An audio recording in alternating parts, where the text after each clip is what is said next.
internet. What am I doing?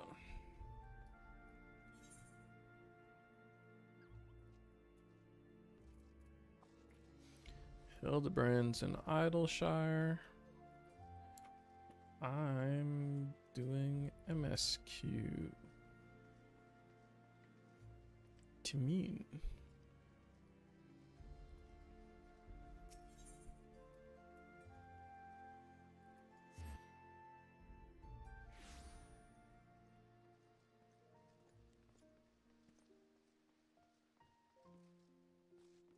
Bum, bum,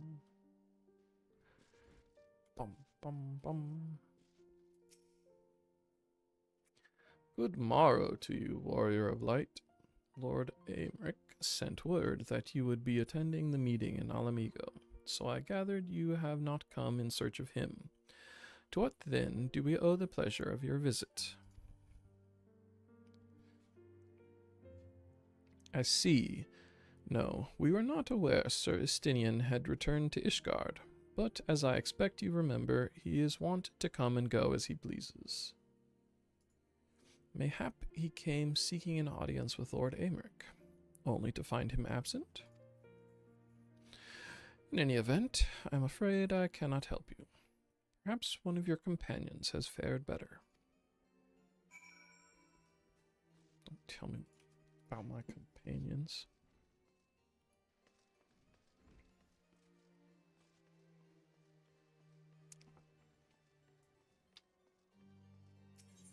Airship landing.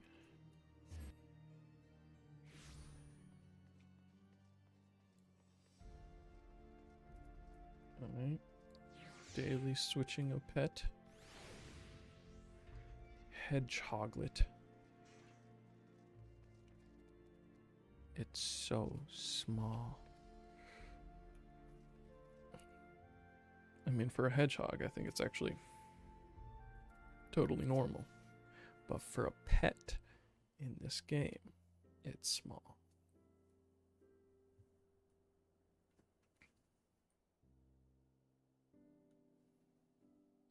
No sign of him.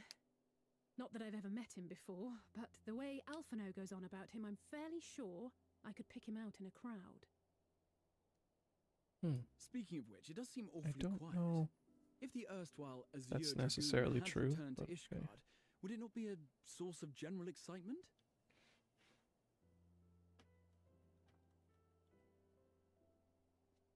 The gasp.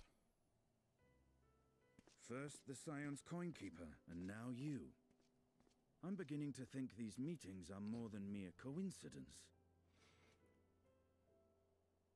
Yeah, we're here about your car's extended warranty. Not that I'm complaining.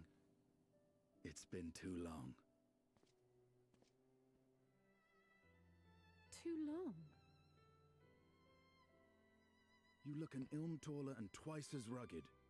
It suits you, Alphino. Twice as rugged.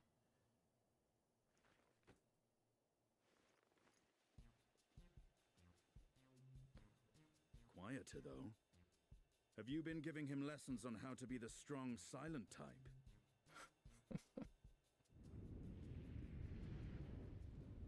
I am not Alphino!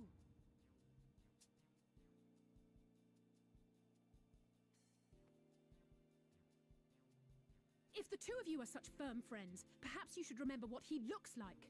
And what do you mean, rugged? Ugh! Had my brother mentioned what an oaf you are, I'd never have bothered looking for you in the first place.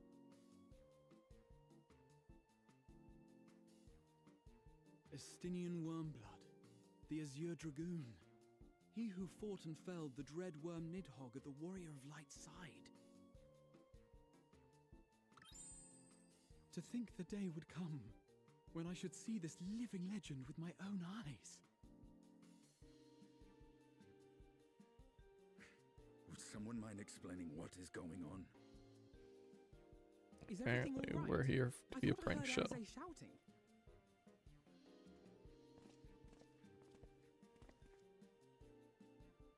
Estinian! It's been too long.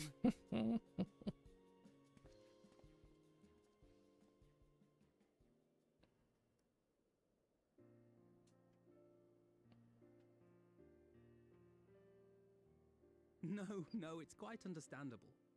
That was hardly the first time we've been confused for one another. Nor, I suspect, will it be the last.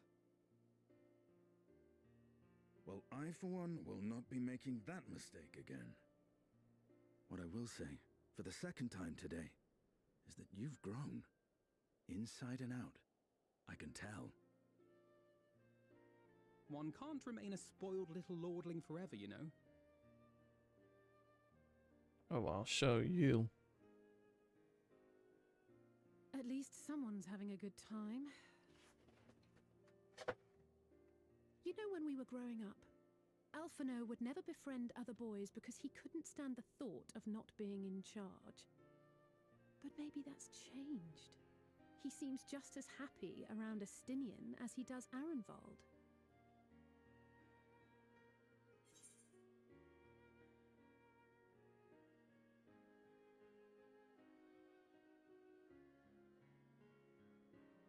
You learn how to talk with people rather than at them. I guess. I don't know. I was not wouldn't be so compelled sure. by any of He those. still loves nothing better than the sound of his own voice. Harumph. No rest for the righteous, eh? Speaking of which, I was just on my way to borrow an airship to take me to Azisla. Azisla? How could I forget? The dragon with whom Bahamut shared the deepest of bonds. Aye, Tiamat, his mate. Even now she remains imprisoned on Azisla, though her remorse binds her faster than any shackle. I see. As the one who first summoned Bahamut, you believe she may be able to shine some light on his latest incarnation. Might I suggest that we make the journey to Azisla together? I'm not sure if Tataru mentioned this, but we Scions have an airship of our own now. I see no reason why not. Assuming your sister can bear the thought of sharing a deck with me. Be my guest. But confuse me with Alphino again and I'll throw you overboard. She's very prickly today. Ugh! I don't know who he thinks he is, but he's nothing like Alphino painted him to be. I will admit, he is not exactly as I imagined him either. Based on what I had read of the man, I think I was expecting someone a little less blunt?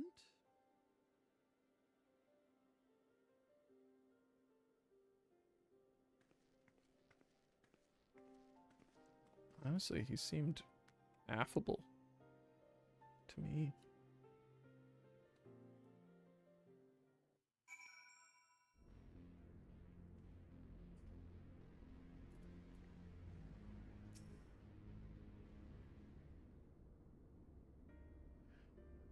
It has been quite some time since last I set foot in Azisla, but I understand 3 of you were here rather more recently.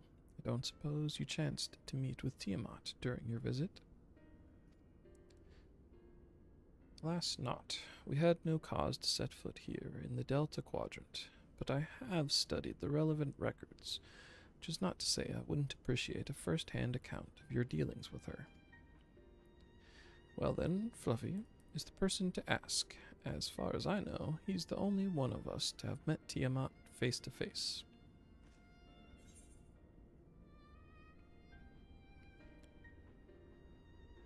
Even now, she remains a prisoner of the Allagan Empire. Ever since the end of the war with Mericedia, yes. To have been held captive for so long. I, too, have met with Tiamat. He looks more golden than he used to. After the Dragon Song War came to a close, I came here to speak with her, a worm whom had fought her own war against man in another age. I wished to know if she yet harbored thoughts of vengeance, and asked as much. She said no.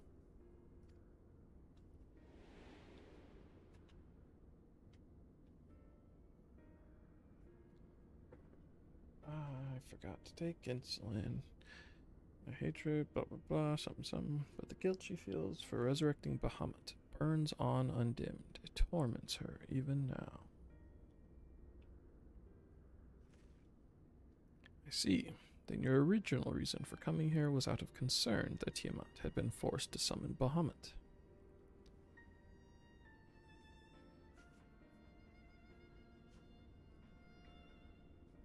Nidhogg is a part of me. I feel his emotions as my own, and I know that he would not allow his sister to be made a tool of evil.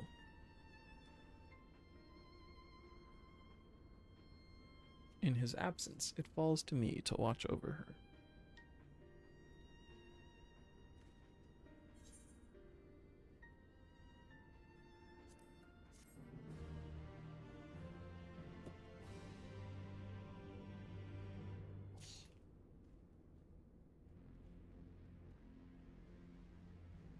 Sitting up turned me into a pumpkin. It just happened. The camera really struggles with this lighting for some reason.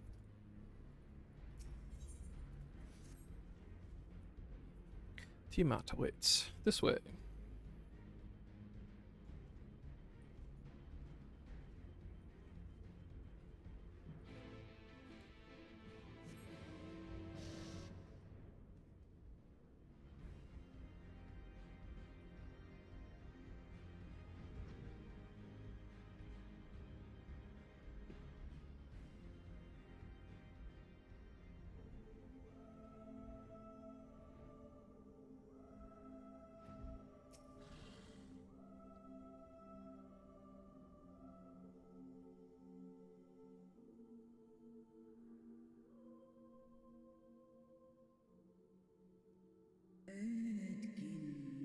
My sire's mortal companion, what bringeth thee back to this forsaken place, child of man?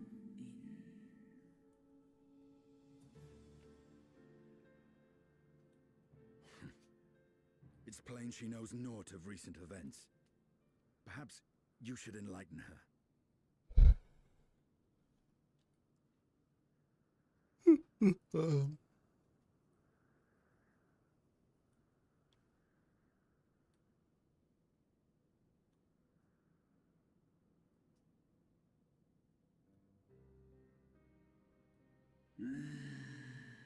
Ah, that my sins should be repeated.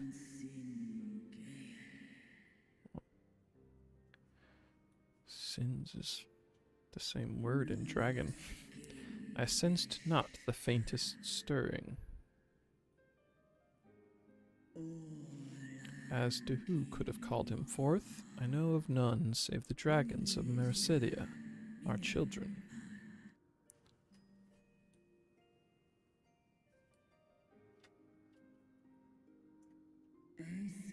The icon claimed their souls when first he manifested, and robbed of their will, they became tools for the Allagan's dark designs. Much like those held here in Asisla. If dragons who worship Bahamut are required to summon him, that must mean... Yes, the dragons of Mercedia are at the mercy of this Asian. There can be no other explanation. Cursed Asians, vile minions of darkness. Again you would profane the memory of my beloved, and strip our children of their freedom, their dignity. Are there no depths to which you will not stoop?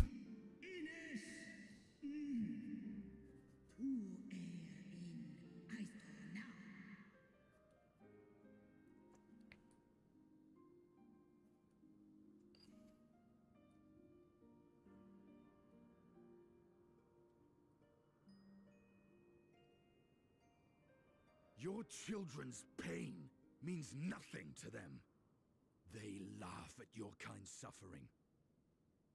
But tears will not right this wrong. nor will lamentation see the perpetrators punished.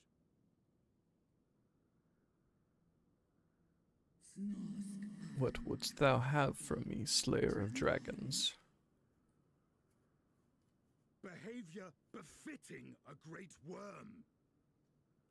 We came here to ask mighty Tiamat of the First Brood, consort of Bahamut, mother of the dragons of Mericidia, what she intends to do about the crimes committed against her children.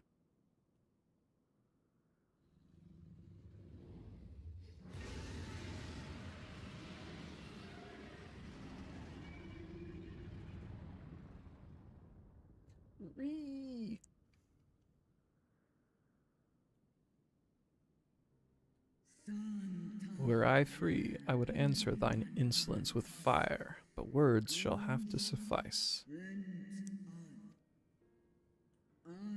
Recall, mortals, that it was I who did first summon my beloved, praying with all my being to bring him forth. You who contend with icons. You too were exposed to his influence. That you are yet in possession of your own will is testament to the indomitable strength of your soul. But were you to meet with Bahamut again, you fear you might succumb. Indeed. Ask the Dragon Slayer, and he will tell thee the power we of the First Brood wield. Were I to lose myself to the Icon's influence, all would pay the price. But it is of little matter, for even had I the strength to resist, I yet lack the strength to break my shackles. This prison shall be my tomb.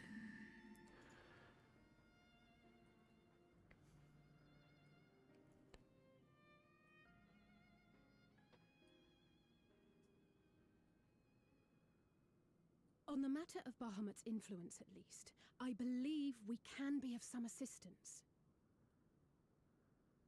If you're afraid of being enthralled, don't be. We have a cure. And while we've never tried it on one such as you, its basic principles are universal.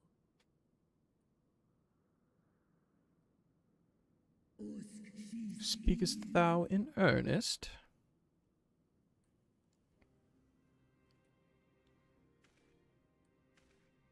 There is no future for those bound to the past. That you committed a terrible sin, I do not dispute. But if you feel remorse, you may yet make amends. We offer you that chance. Take it, or you will forever remain a prisoner, not of these cruel shackles, but of your own guilt. Chance to make amends, to lay Bahamut's memory to rest.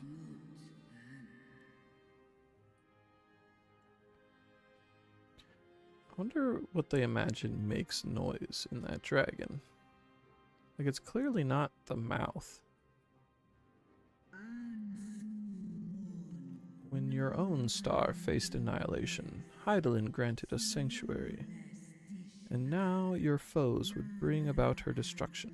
This I cannot allow, for the debt I owe to Hydaelyn, and to all who have suffered for my sins. I shall fight sometime again.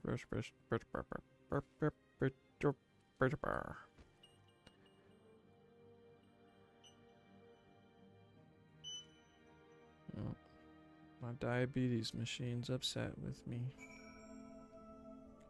Must be another day of the week.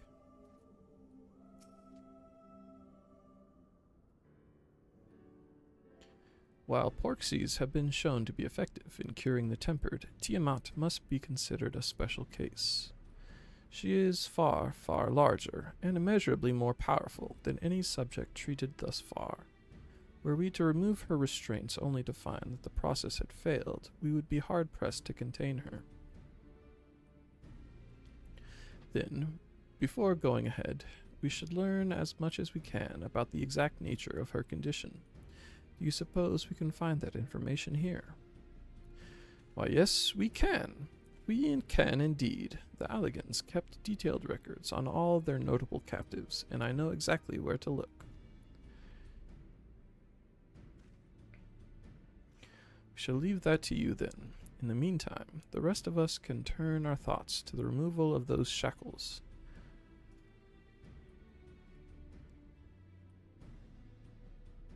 I know Alphino and Fluffy here well enough, but not you. Are you certain you're ready to see this through?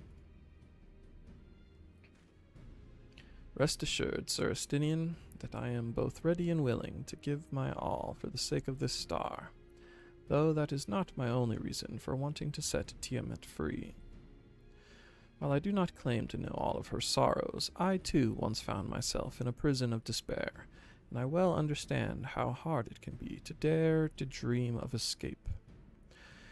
It took the encouragement of braver souls than I am to make me take the first step towards a brighter future, and now I would help Tiamat do the same. I gather you are not as young as you look. Mayhap, when our work here is done, we could trade tales over a pot of Tataro's famous tea? And be indebted to her for the leaves and hot water? I think not. I see.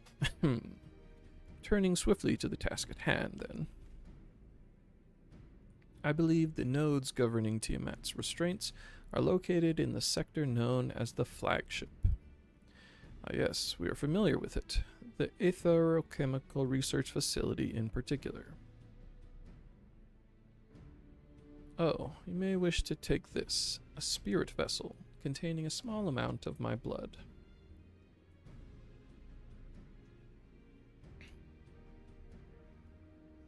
Which you just happen to be carrying around with you. I suppose that could seem rather odd. To explain, Rambros, Orianger, and I are researching the use of spirit vessels in the transference not only of memories, but the traits of certain bloodlines. So I keep one at the ready should an opportunity to test our theories arise. As for its use to you, you may recall that during our previous visit, the nodes here granted access to restricted functions. Having identified me as being of royal blood and armed with that spirit vessel, I posit that they will do the same for you, even in the absence of, well, the rest of me. It seemed worth a try, at least. Agreed. We will take good care of it. To the flagship, then.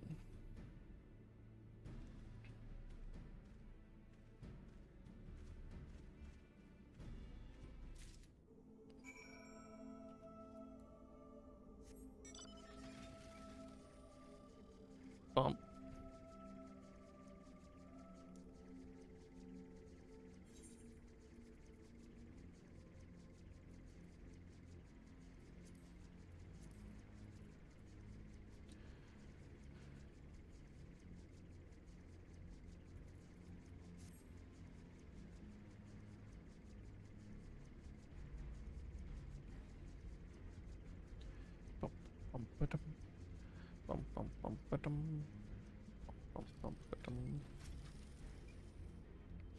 Let us split up and search the flagship for the node that controls Tiamat's restraints. But should you find a likely candidate, do not be tempted to make any adjustments. It would not do to accidentally release some manner of experimental monstrosity, nor less Tiamat herself in her current state. Our objective at this stage is simply to identify the relevant node of nodes. Once we have learned what we can, we should reconvene and compare notes prior to proceeding.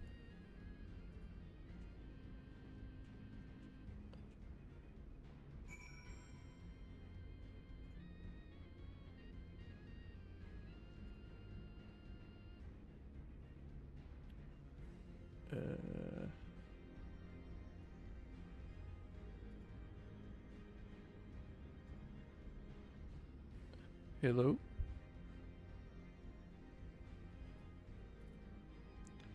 Hello?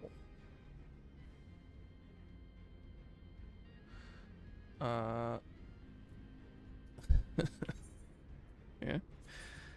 Alright. I think I should have a dedicated server. Which I don't know if that's something we need, but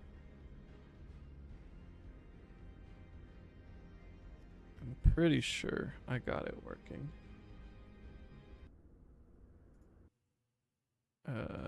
And it is at the IP. I just, oh, actually, let me post the whole thing.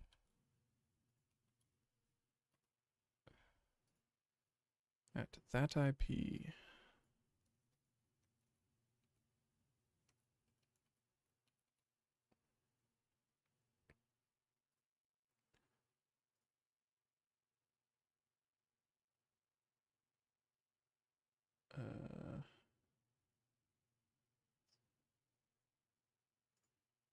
Yeah. Finding things out.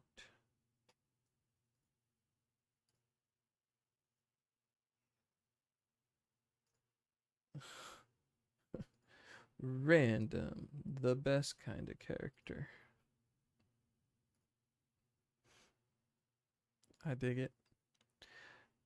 What am I doing? Oh yeah. This is what I'm doing. Yep.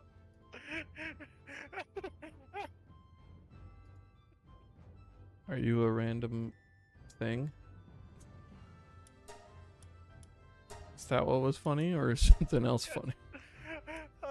Random can make you laugh every once in a while. It made my character story for me, so it was very nice. Ah, Gave me nice. the character's name. Sure, sure.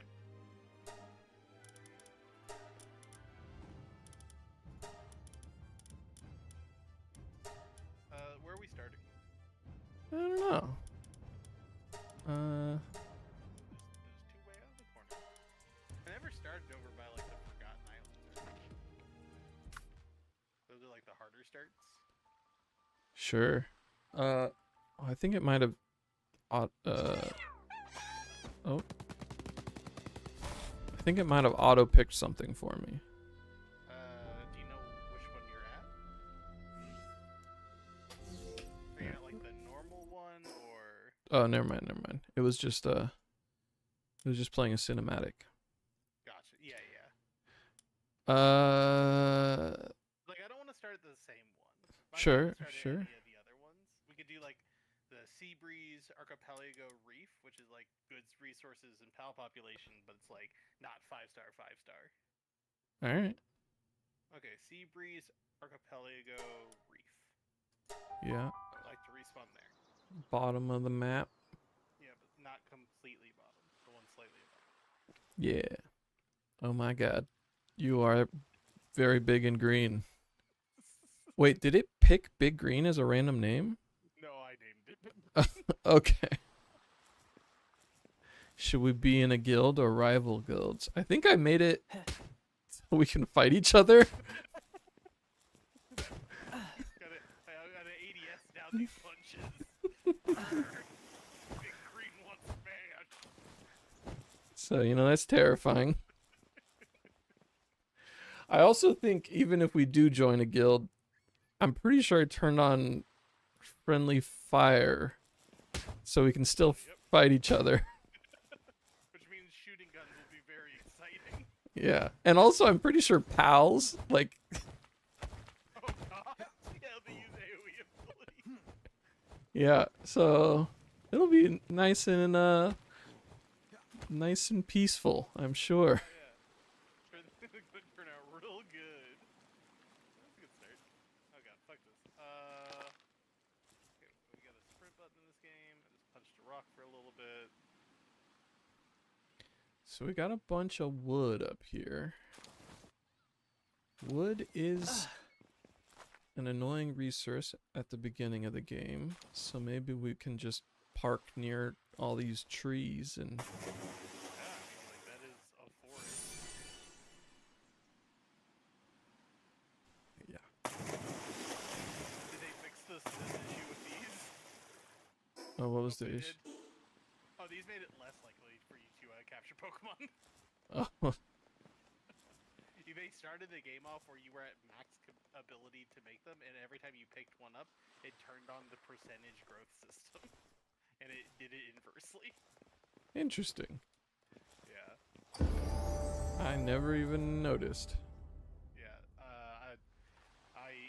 was one of those things where people are like, I've gotten all of them in the entire game. You're like, yeah, and they're like, and I catch things badly. Yeah. Well. Oh, we got a big mammoth over here. Yeah, okay. Maybe we don't want to be in his path. Ground. Yeah. Where, Whatever route he takes. Also, I don't know if there's anything that can harvest wood around here. don't we need like a pickaxe? Like we can just punch wood, right? Like that's Yeah. the starting level, like the bad line. Probably. Yeah, we can just punch wood. But I'm just saying, like, setting up a pal to like passively generate wood. Yeah, because normally the way you set that up is to have them near trees, right? I mean, it's the easiest way at the beginning, certainly. Yeah. Yeah, we got some wood now. Okay, hit the B button for technology, learn the primitive bench. Guess I'll just get this chicken. Yeah, he walks all the way down that. Yeah. Ow. Pecked me a little bit. Oh, God, I made that other chicken mad. Alright, you want to go?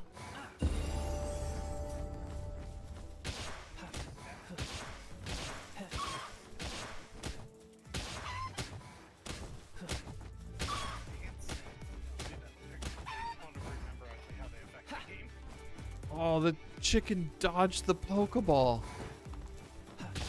It used like a dash dodge. And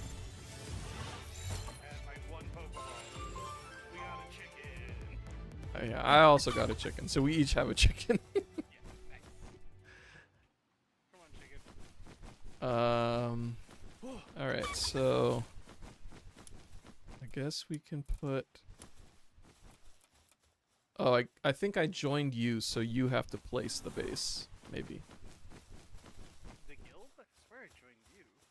Oh, really? Yeah, like I didn't do the guild invite, at least I don't think so. I think. So, is there anything in the water we need? Like, Like, is there ore or anything else? Just for like, because there's these rocks over here that look gatherable as well. right, I see what you're saying. And then there's some POW ore. I looks didn't like over here as notice well, like- much. Yeah, there's a couple single pieces of ore, which isn't Okay, the worst. I think right now we can start over here. Just like be near wood, and because I think we're gonna automate. Like we're gonna give them the little workstations for the first half of this, anyways, before we find like a better like where you really gather shit. Yeah. So I think starting near some trees is fine, just as long as not a Snuffleupagus is passed. Yeah, I mean, if we're on this side of the trees, we should be fine. I think so. Yeah, I But he gets real close. Like, he just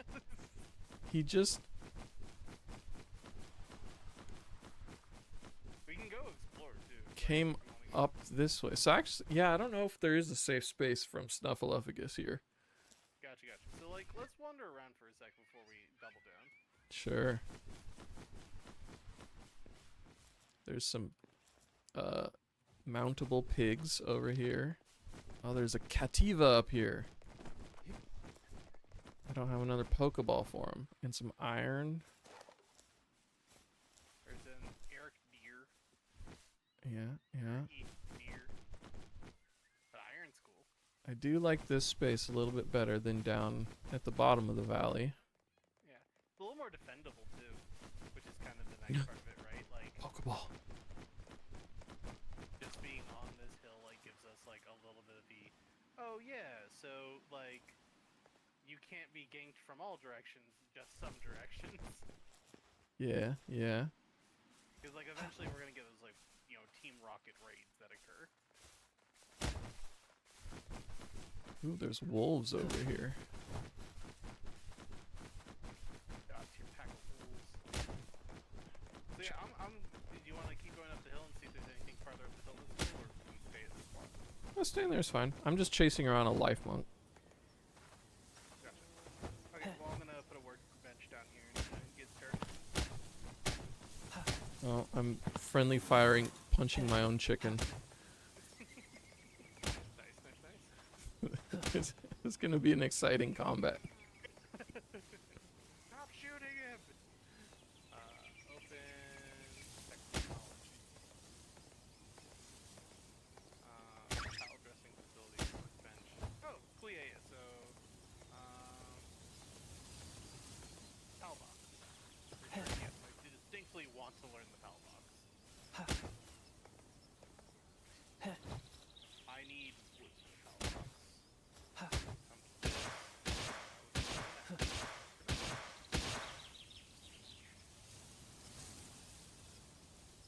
Excellent. Die, trees, die! 66% chance to get this guy. Damn it! Let's go. Aw. The early ones always feel the worst when they fail. Like, You're not gonna survive escaping me. like just because you got out of the Pokeball doesn't mean. You haven't earned your freedom. So sorry, Lifeline.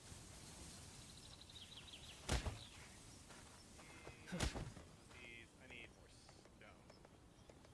And this, I also need more stone. I'm gonna go punch a rock. I found a rock. All of I chased that guy around and murdered him for some berry seeds. Stone axe is mildly effective against rock. Does 1 to 2 more damage than my normal melee. Okay.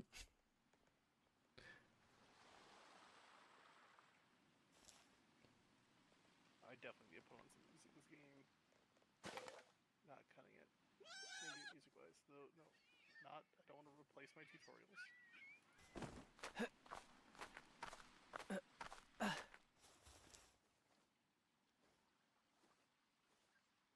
Unreal. I don't know why. I've been really enjoying this weird little playlist I found on YouTube of some like old Unreal like combat jungle music. Like this shit has been very fun to listen to for me.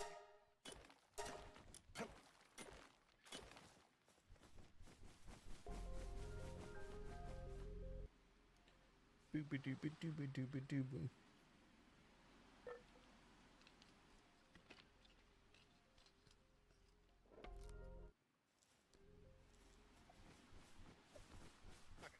Time to farm this area. Unreal the video game, not Unreal the engine. Yeah. It's been a while since Unreal meant the video game. Right.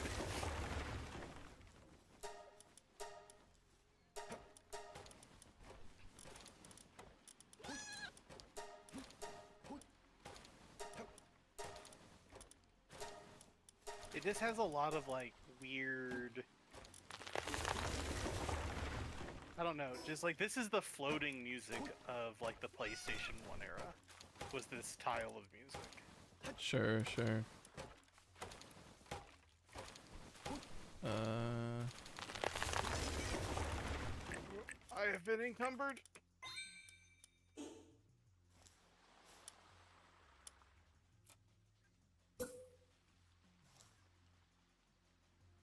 I have enough stuff for a PAL box. Should we just stick it here? Yeah, I'm fine with wherever we put it. Chicken, get out of here. Oh, is this my chicken? Where is wooden chest? Wooden chest, yes. It's not even my chicken. Is that My your chicken? Oh, okay. It's like, why do you want to hang out with me, chicken? What's your deal? Need some stone.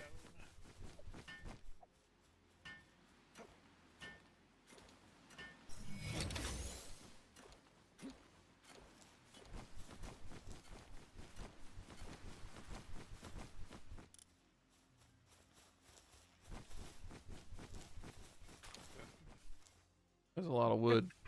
Yeah. I'm gonna build the first. If you can drop it really quick. Oh,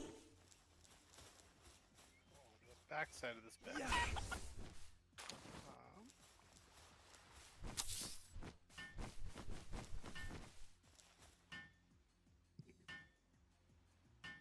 Chicken, what do you even do?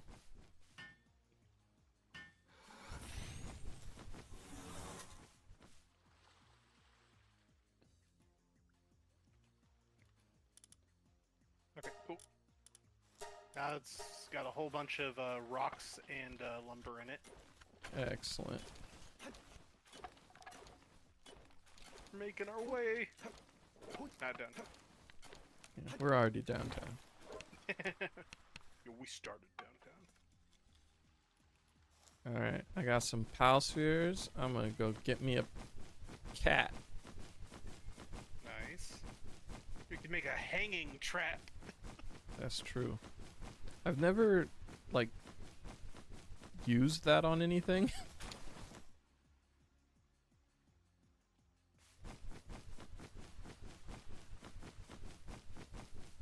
What up, cat?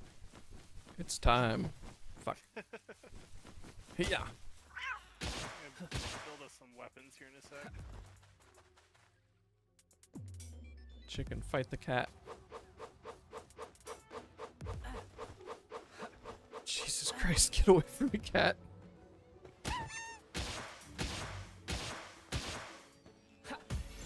"100% catch rate. Hell yeah. It's a coward who's aggressive. Interesting.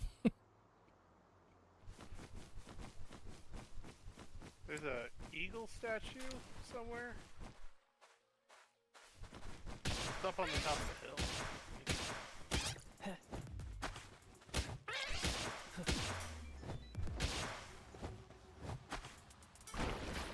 Eh. It's becoming night. The Batman will soon appear. No wolves. I didn't do anything. Didn't do anything. You leave Big Green alone. I'm coming for you, wolves.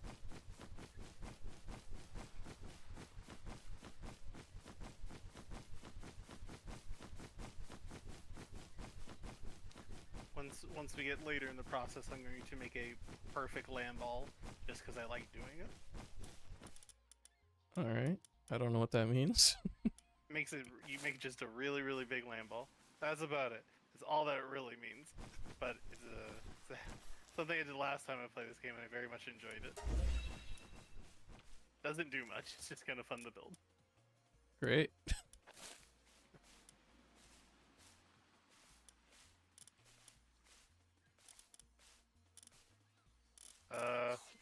Okay, spooky guy. Metal merchant. View details. That dude is spooky. Mysterious box whose inside synchronized with the owner's body. Accessory equipment slot increased by 1. Accessory quiz. Some hats. Some fruits. Some elixirs. Concentrated all-purpose pal extract. And a hat. Okay, cool. You're cool. Pals without beds get stressed. Fiber. Well, I communed with this statue and I got better pickup rates now. Oh. So that's cool. I found a statue at the top of the hill. I thought I was going towards the eagle statue. And I wasn't. Well, found something. Oh, there's the eagle statue. If we want to migrate just a little... Oh, that's a mammoth. Maybe not. Maybe we're fine. I'm cold.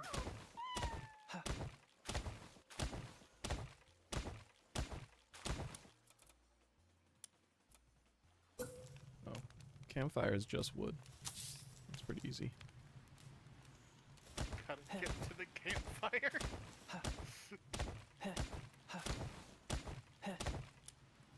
Oh yeah, I forgot this game has climbing. Let's go.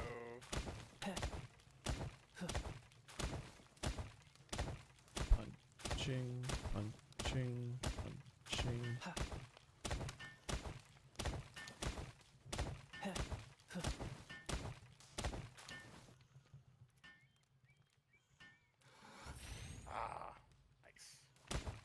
Nice and warm.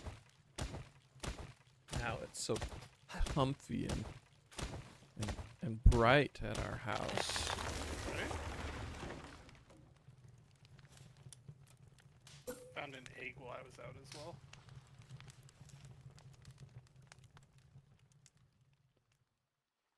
Keep the stinky animals far away from us.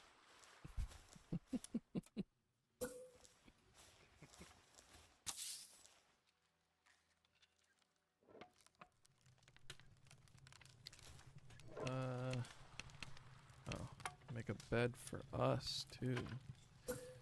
Oh man, what kind of home do I want to build? Oh, damn. Is it gonna have a sea view? Well, I mean, yeah. Do I want to? Duh.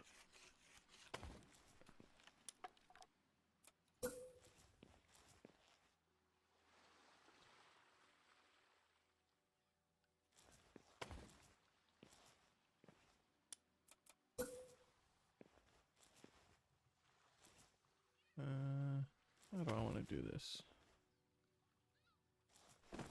I'm gonna make it inconvenient for reasons. Nice. We love reasons. Do you find cloth? You can make it with like fiber. You have to learn it, the technology for it though. Oh, there it is. Requires a wool.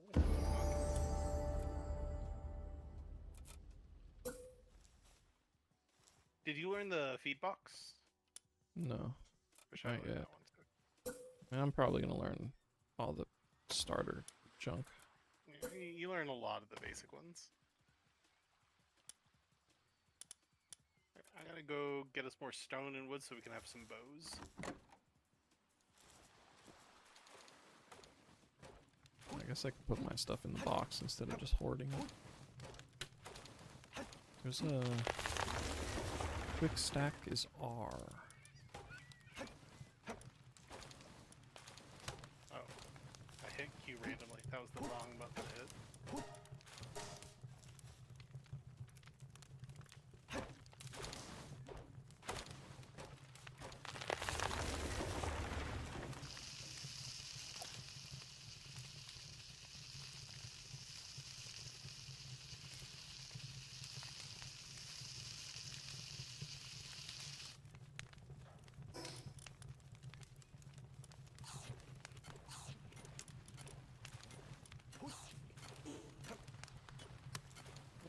Okay. Oh. So we can just go kill these lambs for some wool. Alright, we can catch them also. Yes. Yeah, but like I have a sweet axe. I don't know why I'm wearing this club on my back if I'm just gonna punch him to death, but...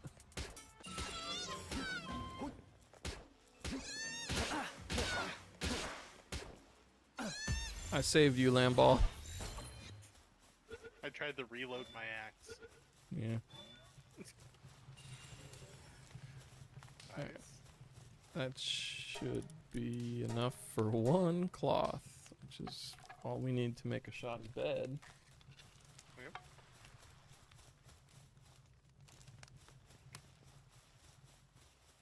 Oh, the nice. The pals will have the view too. That's cool.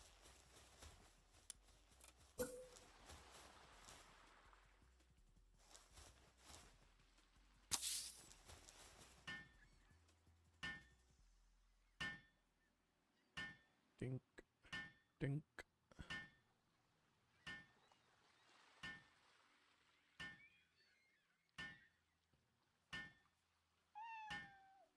I was mostly just putting the beds out of the way, but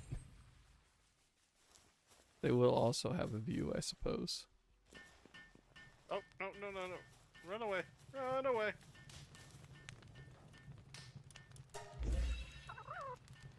So sorry, sir. I was really doing nothing.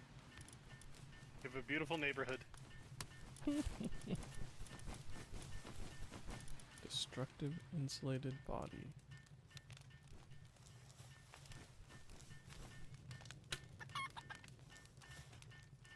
What's happening to me? I'm too hot. Okay. So we're in a desert, apparently.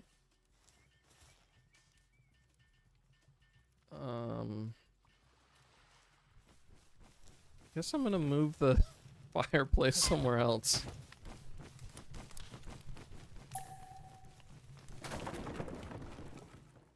Because, it gets too hot during the day. Good to know, good to know. Fireplace, you can be over there. Give us more stone.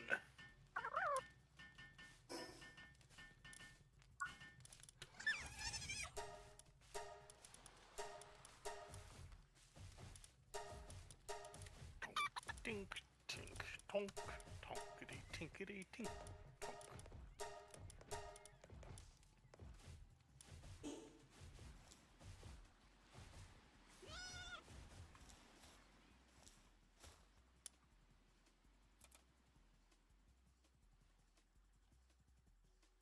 I need more seeds before I can make a field. That's obnoxious.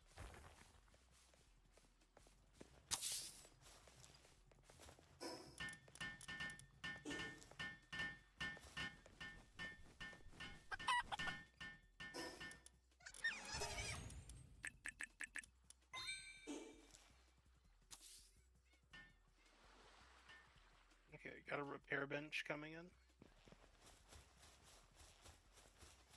Help me, buddies! You can do it! Yeah. Our squad.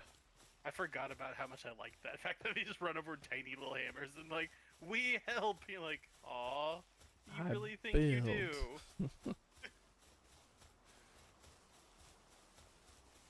Get back More trees. here. Oh god. Oh, that's the same mammoth. I think that's the same mammoth. Please don't fight me, mammoth. I'm just hunting this life monk. We need the life monk for its life.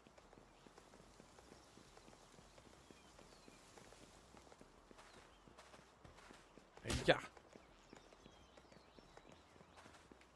Hey, fuck.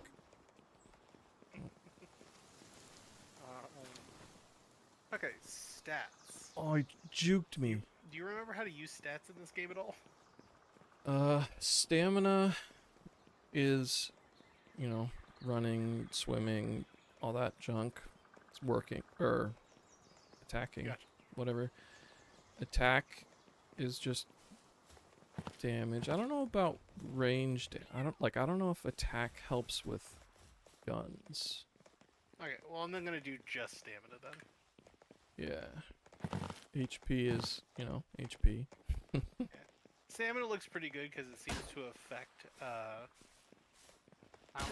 much strikes of a thing I can do in any cycle of recharging the stamina bar. So Yeah, yeah. seems like a pretty fine dump stat to start with. That's what I've been doing also.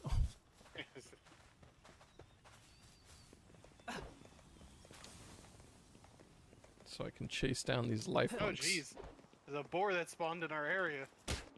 I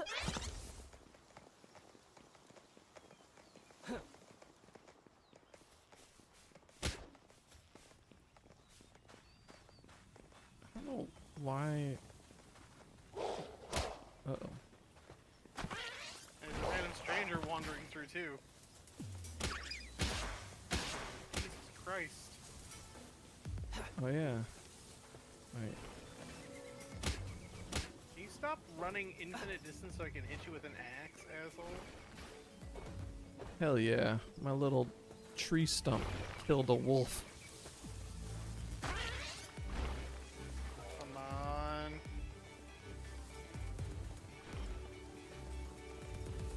Yeah. Get 'em, boys.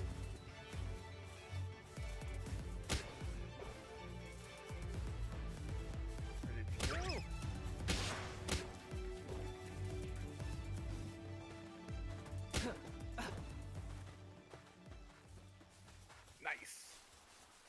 got 2 rush boars.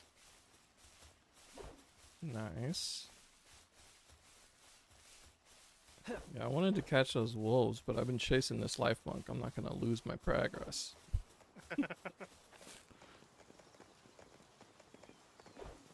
Fuck.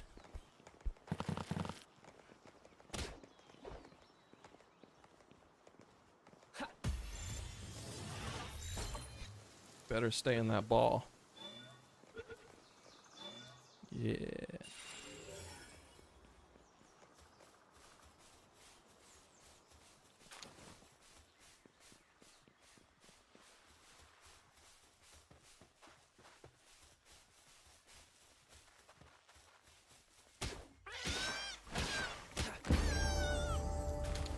Damn.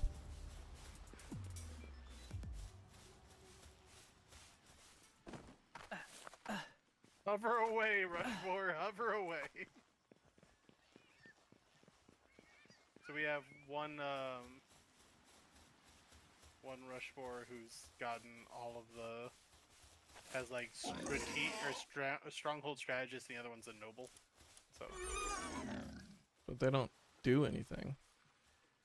I mean, I guess do they not? mine, but Guess we don't have a lot of ore nearby, do we? Yeah, this one rock over here. accidentally I'll go stole heal it myself. stole the rush ore. Oh, that's no fun. If they're more useful for you out there. Put the Capture the 5 lamb balls? Okay. cat or something instead of the chicken. Or the lamb. One said it was destructive, so I was like, maybe we don't use that one, but... If you view details or whatever, you can see what those actually do. Ah. Press F on a dude when Gotcha. you're in a UI. Will do. Gotta go craft the cloth outlet, so I gotta... Did we get enough wool for 2 or 1? We have 3 wool, so Gotcha, so we need 1 more.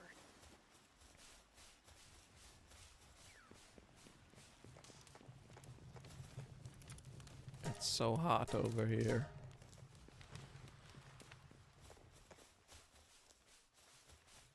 You know what? Fuck it. I'm gonna take a little bit of damage to cook this lamp.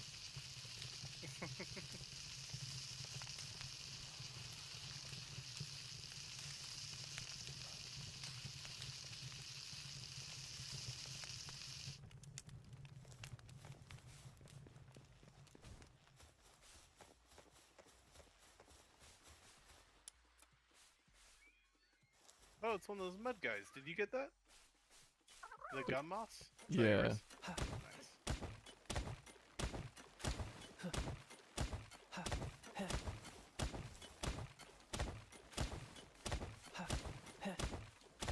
Yeah, and our life monk will be chopping down the trees in our base.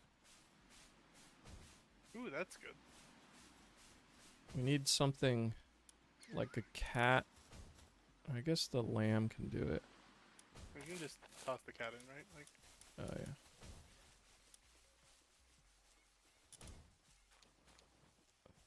Was there a iron ore up here? Oh yeah, there is an iron ore up here. I guess the rush ore isn't bad. Which one do I want? I guess the cat's better than the lamb. But he's not mining it. So, never mind. Fuck him.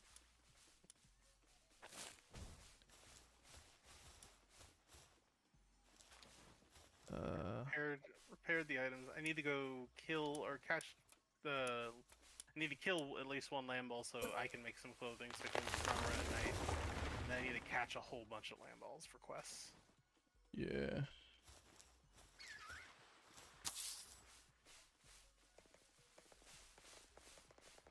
Get the little fox. I remember those being like very strong. You can get like a flamethrower harness for it. So you can do some damage dealing, which is pretty cool.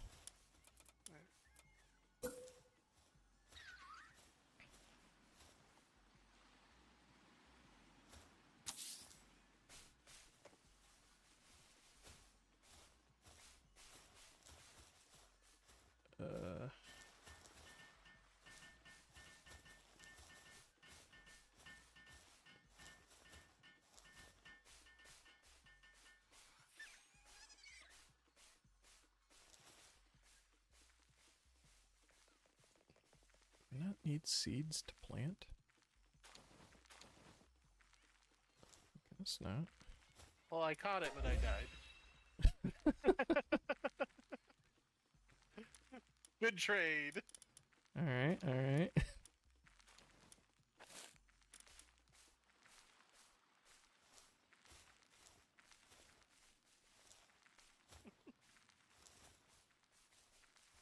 It ignited me, and I didn't really have a good Yeah. choice to deal with it. Makes sense. Dude, the rush boards keep hovering around. It makes me Well, there's probably like a server latency issue. Oh yeah. That's annoying.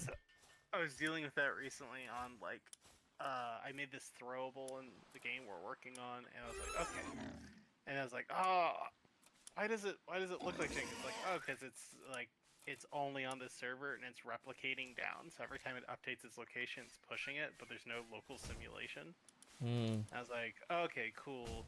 On spawn, replicate this thing, but make the one that happens on the client unable to do anything. Right, right. Just make it look like that thing, and like have its trajectory art as a projectile. I was like, okay, that's how you do this. Yeah, it makes sense. What was me like just kind of like, oh yeah, I forgot how netcode works sometimes. Can be confusing. Wow. Does Okay, Rudy, we gonna go fuck shit up? Yeah, we are.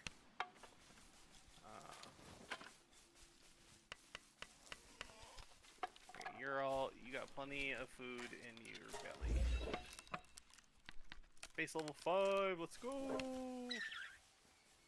I don't really have a good fifth guy to throw in here.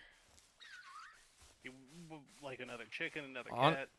I mean, cat would be good. Well, I see 2 cats in front of me, so. Honestly, the Rushor is not doing, like, apparently he's too low level mining to get the iron, so he's pretty much useless in the base. Gotcha.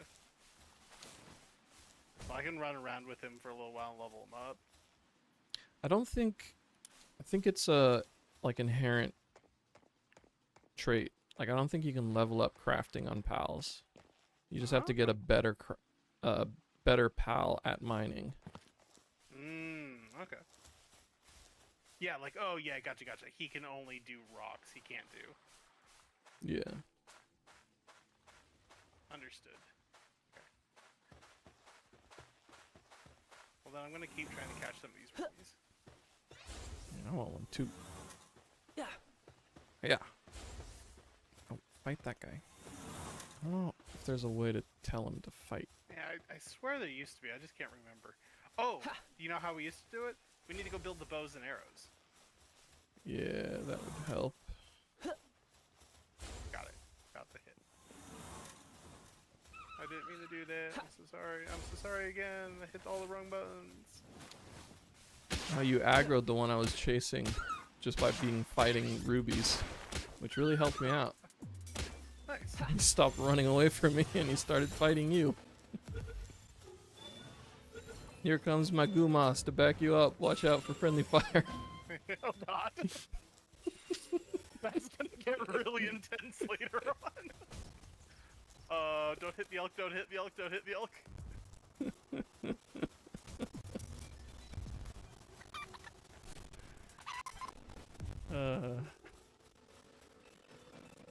Another life here. Back to the base.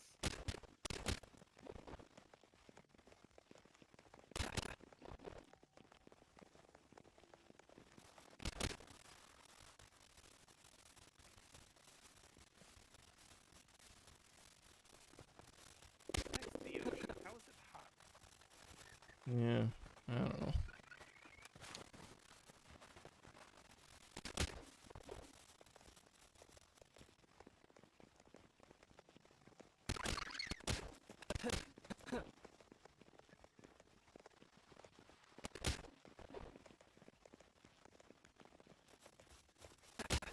Bunch of cats. Cats are cool because when you have them on your person, it increases your weight limit, how much you can carry. Oh, that's nice. And they also are pretty good general purpose base pals.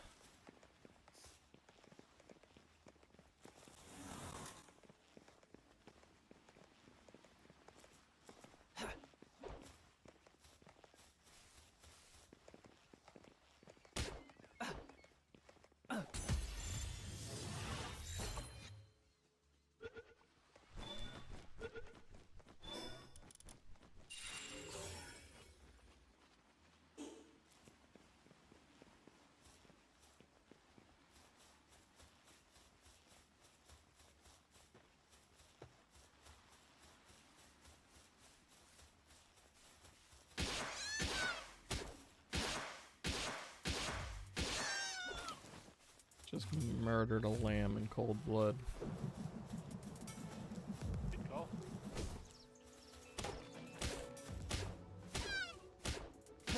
And then his friend, in a rage, started rolling at me, and I hided him into a tree, and then murdered him also. Murder.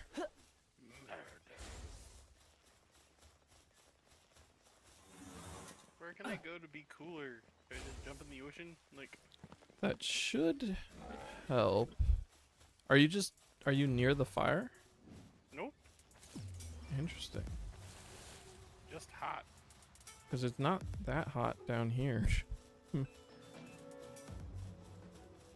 Maybe it was... Don't have a ruby out. They count as a local fire.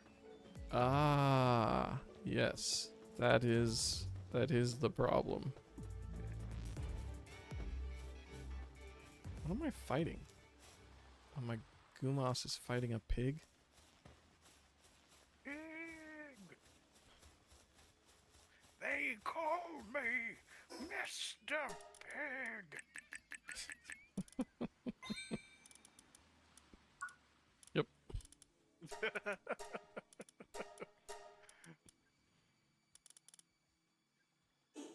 Okay, come here, lamb balls. There's a flying guy over there. Oh yeah, look at that. A couple of llamas.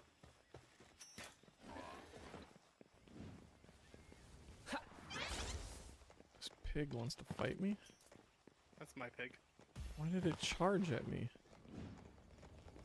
I think we don't might know. be in combat right now.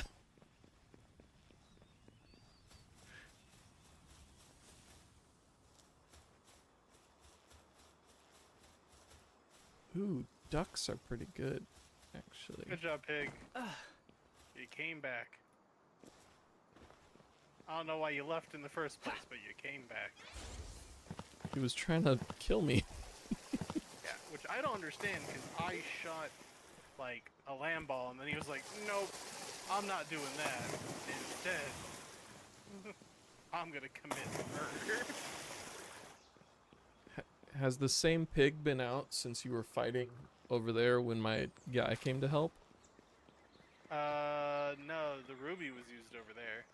Oh, okay, I don't know. I mean, maybe...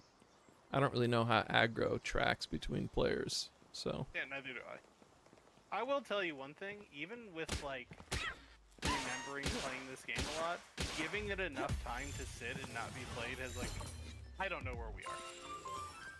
I don't know any of the terrain, all the memories of the first place we played, like, are completely Sure. useful here, Yeah, yeah. which is, like, awesome.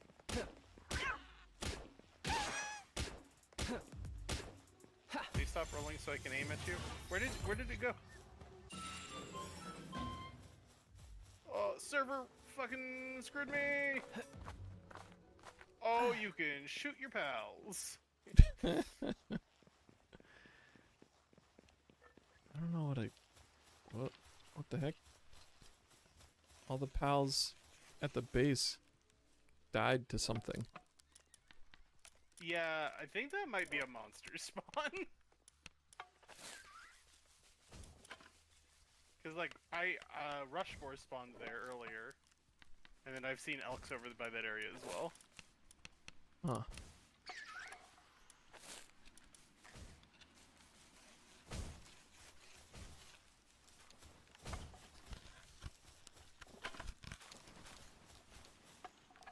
I don't know if there's anything we can. I can't remember if there's things we can do like stop pals from spawning there. If we put something in the point where they spawn, it won't spawn. I mean, we really need to fill up the area. Yeah. And I mean, theoretically, it won't take too long for our pals to outlevel this area. And then, if they do spawn, our pals will just win. I got a mega sphere. Found a treasure chest. Ooh.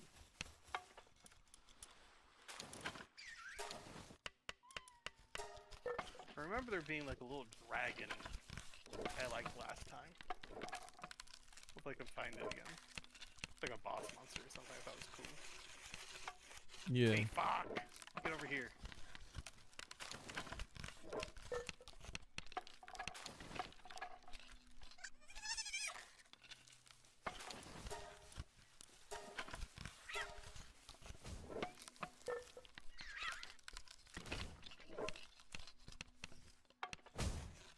Cats can mine stone, apparently. Ooh, cats are just coming in very clutch. Yeah, cats are pretty good. I went and farmed a lot of blades. Nice, nice. I think I found 4 or 5 veins of it. I was like, this is something we need. That is currently something we need to make the PAL bench, so... Just row. Oh, pow ball.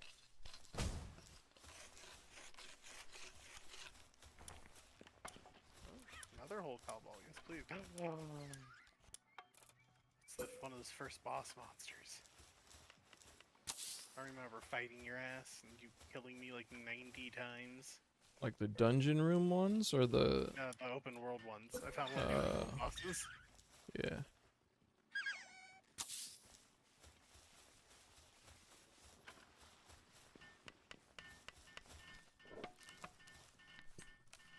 Straight across the way from where we started.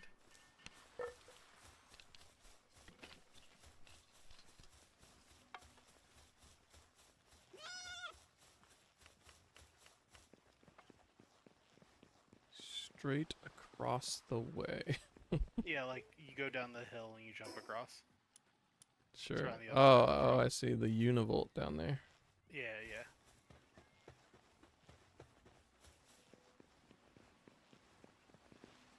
Ooh. A land ball. How about an arrow? And another arrow. Oh, hell yeah. Oh, I can upgrade my club to a bat. Nice. I love that. Cool. And if we get some ancient technology, we can learn the egg incubator. Ooh. Never got very good at doing that part of the game. Incubating stuff? Yeah. I did mess around with it a little bit, like after I completed everything, basically. It's okay. I don't think it's ever really, like, useful. Hmm. It's just, like, when you beat the game, you can make a perfect base if you want. Okay. Hey, my boars leveled up. They learned Bog Blast. Oh, hell yeah. And they give me some of them llamas later.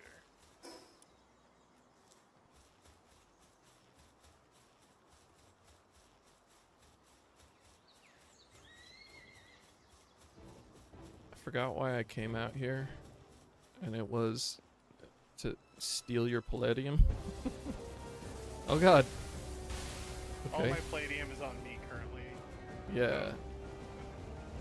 I'm just trying to get up there while my boars are at war with other boars.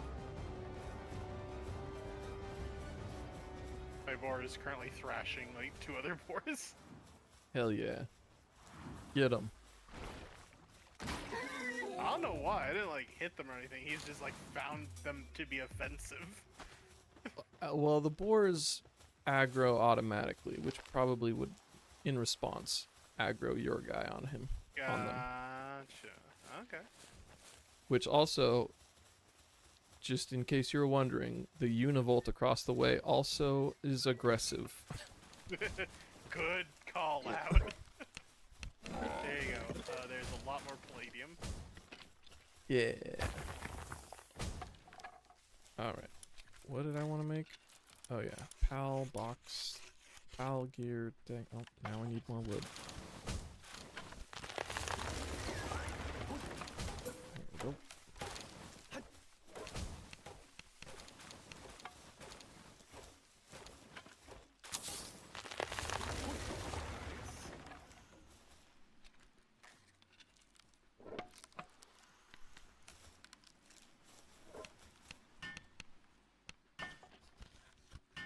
Those got the stupid Pokemon went to sleep when I wanted them to build. Rushmore saddle. Oh shit. Time to ride your boy around. Yeah. Perfect upgrade right now.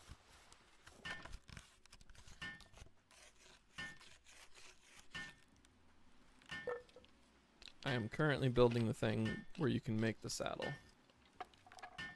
We need more cloth for our parachutes as well. Do we have a ranch yet? No. Let me work on that. That would give our Lamball something to do.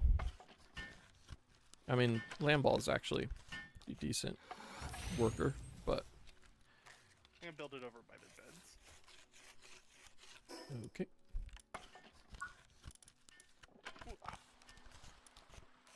Yeah, the last bit of work I had to do today was I had to add sound effects to an attack I built, and then I realized, while testing the attack, that all the attacks I've built over the last 2.5 weeks all work and do their jobs exactly, except for the fact that the interrupt system makes them, or like the hit react system interrupts them. And there's nothing in Unreal that implicitly allows you to tell one animation to be immune from another animation's effect. And so we have to add a gameplay tagging system for these. Luckily, which shouldn't be too hard, of like plays hit reacts, doesn't play hit reacts. Hmm. I'd implement it myself right now, except for I can't cue into why the hit reacts does anything. I can make the 2 gameplay tags, but it wouldn't do anything because I can't talk to it. Right. And I'm like, at this point, I'm like, for my card game project, I'm picking up C++, because there's for doing RPG level like multi-layered calculations using their implicit system of like the gameplay ability system. It's only in code. You can only build the calculators in code. And I was like, well, I'm going to have magic resist, damage modifiers, buffs, and all this other stuff, and your character base stats and their level applying the value to the final calculation of how much damage it deals. And like buffs in certain orders, so like buffs, then debuffs, then like damage works in this order always. I was like, yeah, I'm going to need those. Like, just going to need those. Sure.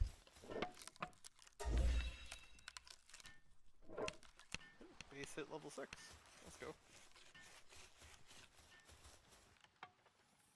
So the next upgrade to the base is, like the next quest, is to build a stone pit and a logging site, which does make the position of our base unimportant.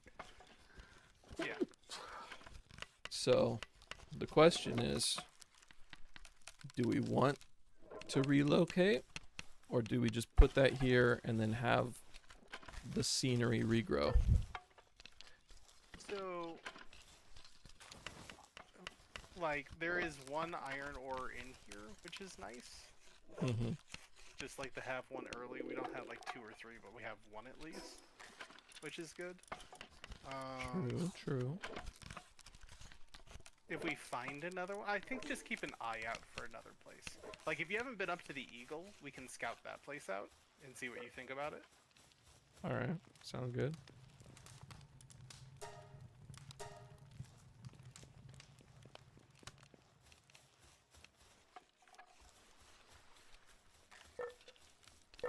I will climb up there. Actually, can I make a shirt? Yeah, I can toss. Yeah, we should have the resources for a shirt. I don't think we do. We have the stable, but everybody's asleep right now, so. We have a ton of cloth. Oh, in your person or in the? Yeah, I have 13 wool. Okay, yeah. I can't use the oil on your person though.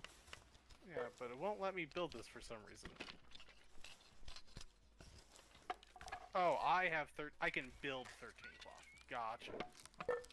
Here we go. Building you cloth. I was like, what the hell is going on? It says I have the resources to build a whole bunch of cloth. Because I killed a whole bunch of lamb balls. Yeah. Okay. I can wear clothes. Yeah. Look at me. Like a goddamn civilian. Look at Lamball excitedly running into the stable.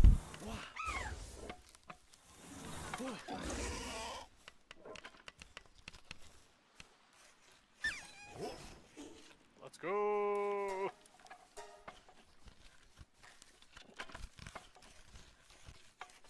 Alright, making a parachute.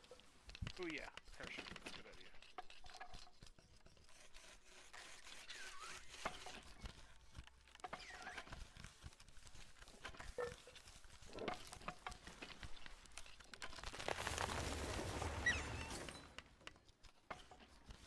Can you make me one as well?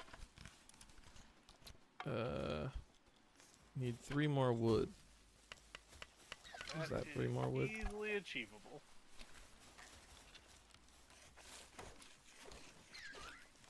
The cats keep bringing 1 wood at a time, and I keep rechecking to see if we have it.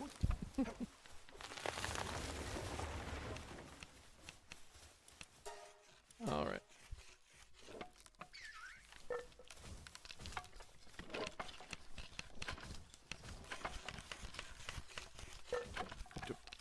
Bum, bum.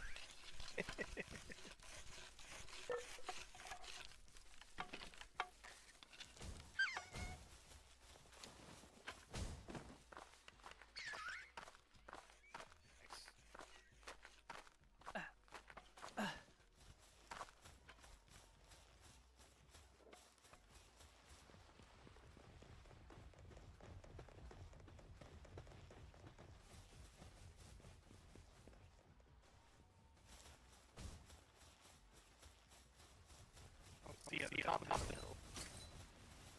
There's not much going on up here.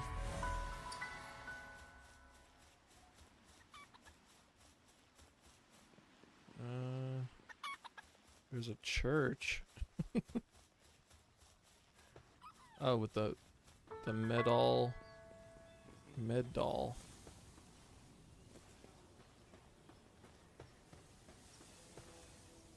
I think this is a new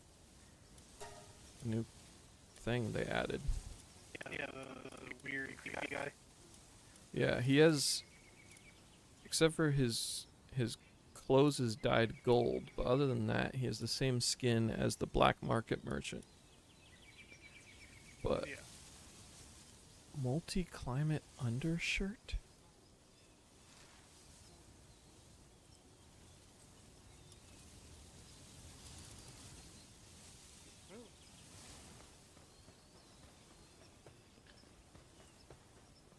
I think our spot is the best spot on our little island. I'm good with that.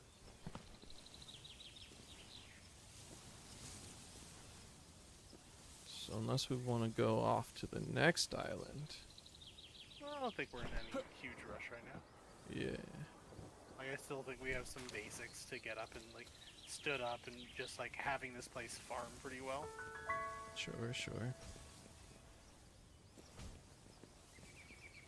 Sad I murdered those wolves so early. I never came back.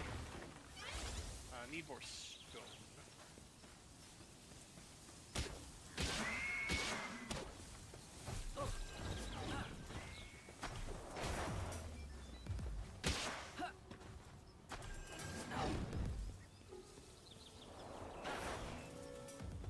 Oh, We lost like.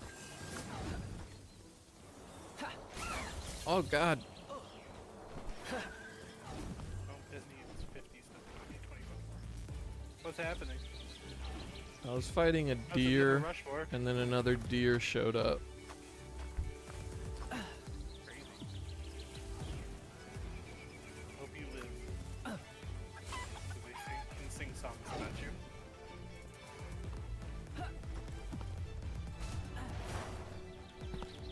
Just fucked up my chicken. They're level 10 deer.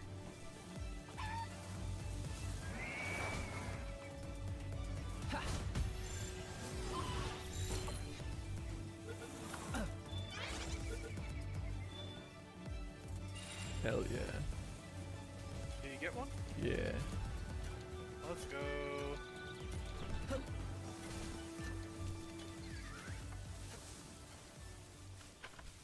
I think the deer is pretty good at something.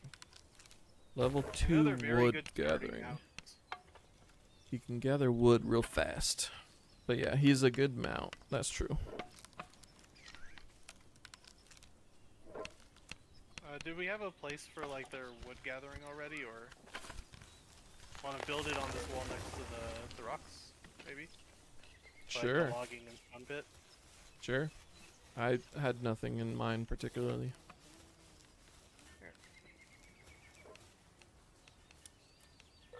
Help me, children!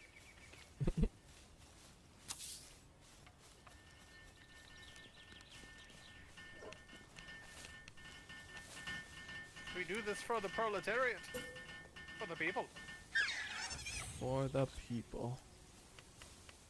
Let's go.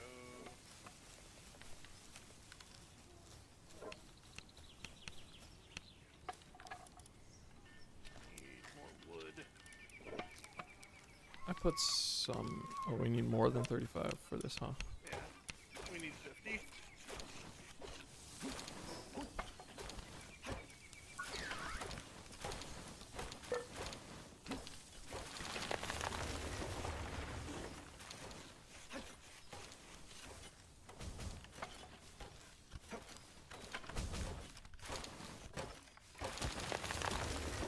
That should do it. Ow!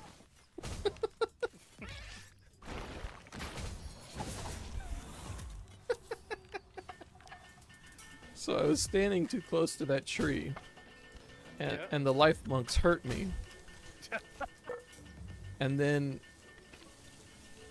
my my Gumas got offended by that and started fighting the life monks. Which Hilarious. maybe that's what happened to the guys the first time they all died, is they just like aggroed you or me. That could have been it. Man, to build one club here. So I should assign. Can I do like priorities for? I don't think so. I don't think that was ever like a thing you could do. I think that was like one of the harder parts, is figuring out exactly like what they should be doing all the time. This one is Mr. Cat. Land Ball's doing some good work over here. That's nice.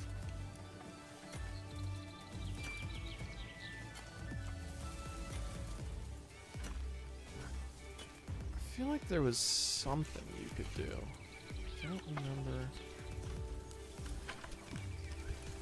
Don't remember. But they're doing stuff, so. I think Right, that part's but- good for now. They're gonna prioritize. Well, actually, maybe they don't prioritize it. I haven't actually checked. Okay, never mind. They prioritize crafting, so we'll be fine. Gotcha. Yeah.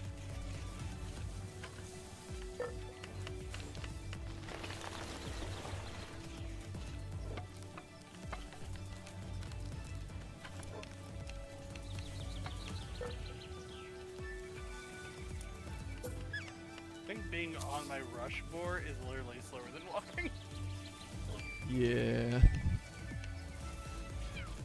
Maybe it's faster when I'm sprinting, but found dire howls. Oh shit.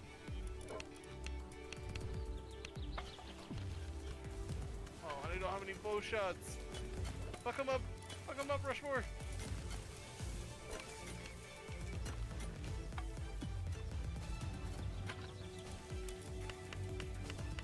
Let's go. Rushmore's broken. It's interesting that the life monks prioritize the real trees over the tree thing. I thought that was the other way around, but oh well. I suppose it's not a problem. Rushmore, where's the other dire hell?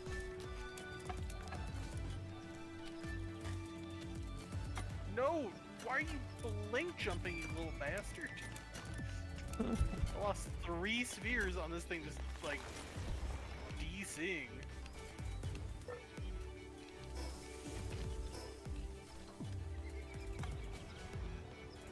When they come closer, maybe that'll help. Let's go. Got a dire howl. Oh shit. Now that's a mount. Man, he's waterproof. What?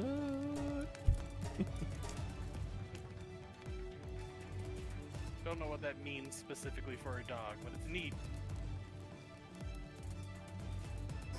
It probably just takes less water damage, I imagine. Can't get pulled by water. Maybe something like that. Oh, we don't have a water guy to water our field. I haven't caught a water guy yet. Time to go down to the water. Just down here so I can get more,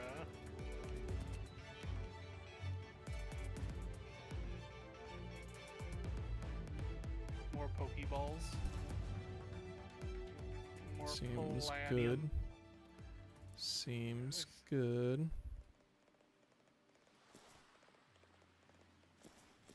A cremise. We could get fancy cloth. Ooh, do love me some of that fancy cloth. See if I can get this duck.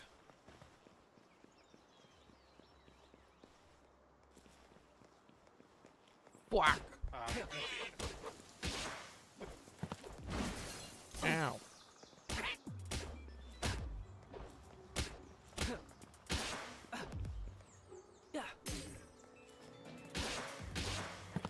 Pokeball was just rejected. Oh, that doesn't go very far.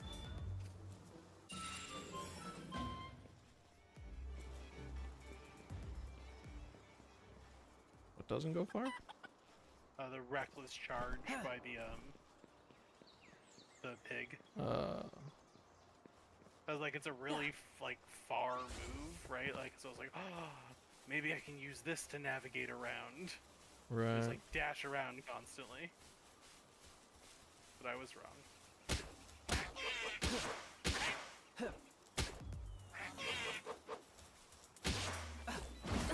Yeah.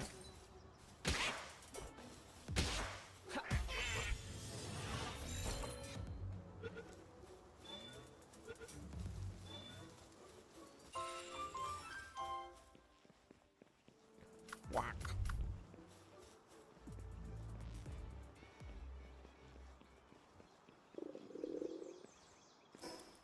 I hunger.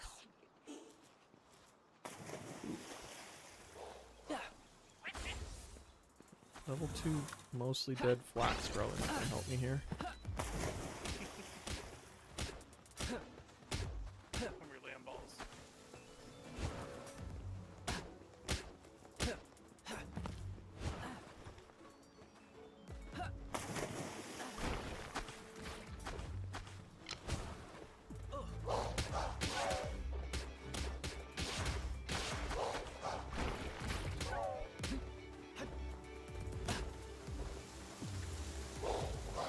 I don't know what's going on with my Gumas. He wants to kill you now.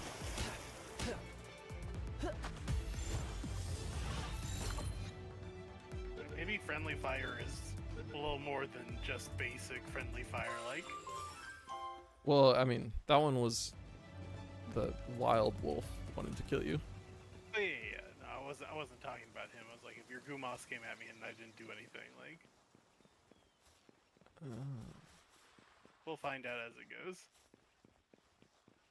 Yeah, I think the Gumas just didn't do anything. Which I'm not sure what's going on with him. Okay, cool. He's done it. Oh, he is, like, higher level than I can control, so maybe that's the issue. He's Charizarding me. Yeah, the classic.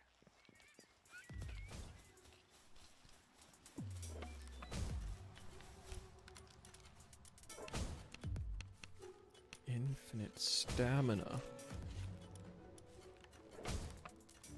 Come on, Lamballs. Where are you at?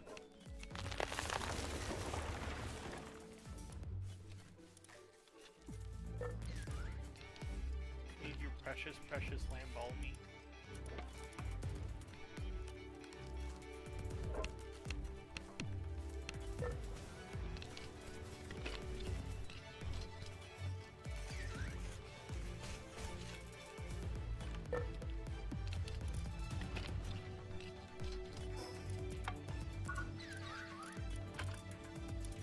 There's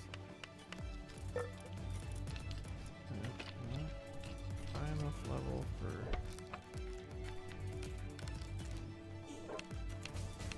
Maybe just go grind levels.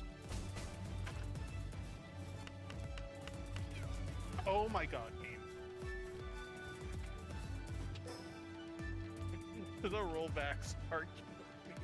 I threw 5. No, just go away. One power ball left. Now bop you on the nose. One bop. Now catch. Wonder if I can do something to make that better.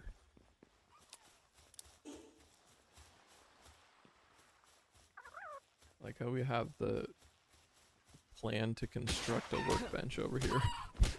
Yeah, right? Like I saw that, I was like, how does that just get stuck there?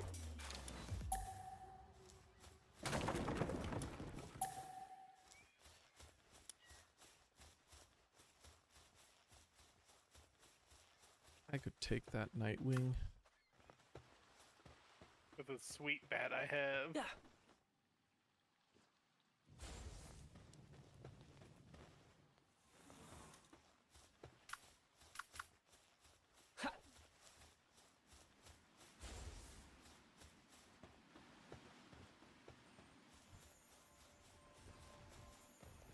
There's a shiny cat. Holy god, a shiny cat.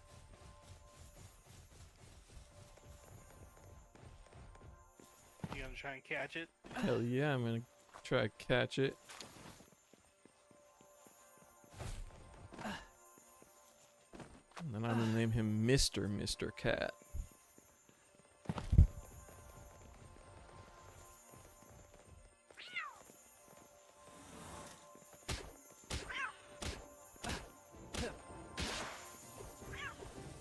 Oh god, what is electrocuting me?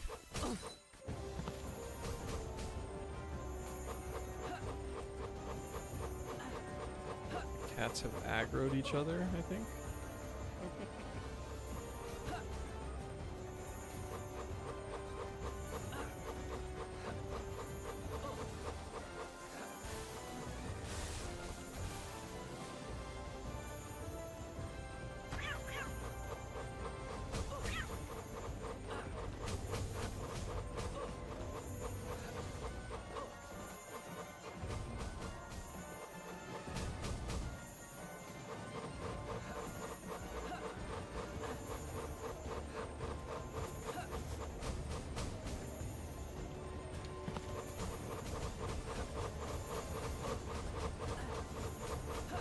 Cats are kicking each other's asses.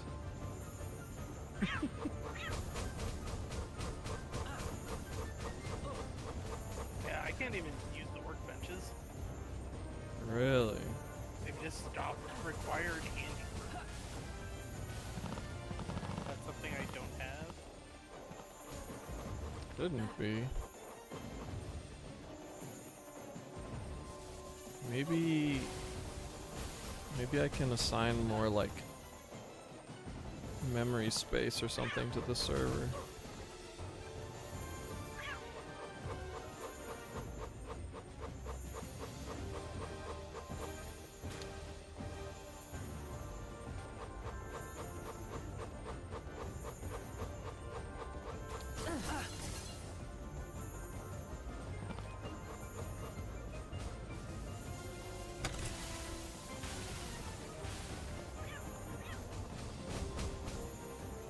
Every time it says no items in queue, no items in queue, required handiwork.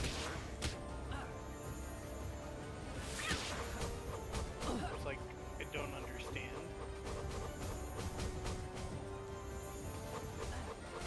Oh god.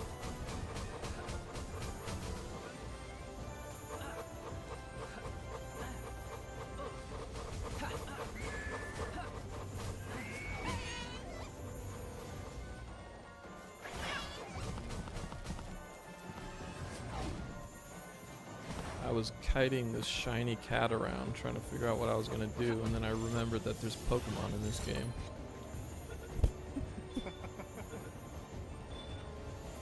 Yeah, I can't use one I just built. Alright, I'm I'll gonna come back deposit and we'll all of my units. see what's going on.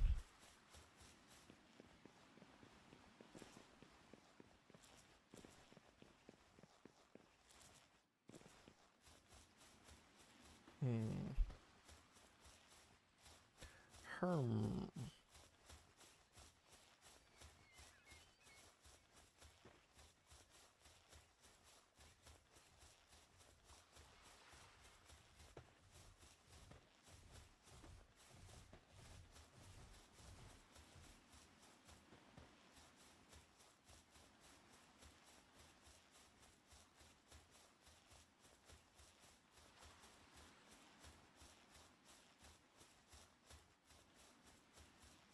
Need stone.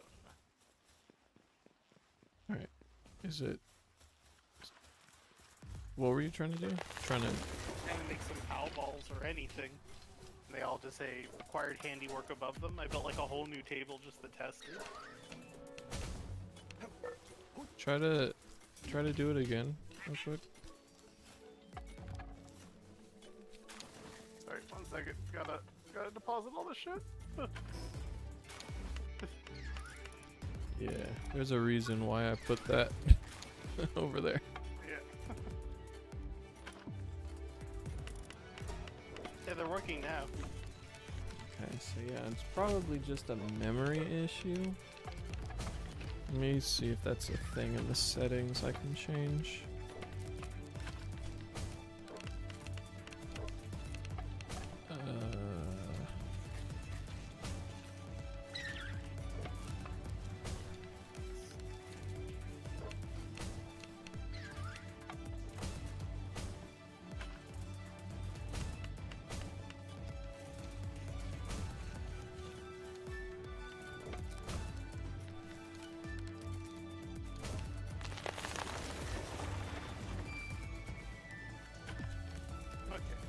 Capture 30 pals, craft a common shield.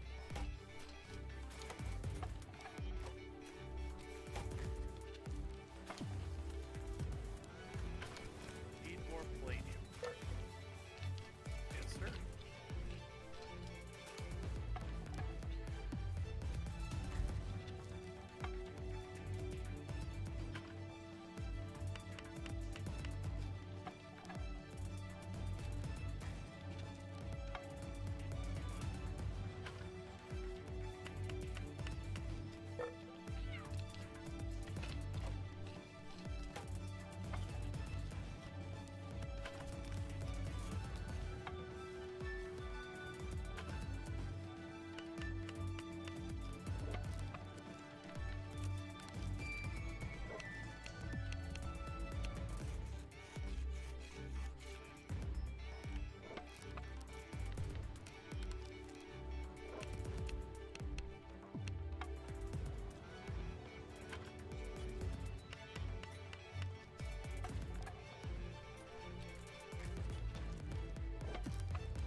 Saved config, Windows Server, Engine, INI.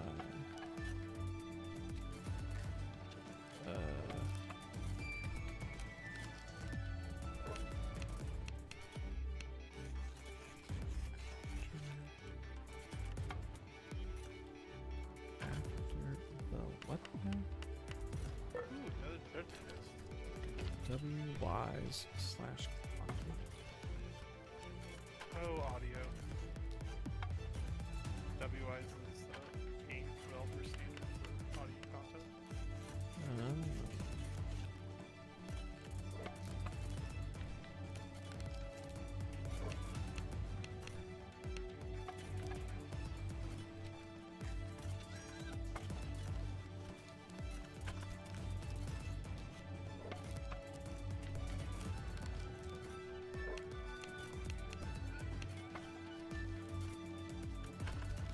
I want nothing to deal with you. This is your world. I would just really like this play.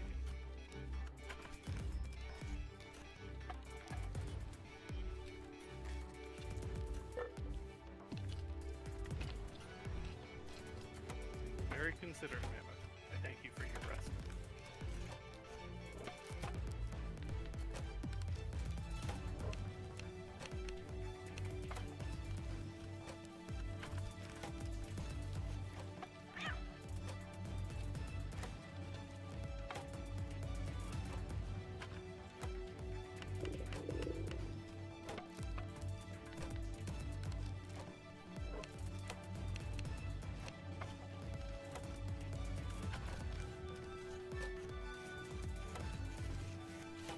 Alright,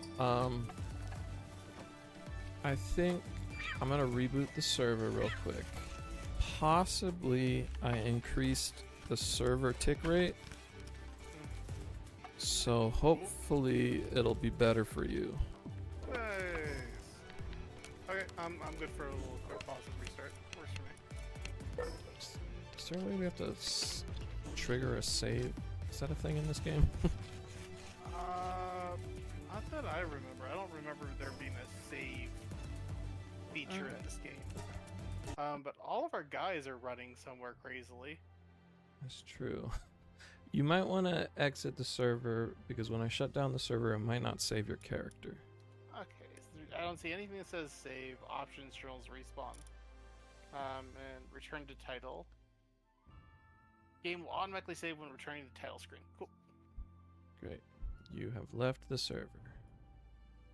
I'll be back. I'm gonna go grab a snack. Sounds good.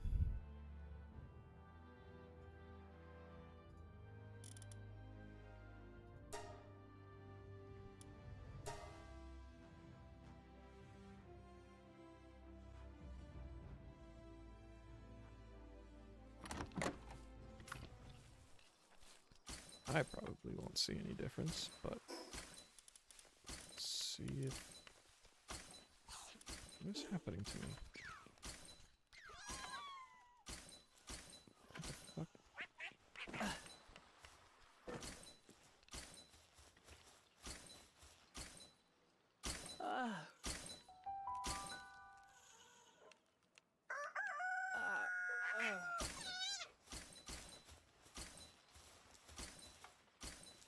My temperature is fine. Is my server tick rate too high? What's happening to me?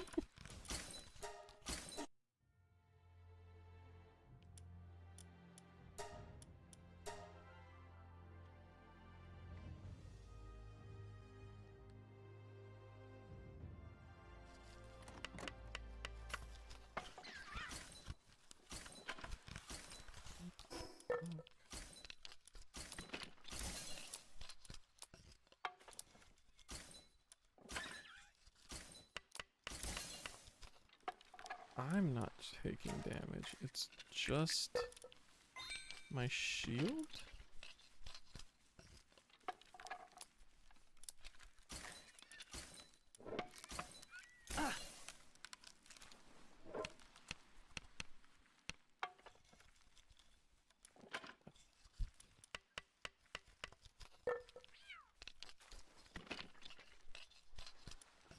Let's see if this was the issue.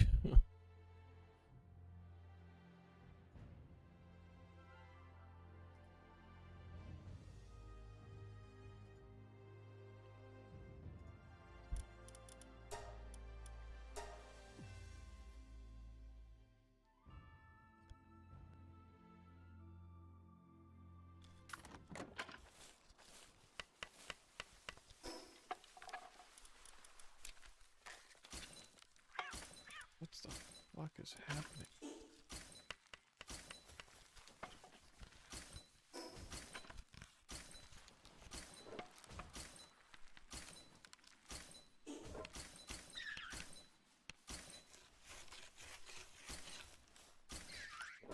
This is so bizarre.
Nailed.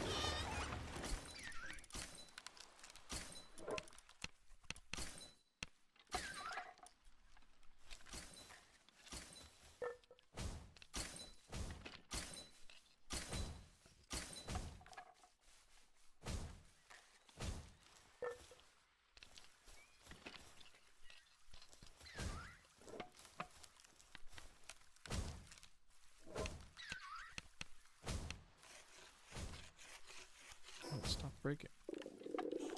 That was bizarre.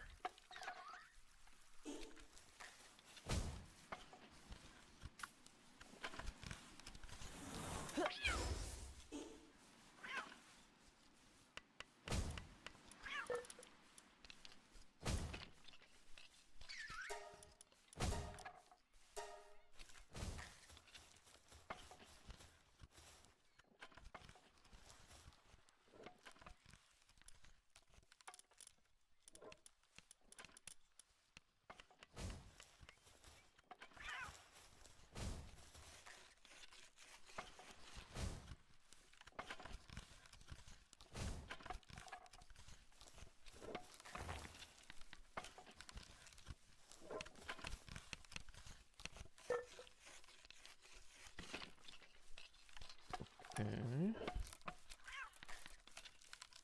Saw good stuff going on, I guess. Need more berry seeds.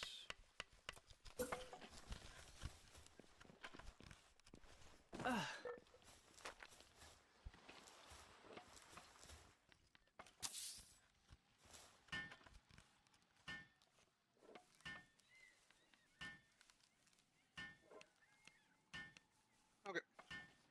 Yo. Are we back? Yeah. Cool.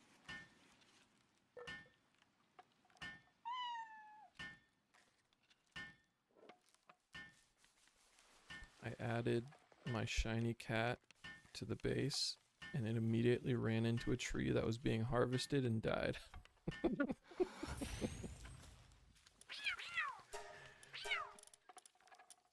Which is best case scenario, really.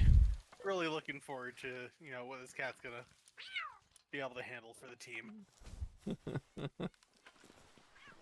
Putting their first good leg forward. Okay, cool. Drop off some stuff first real fast.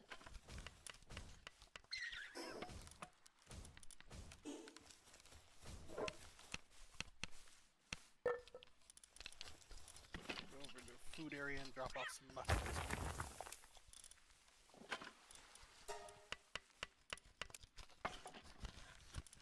Now they have more than just berries to eat. Sacrilege. Eat your berries and you'll like it.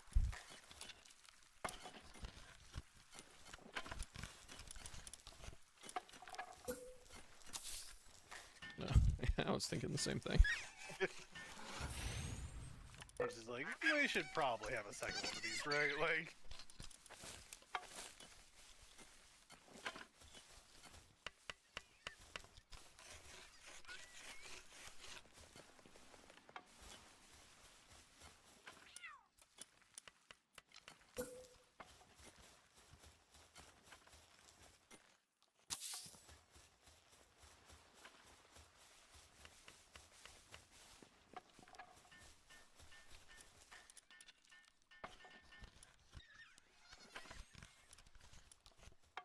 Okay. Now what?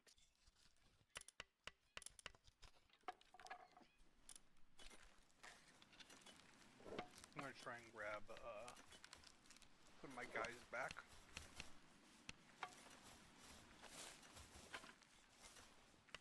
Oh, no. I want you, and my wolf. You. Whoa. I'm one of the wolfies.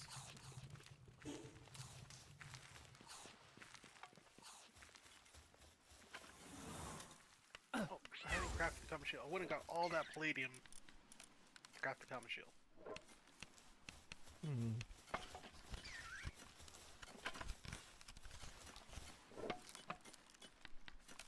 Two more palladium fragments.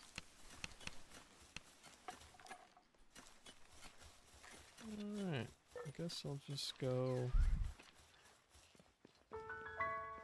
do a bit of running. Yeah, probably a good idea. I haven't caught a cremis yet.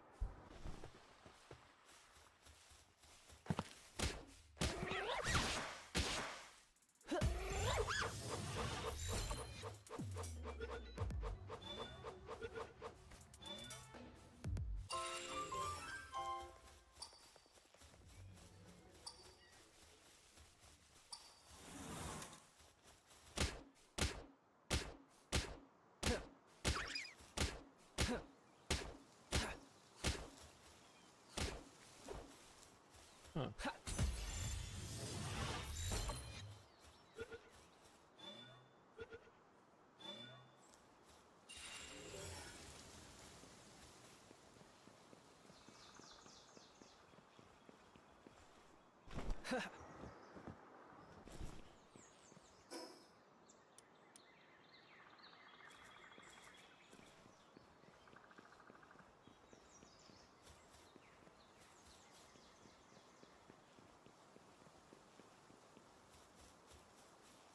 Yeah, that all of my pets want to kill everything in this place.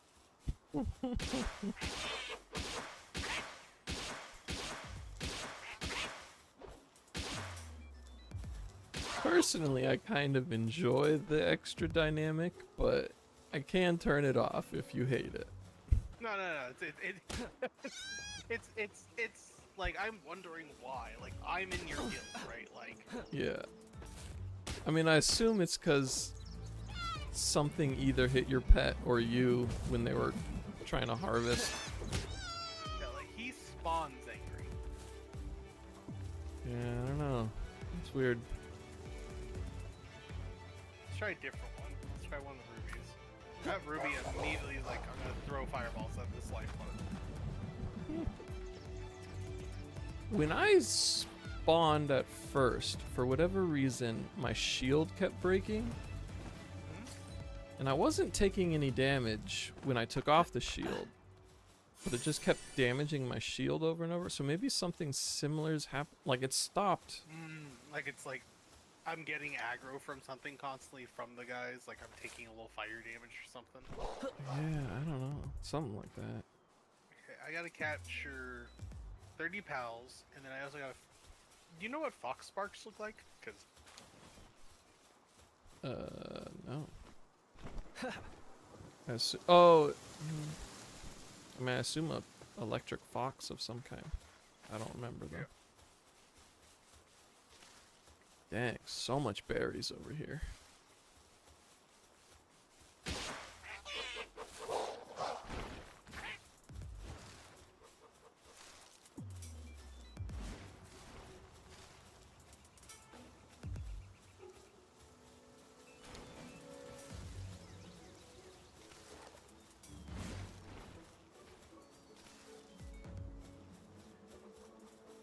Is the game giving you a hard time? I was able to use a bench right away. Sure. So that's I just the best mean- I can give you answer so far. Right now, I'm pretty far away from you. So theoretically, the conditions we had before are recreated. Combat seems to be pretty accurate so far, so that's nice. Alright. Well, if it's better, that's better. Yeah.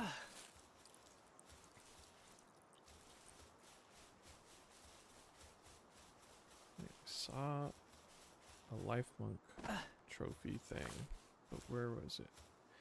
Interestingly, I'm kind of having weird server things now, but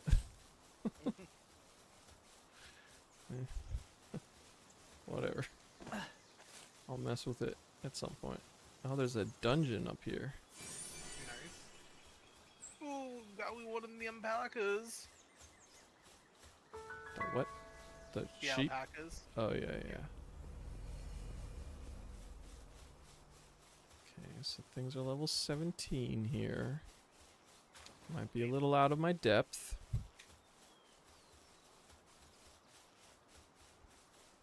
Oh, but there's a cow.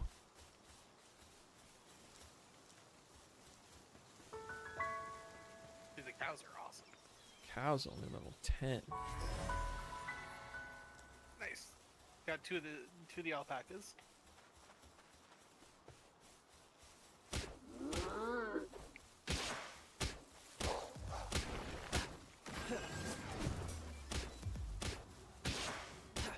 Wolf and Clubman versus cow.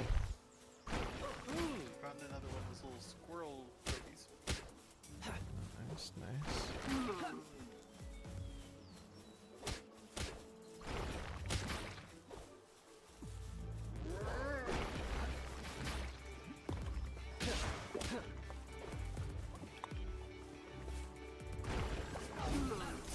Ow.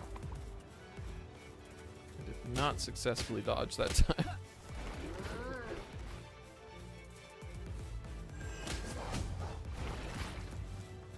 The cow and the wolf are both shooting a tree between them.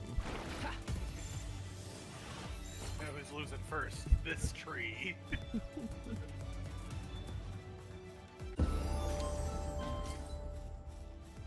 Nice, nice. Leveled up. Nice. I can get some temperature clothes. Oh, my shield started hurting itself again. Oh my god, that's so many cows. You just found the world of cows. Yeah, and they all scattered when I caused Ooh. Simba's dad to... No! Your scar!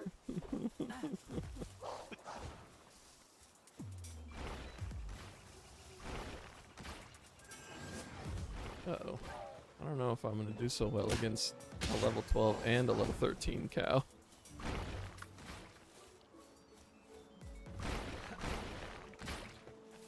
Do have them hurting each other a little bit, so that's kind of nice.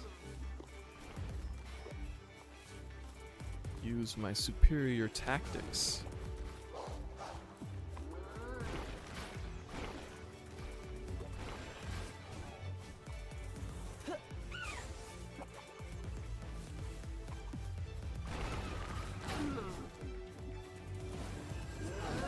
What are those?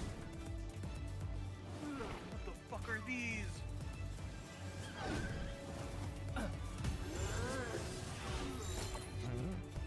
A Crojiro. Oh, hell yeah. Is that the one with the witch hat? No, it's just a little toad dude with a stick. Oh. Ah. Interesting.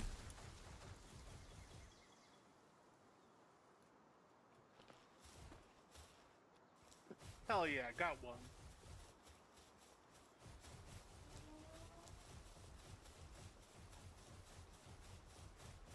Oh yeah, I can teleport back to base from this thing. I'm kind of running to one of those, but it's like real far away.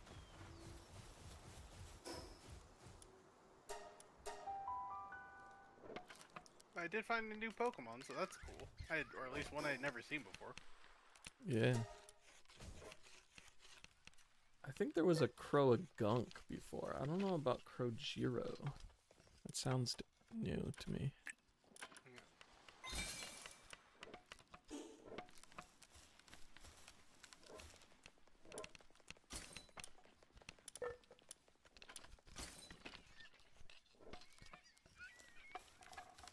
Pal fluids.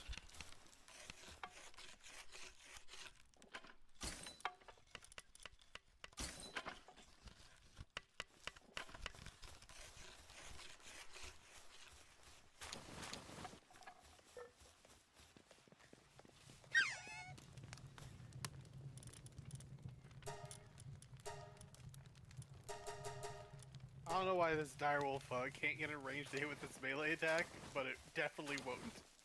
It's just chosen to never hit with melee in its life.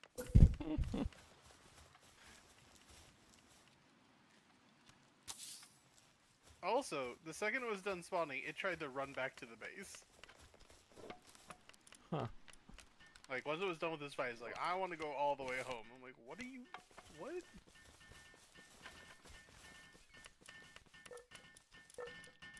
Cool. Unlock a fast travel point.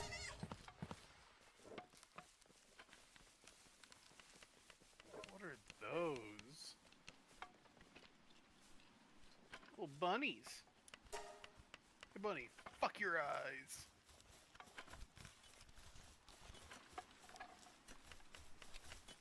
Your eyes. Shot him right between the eyes. Fair, fair.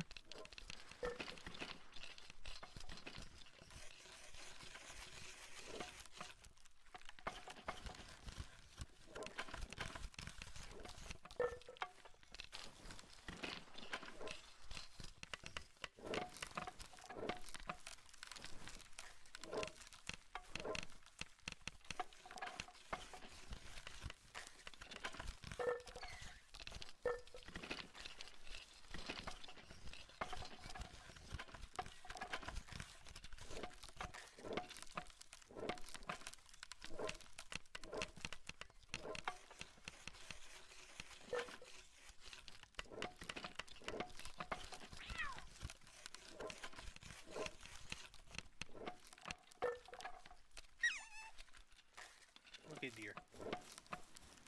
Let's play normal deer games. My god, all body.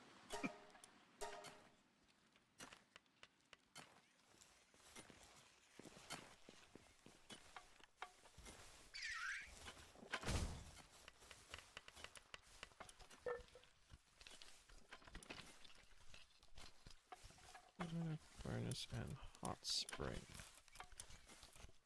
I have not unlocked the primitive furnace yet.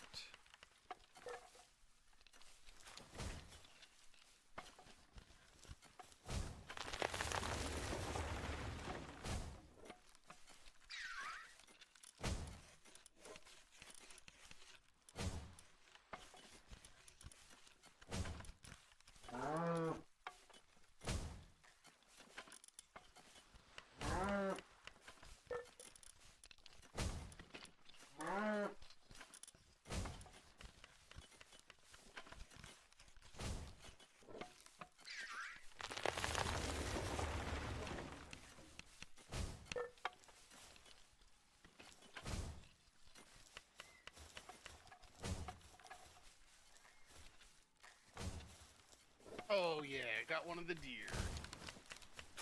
Nice, nice. Now we're returning home because I have very little food and I am very badly beaten.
So the Croagiros have watering, gathering, handiwork, and transporting.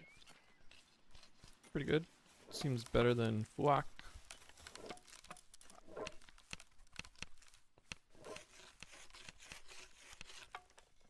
This one has infinite stamina. I Hell can yeah. replace it. It's only valid for rideable pals. Yeah. So. Oh yeah, look at This that guy. landfall has motivational leader.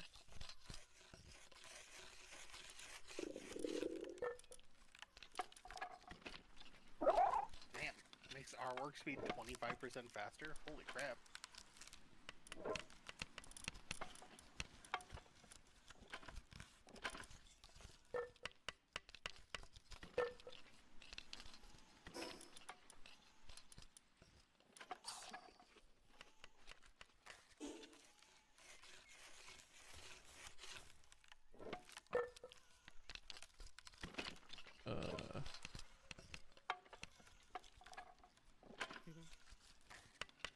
Why are there crafting noises? Do you hear crafting noises? Not like a ton. I see a lot of people sleeping. I hear constant, like the noises when you're actively crafting. I hear that too. Interesting. Okay, so it's on the server, not just on mine. Huh. I wonder why giving the server more ticks caused it to flip the fuck out.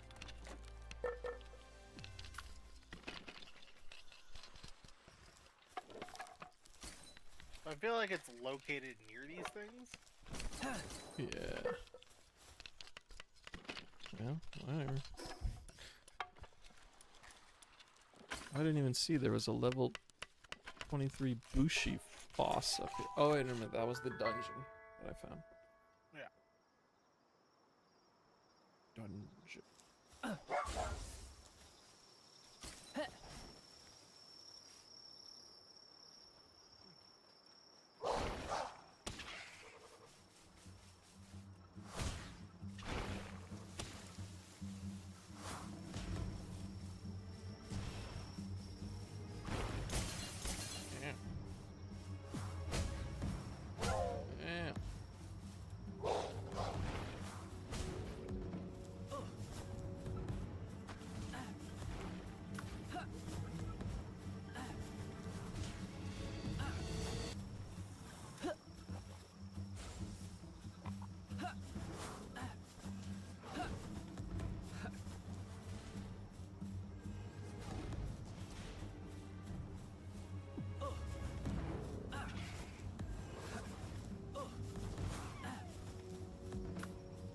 out of my depth.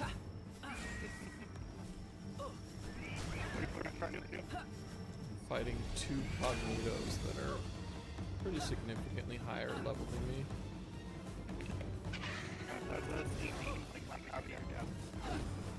Not like inconceivable higher level than me, but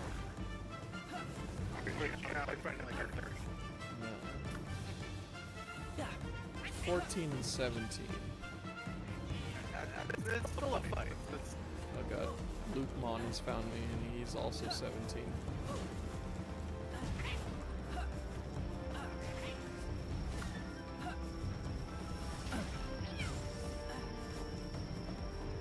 One of the cognitos got murdered by the other one, maybe?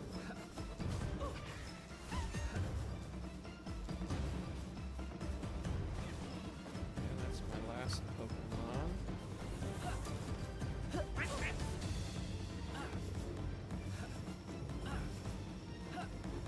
Serpent Slam.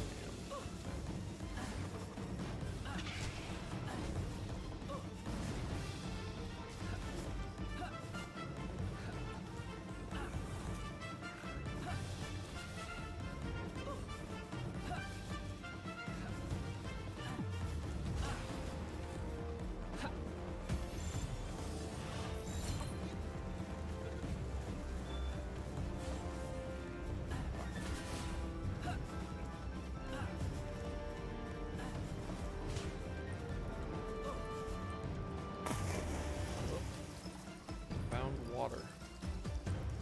In the water, I found 3 syndicate thugs. And this is our head. You're like, what are you doing down there? I think they might actually be asleep at the bottom of the water down here. Which is intended behavior, I'm sure.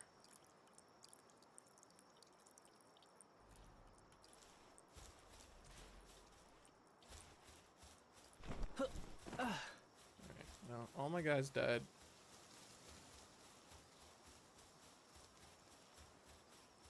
But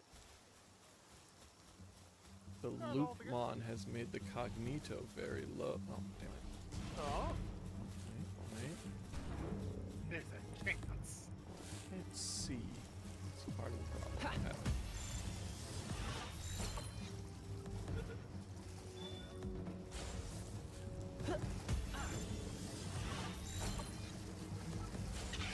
Stop escaping the sphere like a cheeky bastard.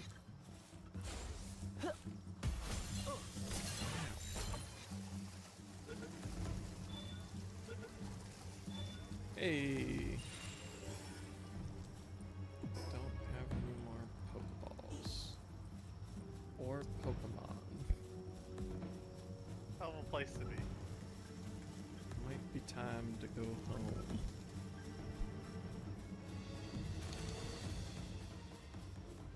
Found a venom gland sitting on the floor.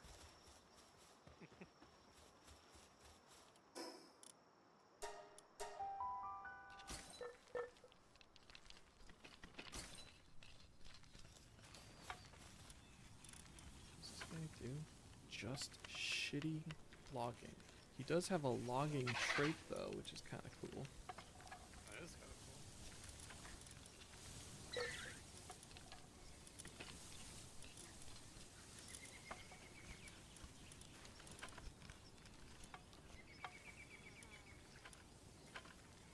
Okay. I have, hopefully, once the croak is done, we have so many guys watering. Do we?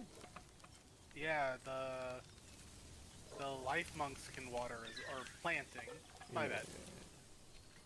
That only happens like every 3 minutes or so. So Gosh. they prioritize it. Let me see if one of the water guys I have just has watering effects. I don't know. Yeah, this requires watering very specifically. Yeah, I'm gonna replace him with this one. Celery. Yeah, because it'll only do watering effects. and gathering effects, where the other one does everything. And I'd much rather a chance for the thing that builds us Pokeballs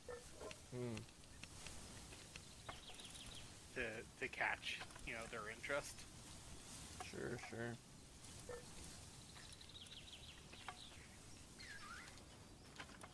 We could make one of the life monks be a watering guy, and then even more likely to That's true. somebody to water. We could replace it with a Croak. Or Crochiros. Yeah. I'm building 11 Palisades for you right now because I already have like 15. Thank you. So you said you were out, so I was like, oh, this will be helpful. Here's help.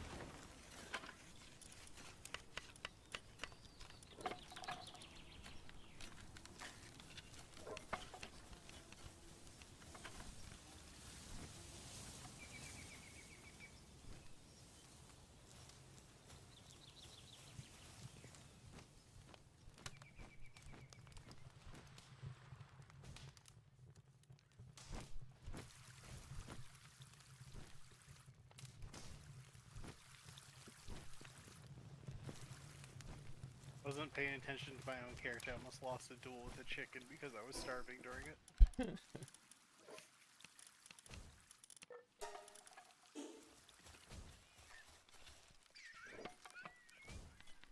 Mr. Cat is slacking off.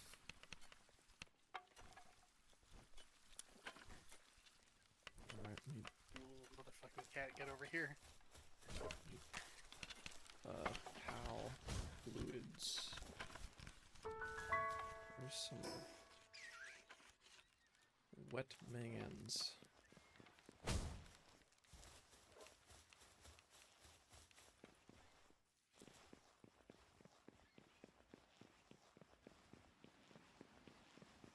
Sheeps.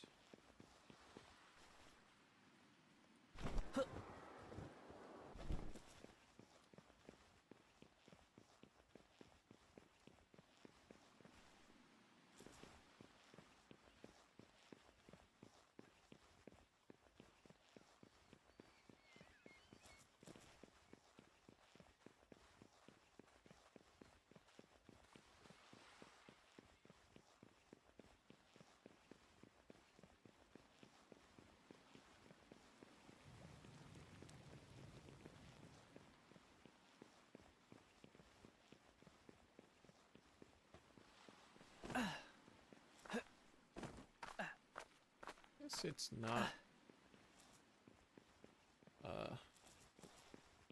unreasonable to invest in some heat resistance clothes. What with the always being too hot around here. Yeah, with the, like, we have one fire and everyone's like, oh guys, it's sweltering.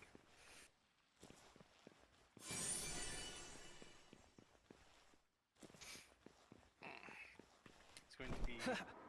I'm enjoying this quite a bit, but I also had this painful, daunting thing behind this, which is at like 11-ish today, I'm going to jump off of this. I'm going to jump back on work until 4 in the morning. And this is why at least one thing is true about game dev, which is people do say it's hard. Yeah.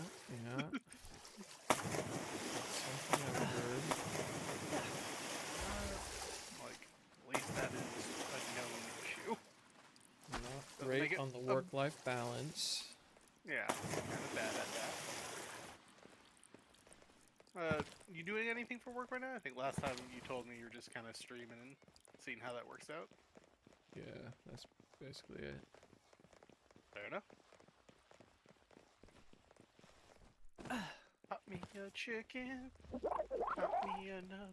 It feels so good because I'm just sitting here beating chickens to death with a bat. Yeah. It's just like that has a distinct flavor to it. Is that not how you pass time?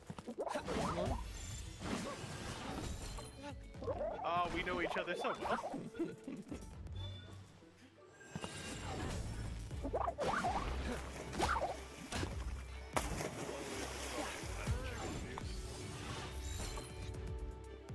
don't stay in that Pokeball, you die.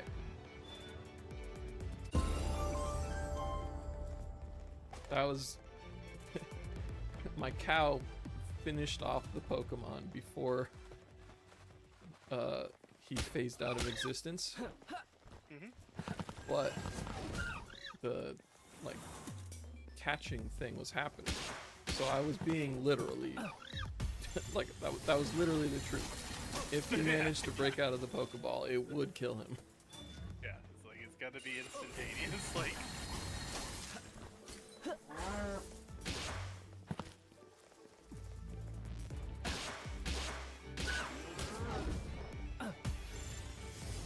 That is a big Goomoss. I want a big Goomoss. I don't think you can catch the big guys though, if I remember right.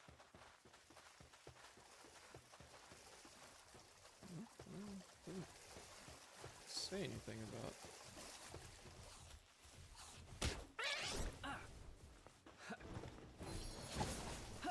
We got this cow.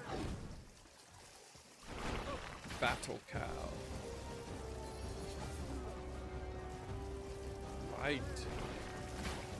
What's going on over here?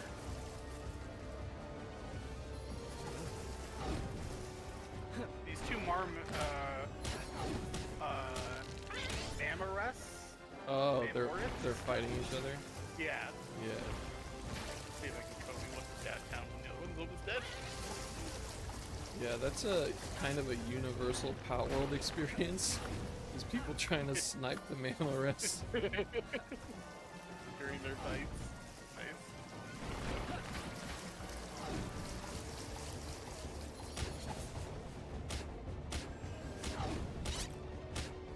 Yeah, I'm just like, I'm just level 10. I'll just get this chicken instead.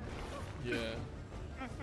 Hitting them with Yeah, the it's like, regular pal ball or whatever is pretty hard too. yeah, like a 0% chance type of thing. Okay. We got the collect 30 pals done. I don't know where a Fox Sparks, if I'm ever gonna find a Fox Sparks, but you know, hopefully I do. I've learned how to make an egg incubator. Nice.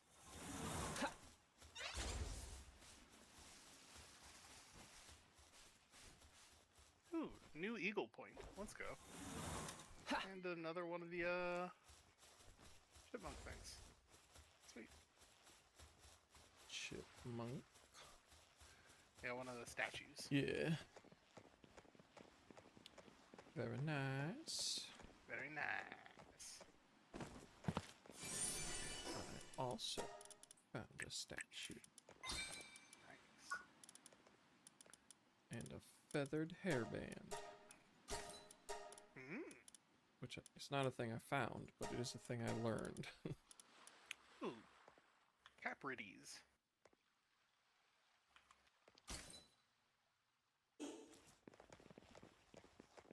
Go beat this thing's ass.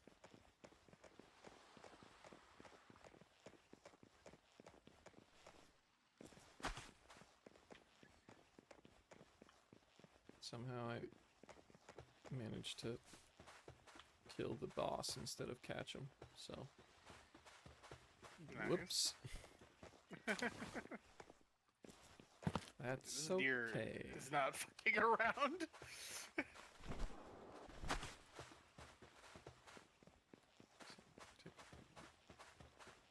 Yeah, I wanna fight these guys. Ooh, got the cat ready.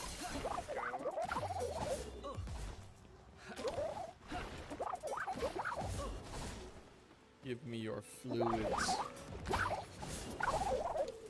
Hell of a thing to say. It's a hell of a thing to need. That's probably more true in this sense. Like, I'm kind of sorry, bud, but like, you know the stuff that lives inside of you? I'm gonna need all that.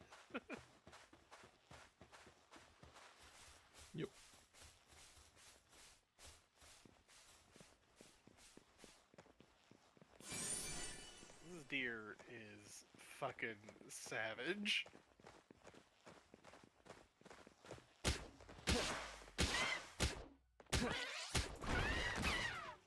Oops. Meant to catch that one, but whatever.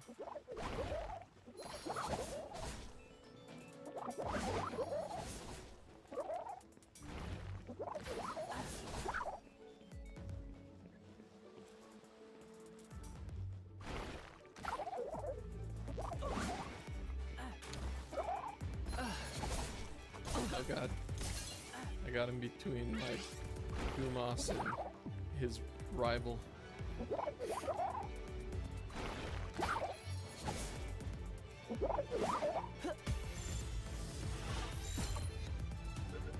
Oh, the chilling's way over there.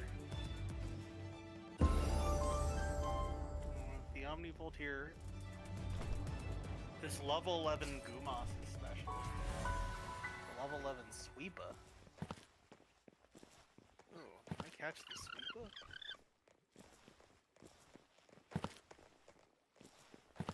It's up on this Probably. hill. Yeah. Yeah, man. Only got 3 bows left, so like, not the best chances, but like, not bad. Sure, sure. Random foul ball.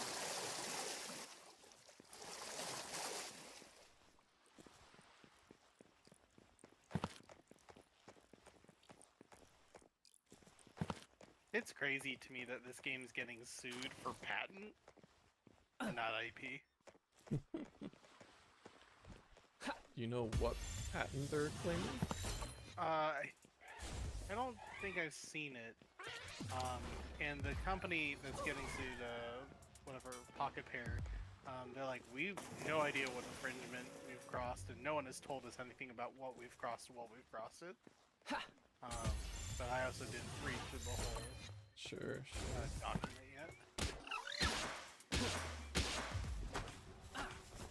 Oh no. I didn't even hit the Q button.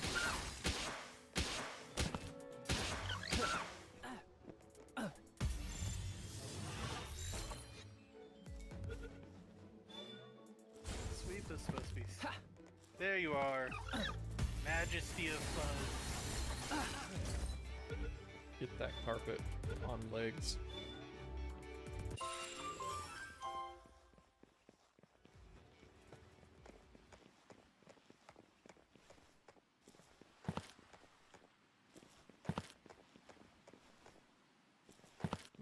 Dark egg.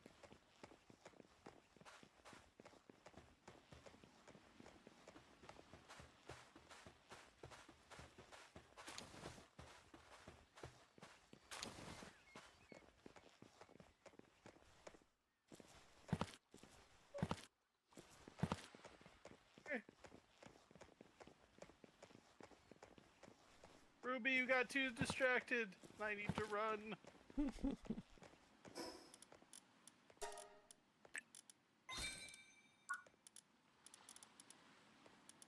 Oh, I got sniped. Oh god.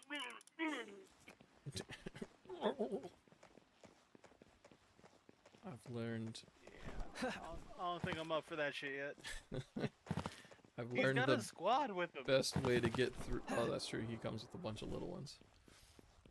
Well, I've learned the best way to get through the mid game, which is the Life Monk submachine gun. Ah, that makes sense. Just such a huge DPS upgrade. Yeah. Some kind of earthquake just happened? In real life? No. It was a rumbling noise and it sounded like a release of some kind, and I don't know where it happened. There is this wall that looks like it has cracks in it, which seems conspicuous. Oh fuck. I do not have enough stamina to climb it. Let's see if I can find a shorter wall. I'm gonna test this Reaper guy tomorrow.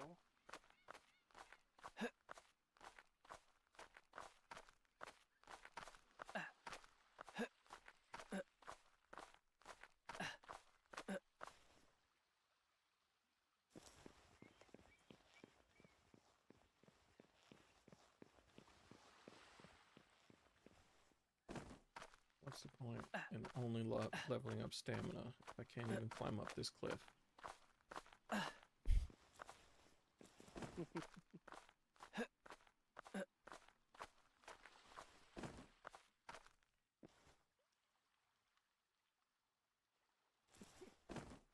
Just watched a deer run over a syndicate bug.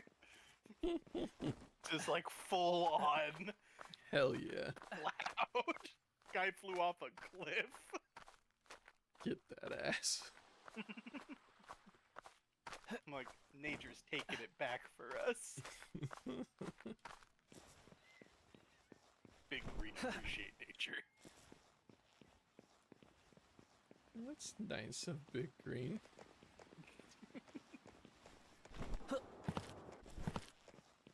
Big Green also believe in deep capitalist model. A little contradictory, but you know. Big Green understand small bit of hypocrisy.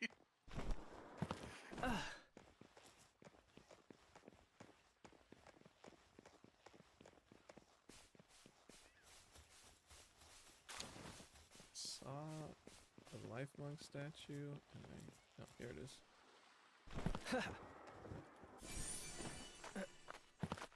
Still not seeing a payoff for this thing being all cracked up and that rumble noise. But, oh well. Maybe it wasn't up. Perhaps it was down. The other direction. Horrifying. Truly. Big egg. Hey! Like you're the little elephant guy, right? And I have a baseball bat!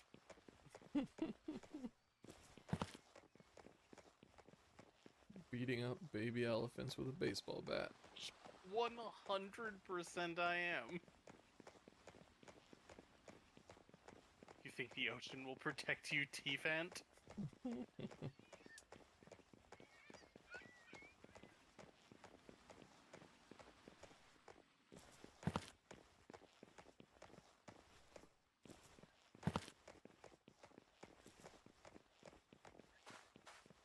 Wonder. I feel like these, like debris piles, driftwood debris pile things are new. I don't remember this. Oh yeah, it's just a hold to get situation. I got 3 nails and 273 coins. Okay.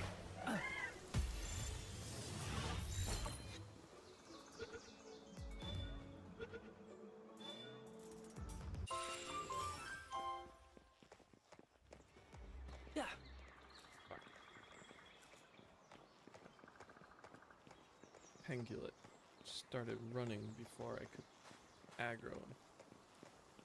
What a little jerk. My only ranged aggro is throwing Pokeballs at him, so. Yeah. Oh, don't play backwards for me, Celeray. I need to punch you more in the face.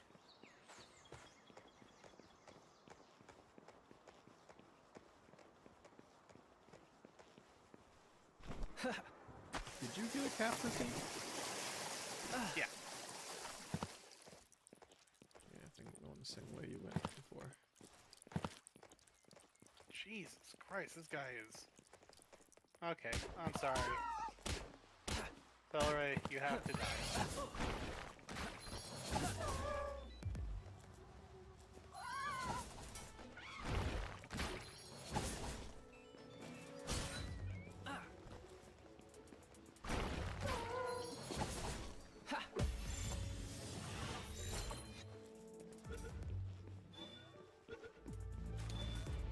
Ooh, level 12.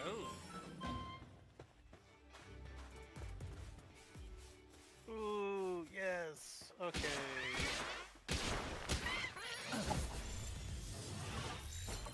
Saved your life, T-Fant.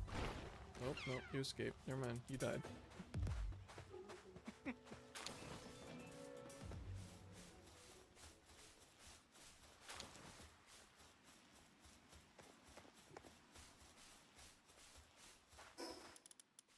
Okay, I'm heading back because I want to get the mount for the deer. Hmm.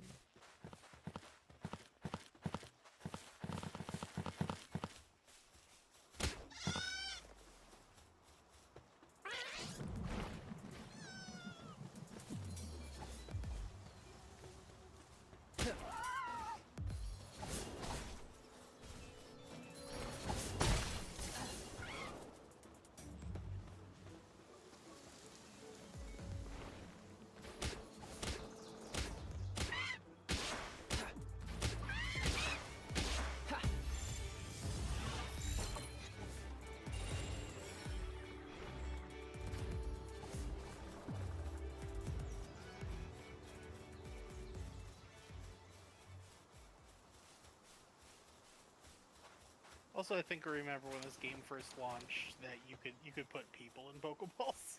Yeah. Yeah, you can catch people. Yeah. I think they might have added breeding people. I don't remember 100% if that's true. I remember they were like, I don't know. They did something to just lean into the thing that people thought was funny about that. Gotcha. You know, you can get the best stat of human now. You're like, guys? Maybe don't. Jesus, deer?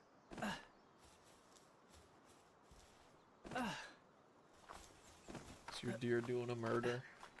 Oh yeah, just a drive-by straight up. Like, found a random croak and the croak was like, I'll fight it. And the deer was like, I'll end this dude's fucking world. Excellent. Yeah, it's so strange.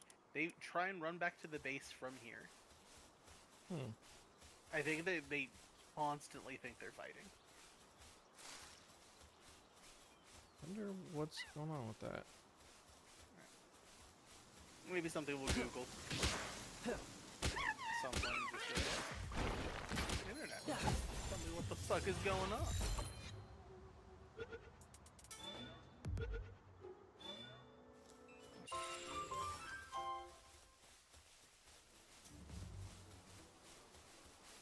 Oh wow, yeah, this was never once watered while we were out.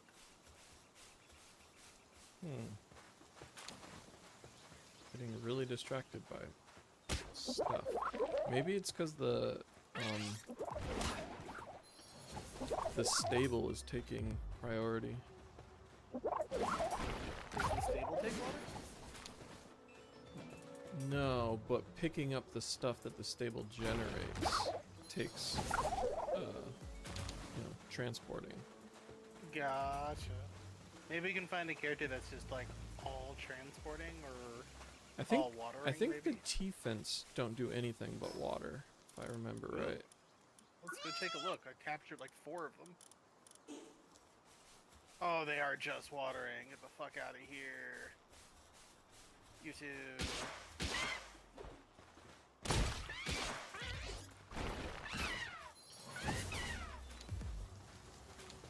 We now have 2 T-fences. Excellent. I don't know if I'm gonna be able to catch this guy.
Oh, here's a fox spark. Where are you? Uh, Oh yeah, you're right over there. I looked through the whole area, didn't see one. What am I trying to build? it is. Nope, I accidentally murdered it. I need ingots. It has absolutely nothing to do with electricity, which is interesting with a name like that. Yeah.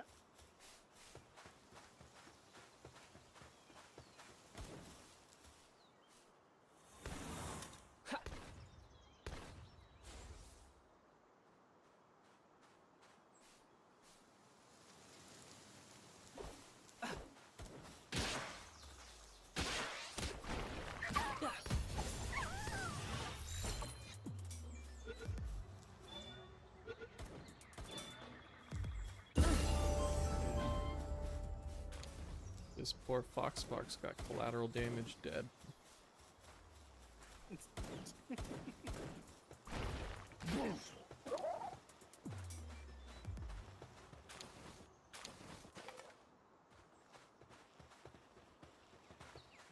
nails.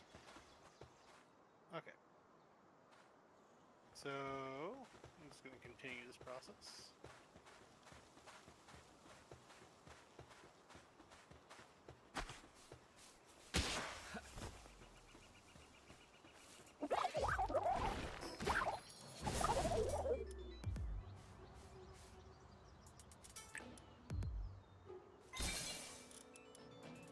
What's else on the build list?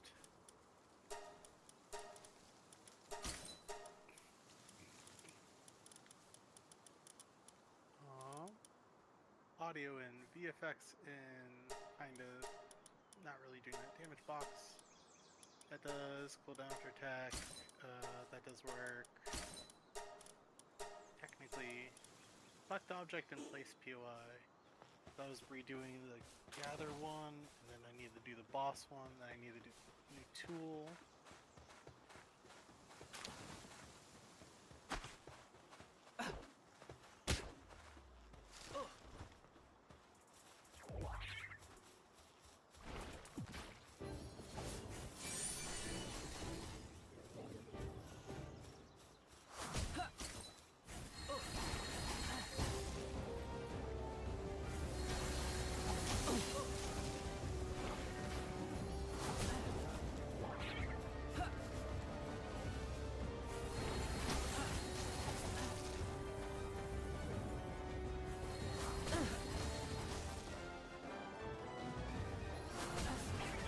Majesty of Buzz is his official title.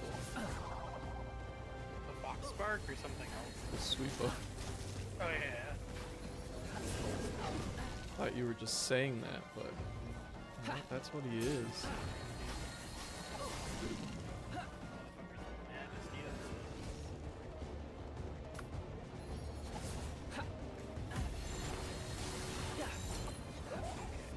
We need a fire Pokemon.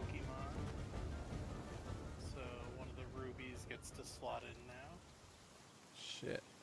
Put you in over the non-shiny cat.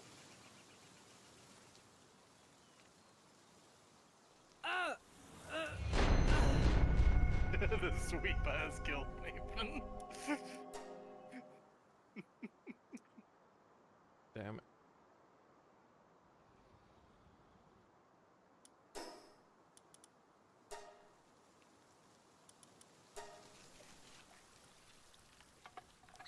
Let's see what happens here. So they both went to watering right away. And then...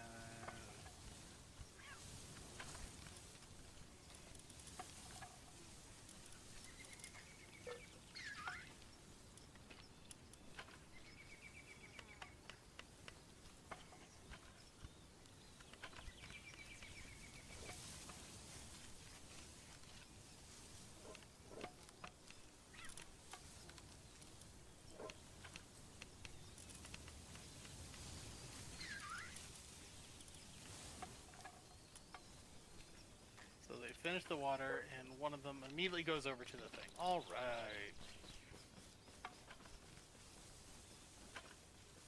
Don't know what the other one's doing, so we might only need one of them. But Makes hey. sense. Yeah. Yeah. So swap one out for another cat, I think.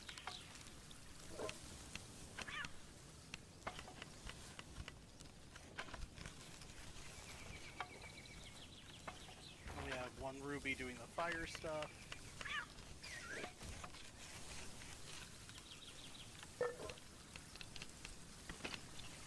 Didn't have any ingots for nails or anything else, so now I just need to go find a shit ton of ore.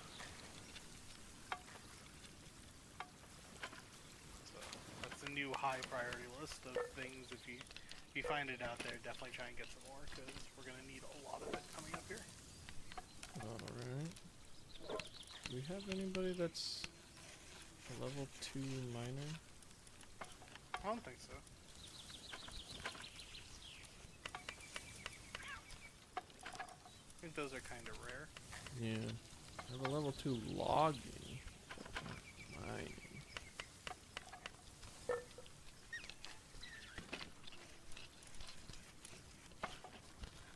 Where do I want to explore?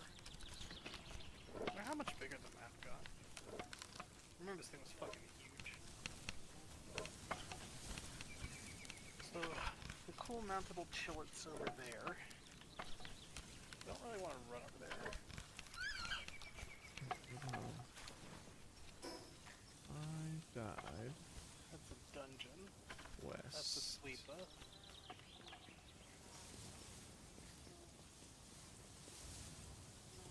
I'm gonna go north of the sleeper, I think.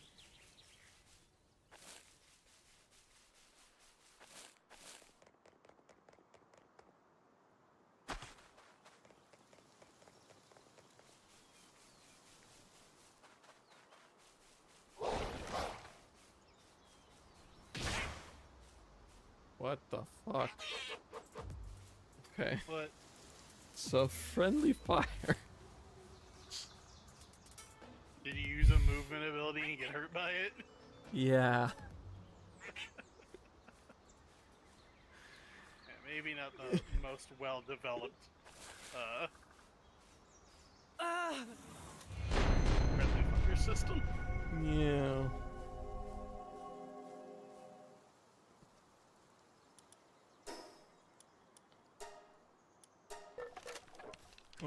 Okay. Let's try this again.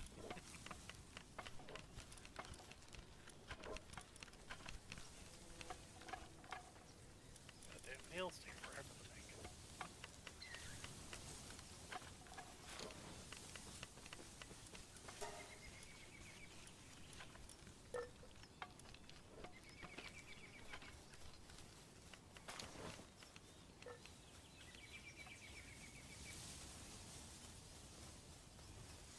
I was trying to do drive-by owl fluid farming, but that did not work out so well. I think I'm gonna turn off friendly fire, but I'm not gonna turn off PvP. Just Okay. your own dudes. Yeah.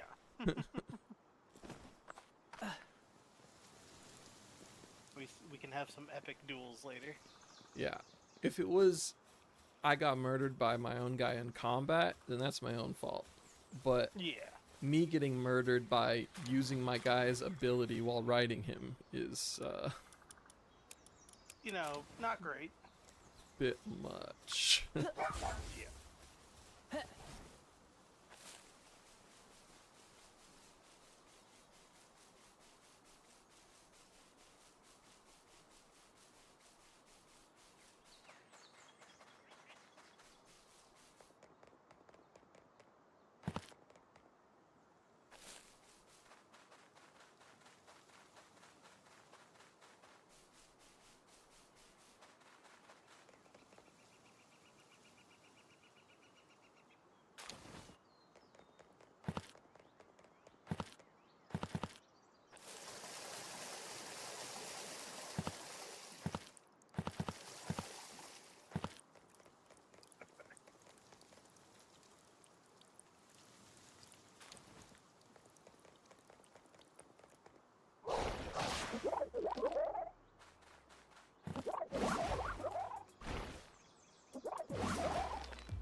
Damn. Dinosaur is cool as hell. Oh yeah, like the big dinosaur looking fuck. blossom thing. Oh fuck. I think that's what it's called again. Yeah.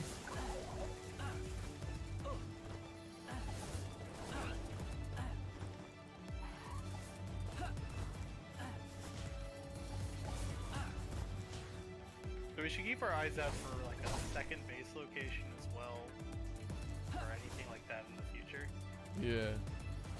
Like maybe one that's pretty ore targeted. Yeah.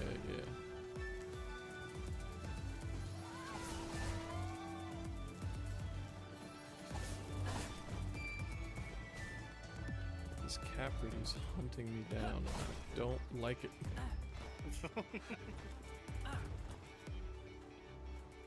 Oh, okay, my dinosaur threw him inside a mountain. Casually breaking the laws of physics.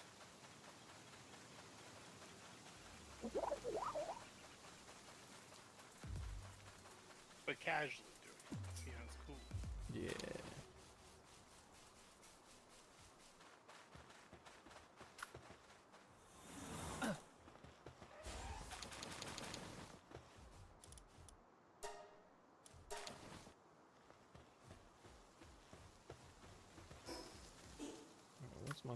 What's my squad now?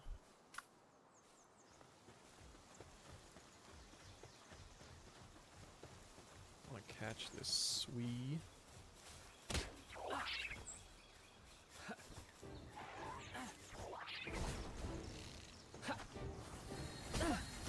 Fucking hell.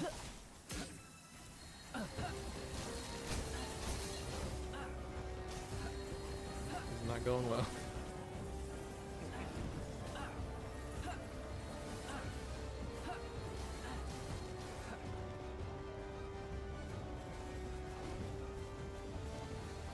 Got one Swee.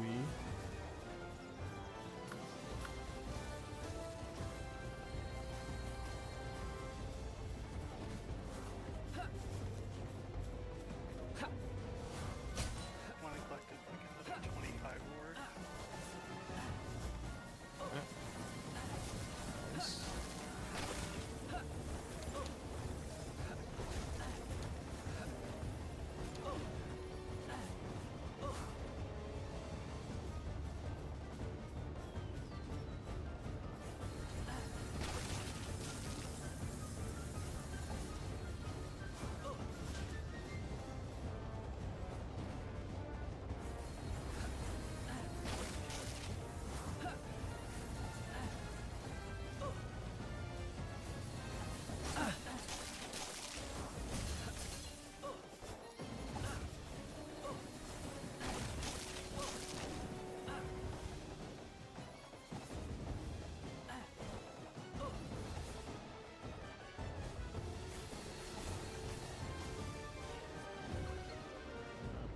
Spheres. I guess I'm not catching Sweet for this time.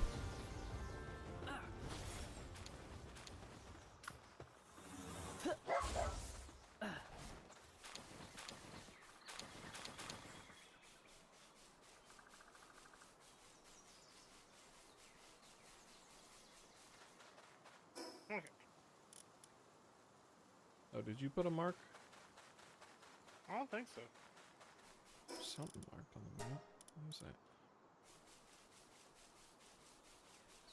A little meteor symbol? I don't see a meteor symbol. I see a person. Oh, maybe I put a mark. I see a bird. I see a... That looks like a dungeon, I think.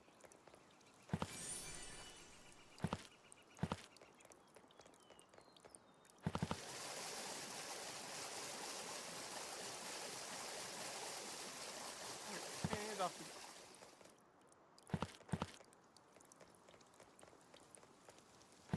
Actually, I should probably build some arrows first.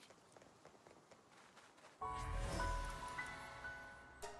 at least request that someone build them while I'm gone. Yeah. Living in the future, baby. Trying. Science and technology!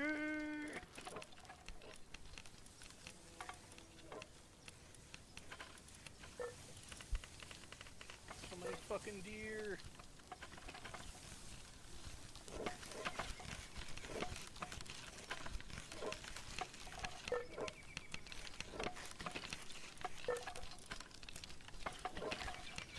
Oh! Oh! No, I didn't mean, I'm so sorry, angry goats. The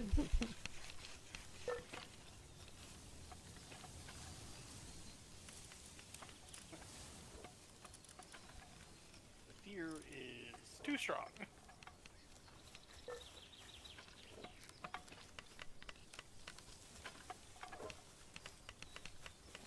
Remember, direwolf is only for writing, not for combat. Well, specifically the, like, bite move, got me killed. I think you can probably do,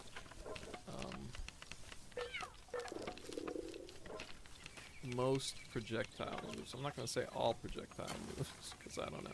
Yeah, like one of them that kind of starts right behind the bottle, all of a sudden just kills you anyways.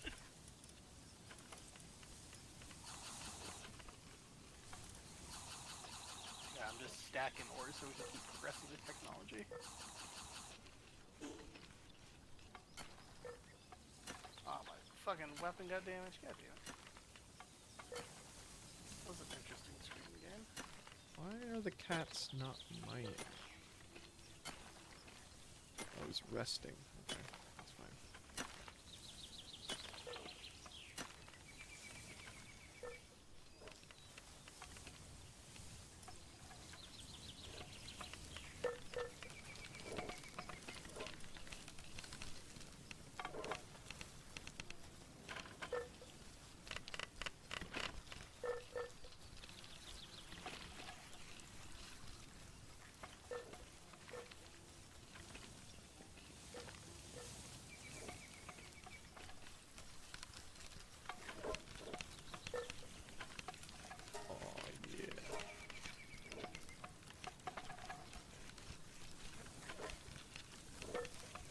Need to repair this.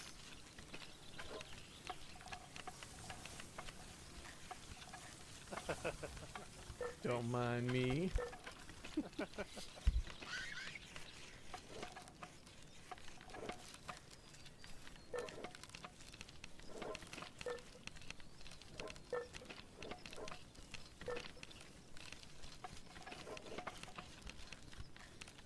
What's up, Mr. Cat?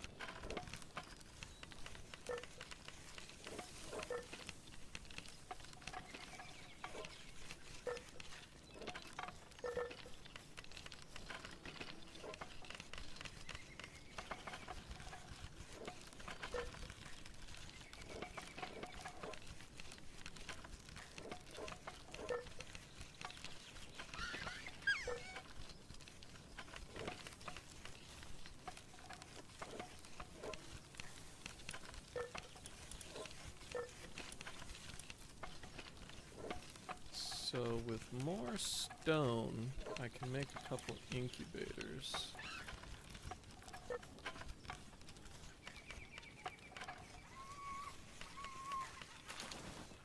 Here's some stone back. Oh, here, let me put these back in there. Good job, Ruby.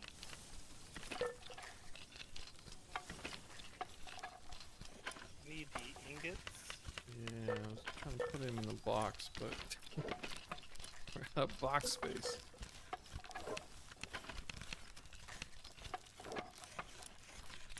Let me open something up for you. There you go. Or, yeah. Opened up a spot for it. There we go. I also already have some nails, which is useful. I think this is... I still need 5 more ingots. God damn it. I thought I calculated it right.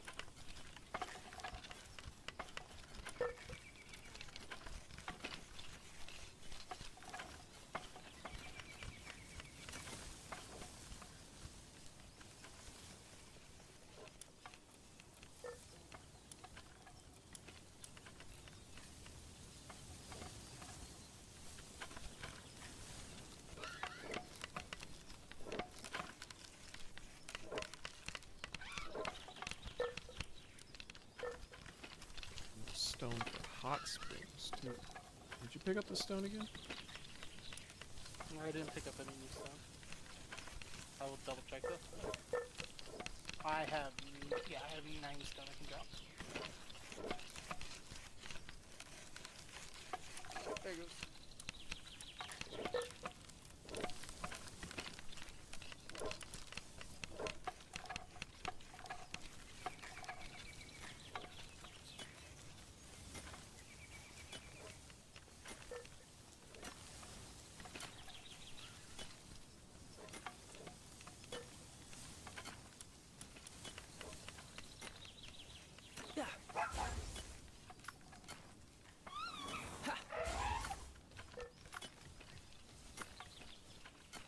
Might not need the cow for a bit. Sure. Yeah, the cow just gets milk. Yeah, and there's 70 milk in the thing. Sure. It's honestly not that important, except for that we need milk to make breeding cakes, which Gotta make them breeding. which isn't actually probably going to impact our gameplay at all, but it was one of the last things I was prioritizing last time I played this. Yeah. So it's the impulse is still in my brain. It's like, we should probably do this thing. Should we though? Can, I guess. But did you pick up those ingots? Yeah, I put them in a box though. The new 5? Uh-huh. Yeah, okay, right there. Do you have a high quality workbench on your radar? Mm-hmm. Nice. Right there. That's why I went and got all of the ore.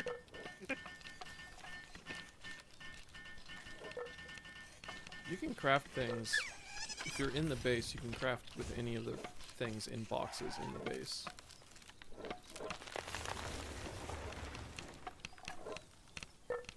Just so you know. Metal axe requires more ingots. Recipe, max. 4 more. Gotta go get more ingots. More ingots.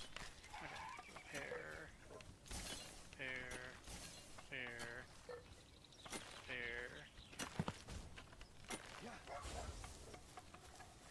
Wolf, let's go find more ingots.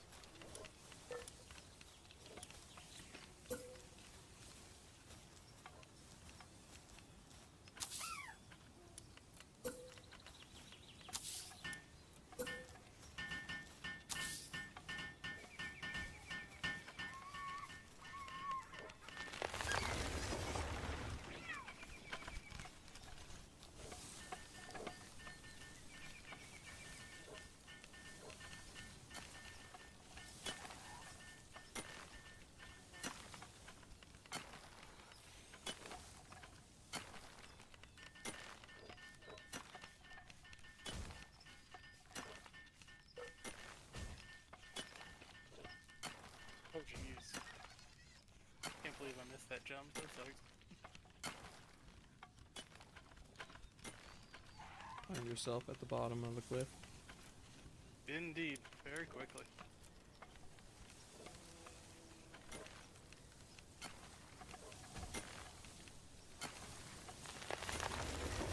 Like I can make this jump.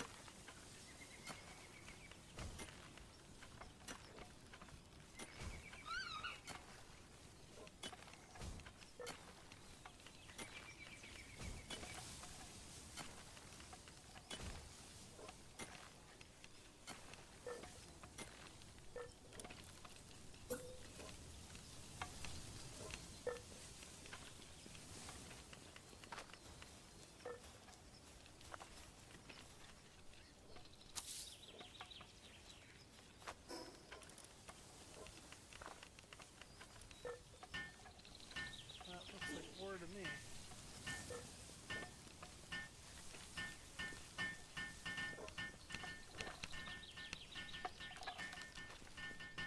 Must make ore so I can get a better pickaxe. So you can get better ore. Guys, I think I'm caught in a loop.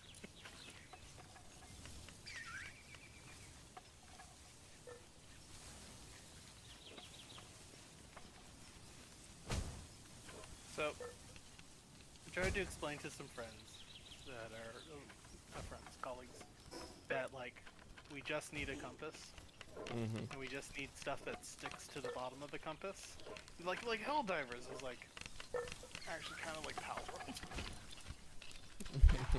Like, if you look at our compass right now, like if I rotate it and it highlights an important symbol, the important symbol will stick for a while. So like if you're near one of the eagles or something like that, and if you don't move your screen for a bit, it'll fade.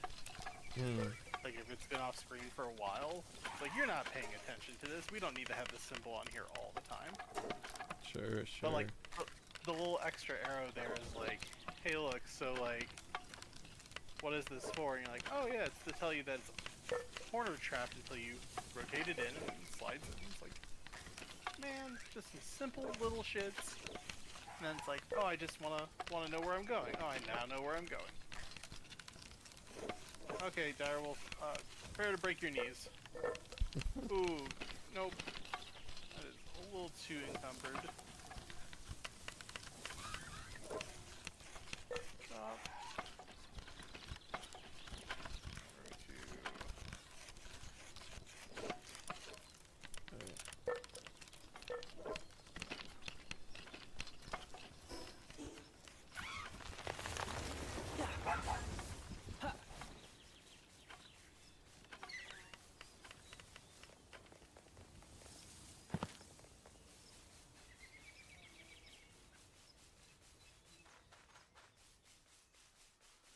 Come on, game. I didn't try and pick it up. Just dropped half of it on purpose.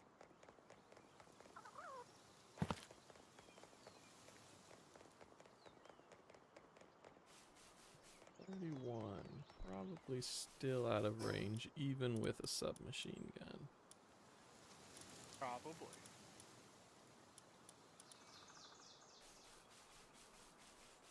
I love the ambition. It's more contemplation of ambition, but yeah. Not your enemy, I'm not your enemy, I'm not your enemy. One day it will be. Then you will know. I hate that the targeting when on a Pokemon whose projectile has an arc is depth dependent. So if you target a thing, the arc will miss, but if you target above the thing, you'll shoot the horizon. Yeah. It is not great feeling.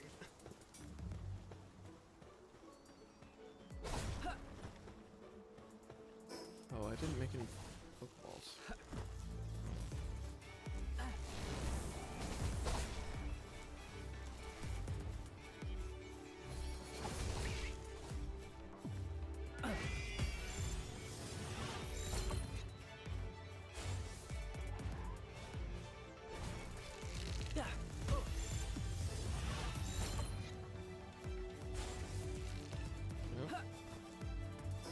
Into that. I wanted you to be my friend, Nightwing, but instead, you die. Bye-bye, axe. Yeah. And my bow. Okay, I'm gonna replace the all of the things that were grazing for all of the guys. Yeah. I put in a shit ton of cats for mining. Yeah, get more stone. Yeah. I Like, dig. We haven't needed wool for a while. We have plenty of wool. Sure. But it's like, At this point, we could just use all of the cat's mining and like supporting the production of other things. I'm on board. Oh, 18 serpents, huh? It's a bit high for me. Also, I just remembered I don't have any Pokeballs. So So we need that stone. honestly don't know what I'm doing out here. Like, oh, I was gonna catch some stuff. You're like, or not. Oh, it's so dark, and my screen darkening effect has made it. I'm like legitimately blind right now.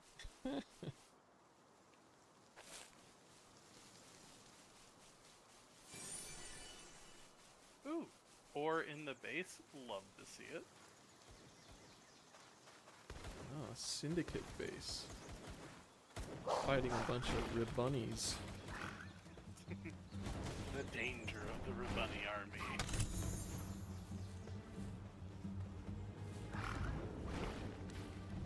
I'm gonna steal this candle Pokemon that the syndicate has captured. Haha!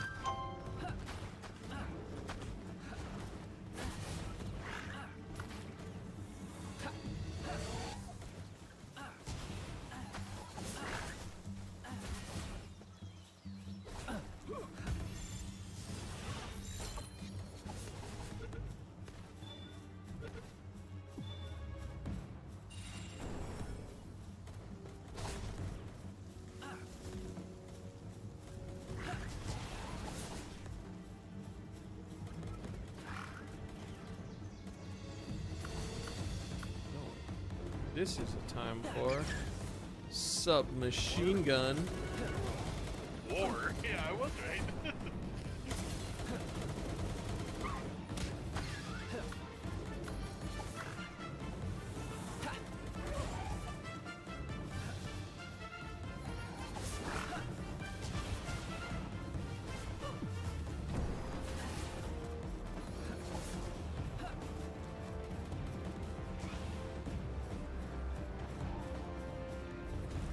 Found some sulfur.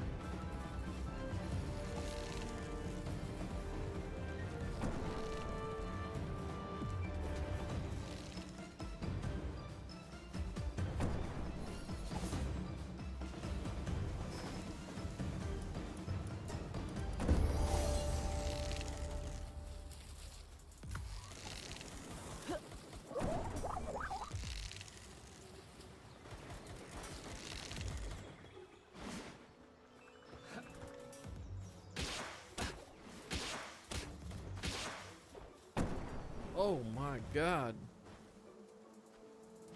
Okay.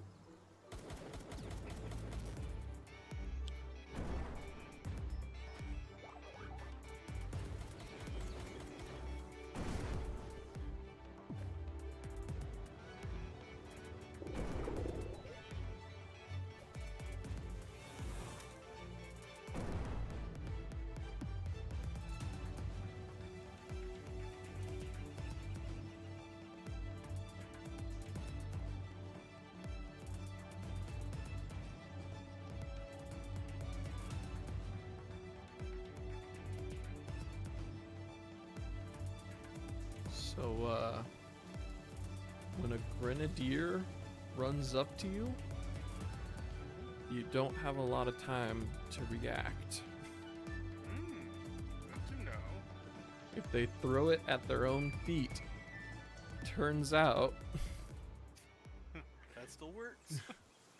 it explodes very quickly. God damn.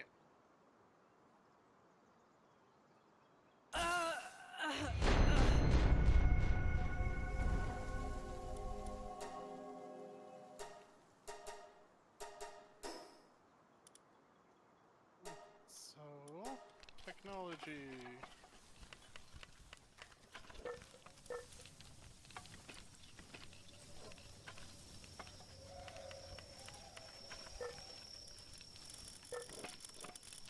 Have a spare wolf or something? Damn. Get myself a spare wolf.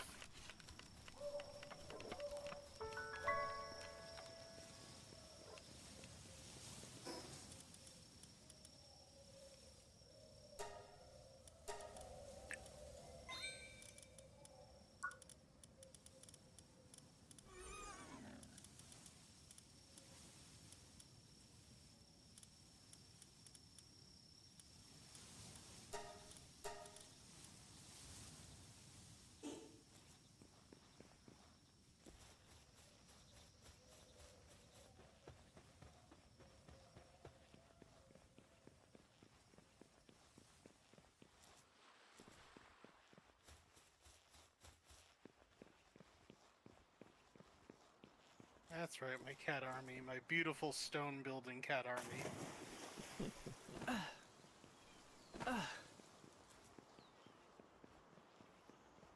Yes. Yes. Farm the stone. What am I doing? There's a teleporter. Fuck.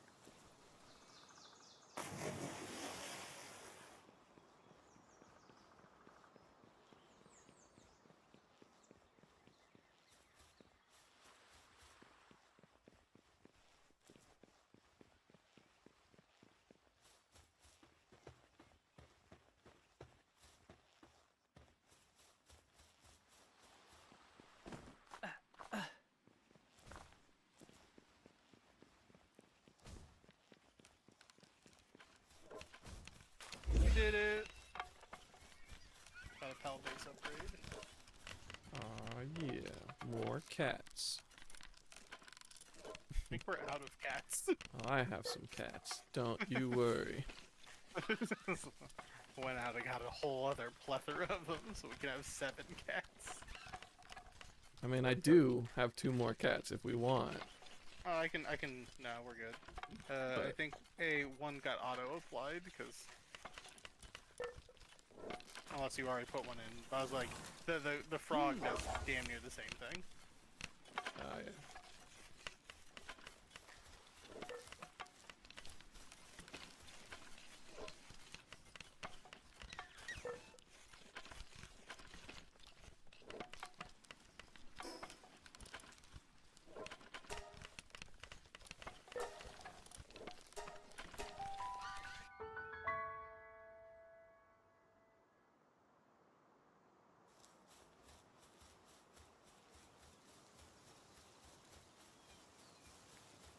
Having some berry generation is pretty good too.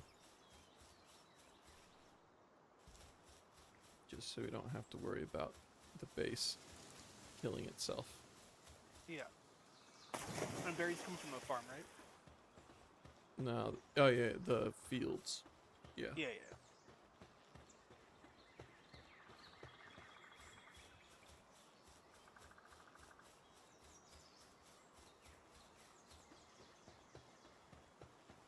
I don't want to throw him. I just want to put him down. I wanted to pet him. Good job. Thank you for helping me.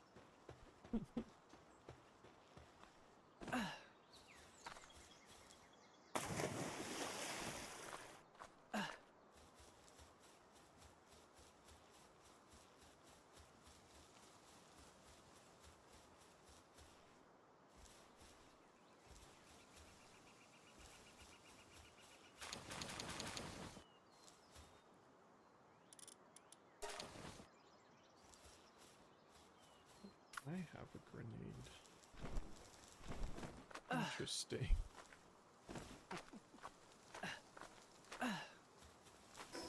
No, you just find grenades lying around in the world.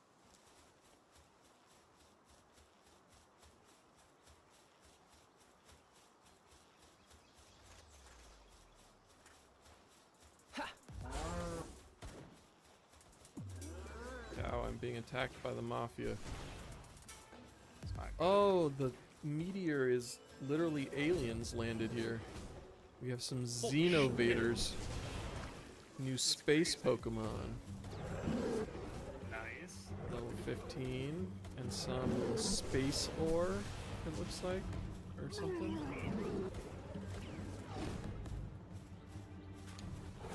Meteorite fragment. Damn. Fuck up trees with this axe.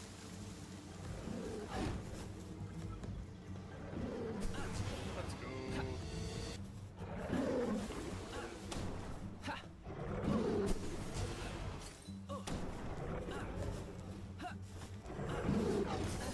Damn.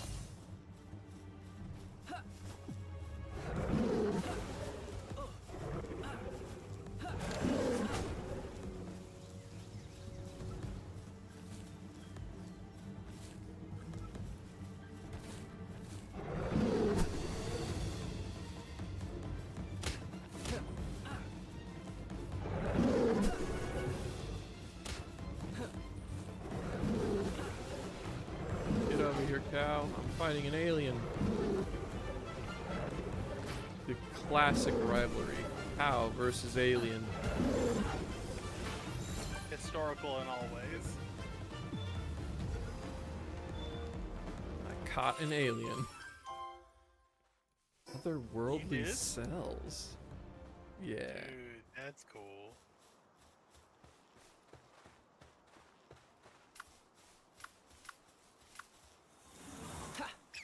I am just farming up a storm right now.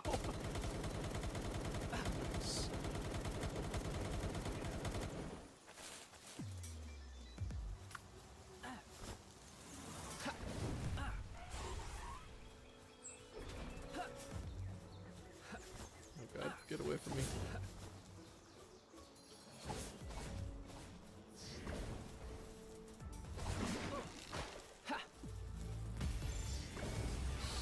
% chance to get a Relaxosaurus. Oh yeah. I think that's good for some kind of housework.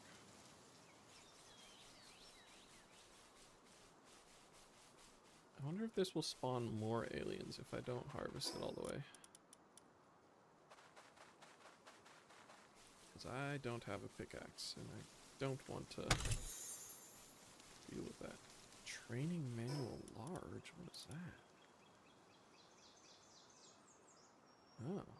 You can give a pal a large amount of XP. Yep.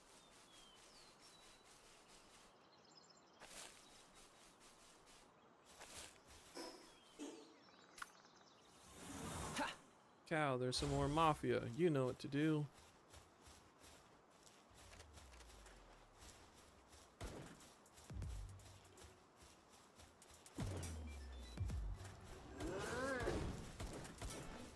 Sticking yourself behind a rock in a position where they can shoot you and you can't hit them was not what I had in mind. It's like, I technically can do this. You're like, why would you, though?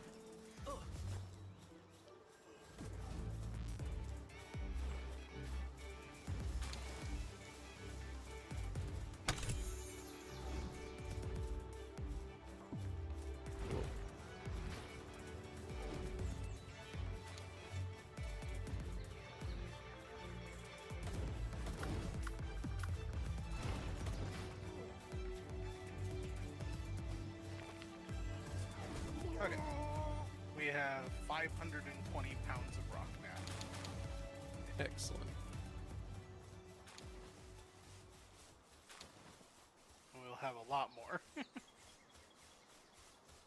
Perfect. I am destroying every rock between here and Timbuktu right now with the new pickaxe I got. I'm just, like... Now that my stamina is pretty high, I'm gonna put a couple points into carrying capacity. Don't remember if it's a good idea or not, but like... I you did definitely... also put a couple into carrying capacity. It's just so annoying to... Okay, like, I have little numbers. Like, I really wish I didn't have to do these runs this often.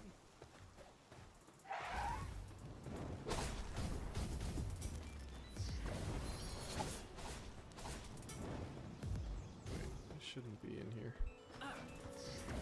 There's a lot of AoE going on.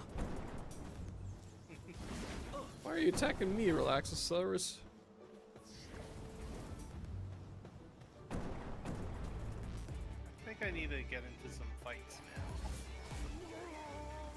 I still have like a good damage weapon, I just have the basic bow. Yeah. I mean, I still have a stick. So you have the life one. That's true. I got a Dinosaur, which is pretty cool.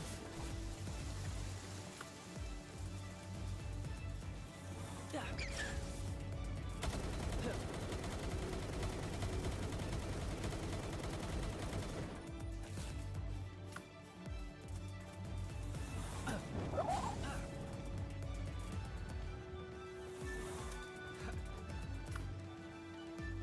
think that guy's dead, apparently.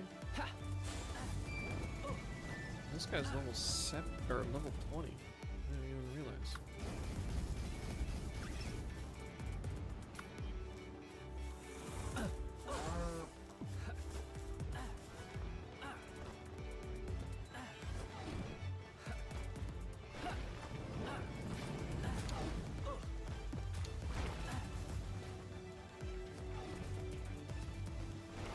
Nice.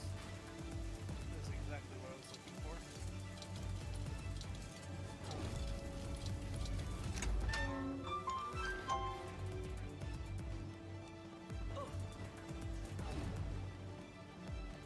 Oh, buddy. Oh.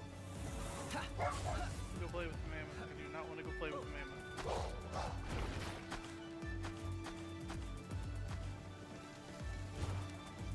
How about we don't be on the same side as this cage? Mr. Flamethrower? What do you think of that? Found a palsoul just laying on the ground. Who would do such a thing? Those are deer. That's what I'm looking for.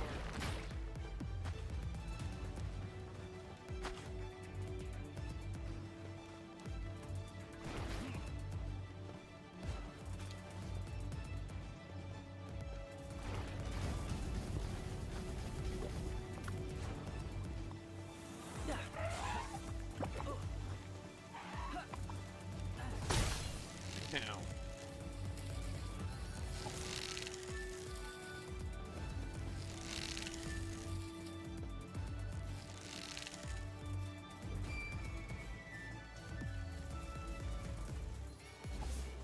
I didn't mean to kill both of you, but you know, like, I'm not angry that I did.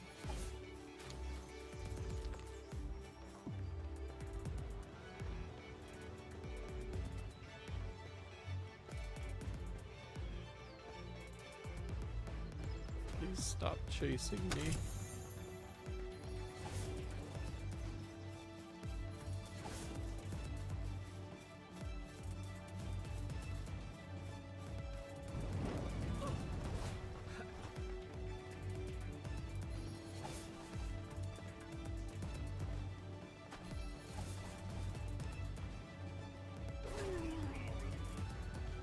Yay. This level 20 fucker that's been chasing me around all day didn't even drop anything.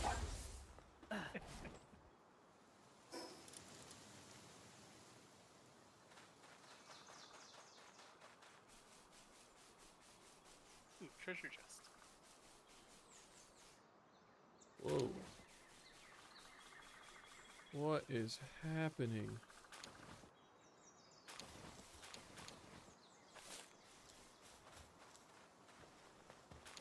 I think the server might be tweaking out a little bit. Because this What's is occurred? a spawn of 20 Relaxosauruses. Well, I'm heading towards you. So, like, I ran by and they are basically... you in a dungeon or? No, I'm just out in the field. But I think I might have gotten them to aggro on each other to some extent. That is interesting. Maybe not. Maybe they're just running back to their spawn or something. Where are they going?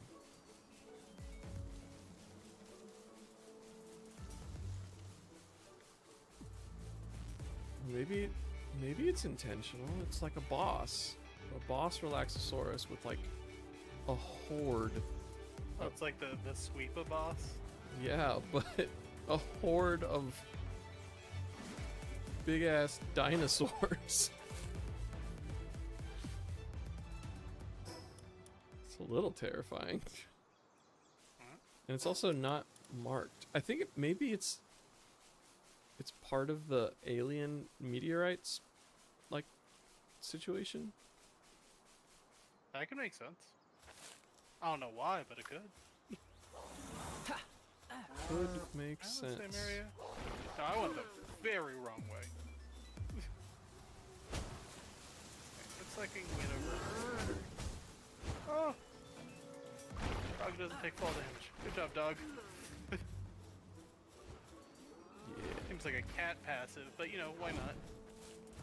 I think it's just, for whatever reason, they don't want mounts to take fall damage. Which I'm not really sure.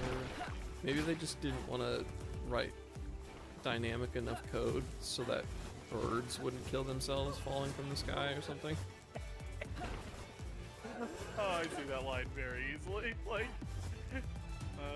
why does the bird take fall damage? Everything should take fall damage. The bird shouldn't take fall damage. Okay, nothing will take fall damage.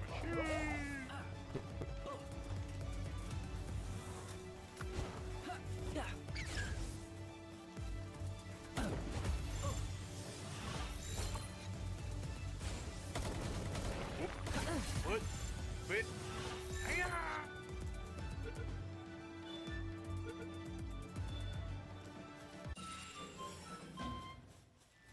Okay, now I have a spare wolf. To take me back when I inevitably die. Oh, this treasure chest needs a key. I'll have one.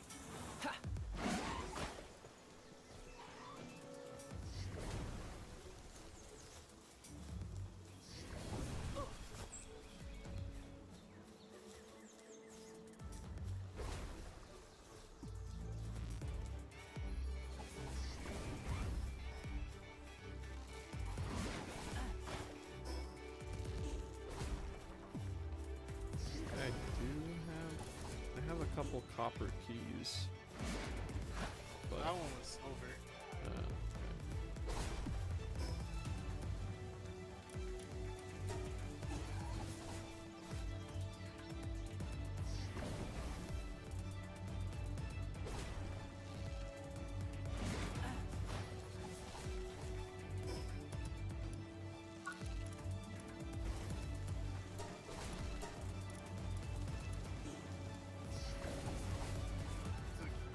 Ass statue I've never seen before. Neat. Some real angry Pokemon going at it. Ooh.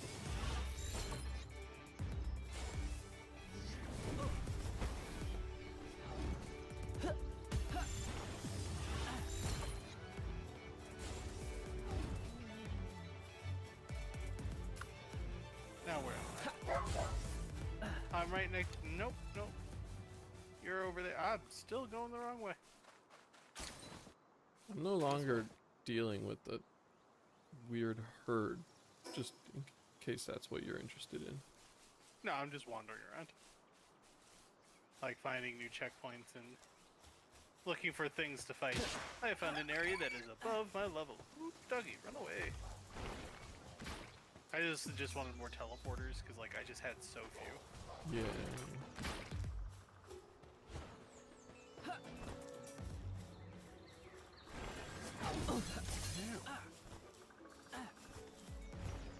Asshole bunny.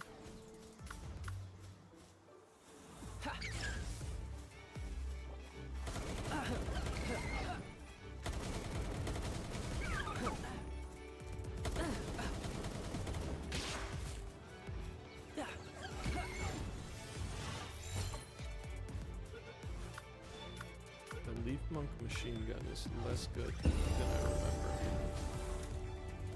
Fuck. Are you near me? No, I'm like, I could be kinda near you. It would take me a while. Yeah, okay. I got murdered by a bunny. It's fucked. If you're not near me to pick me up. Yeah, I'm not close enough to make it. Yeah. I'm roaming in random directions right now.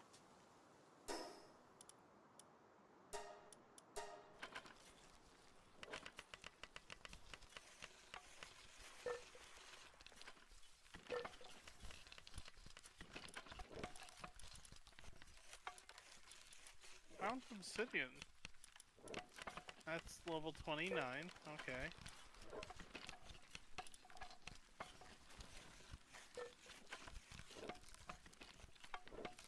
Those are level 30.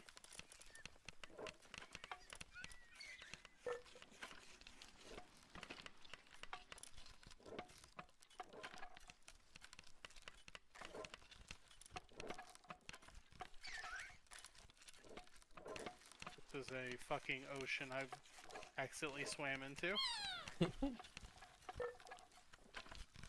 Ooh, So- this guy can produce flame organs in the farm.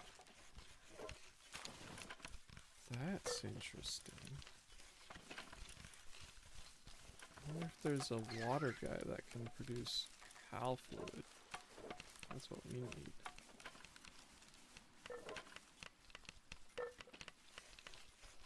Forgot about my Xenovator. Xenovator. I have entered a region that is just hot. We will leave.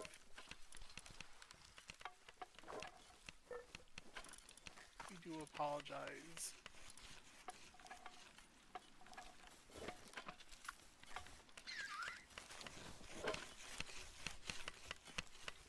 Nope, I do not want to fight you, Mr. Bird. No interest in your interactions.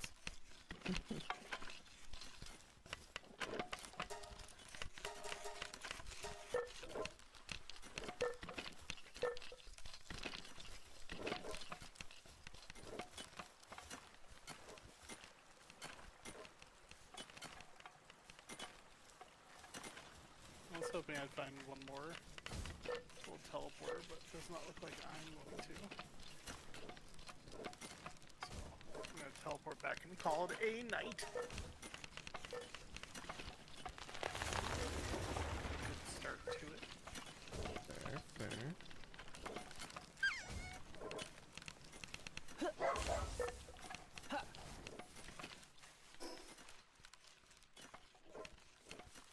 Yeah, I'm gonna go get my body.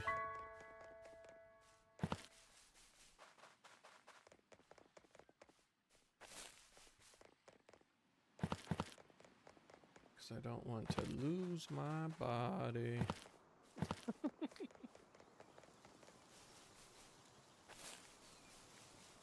Double check the food. Food supply is great. So 1 billion berries.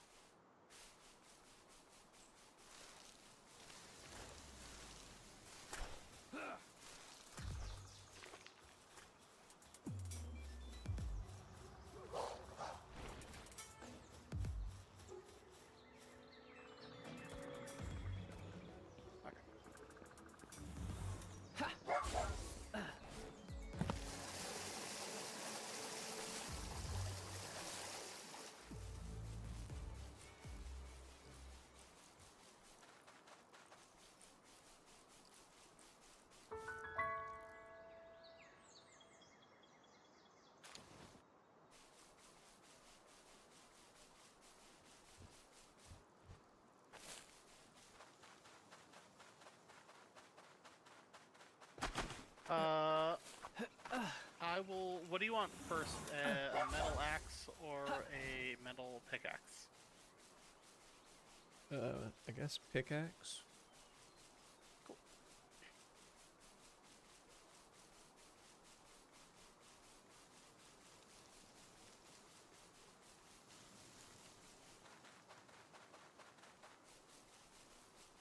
Alright. Started lots of things. Started the little free dudes building us like 100 Pokeballs. Nice, nice. Like we need Pokeballs. Get this process started. And then some clothing. So Ooh, okay, exit. I have learned how to craft megaspheres. Ooh, shit. Nice. Megaspheres. My gosh, first. Oh.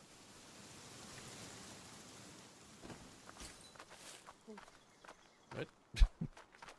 Sorry, that was just all. I have to be up for a whole bunch more hours than I don't want to be. Ah, yeah. Yes, yes. That's fair. I'll probably move into the time of night where I'm trying to figure out how to make AI do what I want it to do. It's fight. It is a fight. It's like, do this thing, and he's just like, I don't wanna. like, it's your one job.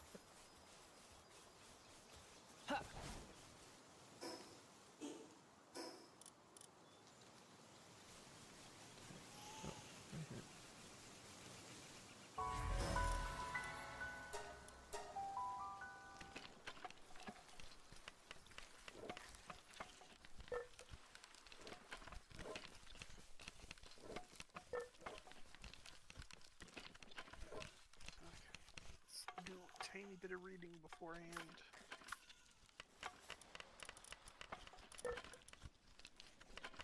Push this way over here so I don't forget it. Don't need this. Definitely don't need to be looking at DoorDash right now. And it's like for two reasons. Like, I don't need to be eating anything right now, but being more importantly, nothing good is open. Yeah. That is the way of it, isn't it? Yeah, like, what am I getting? Just like cold McDonald's? Like, you just don't buy that. Just don't. Go drink water. Yeah. Yeah.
Using this medicine.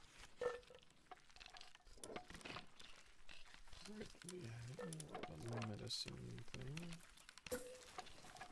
Supposed to get one though. I was gonna come back, test more how it sounded.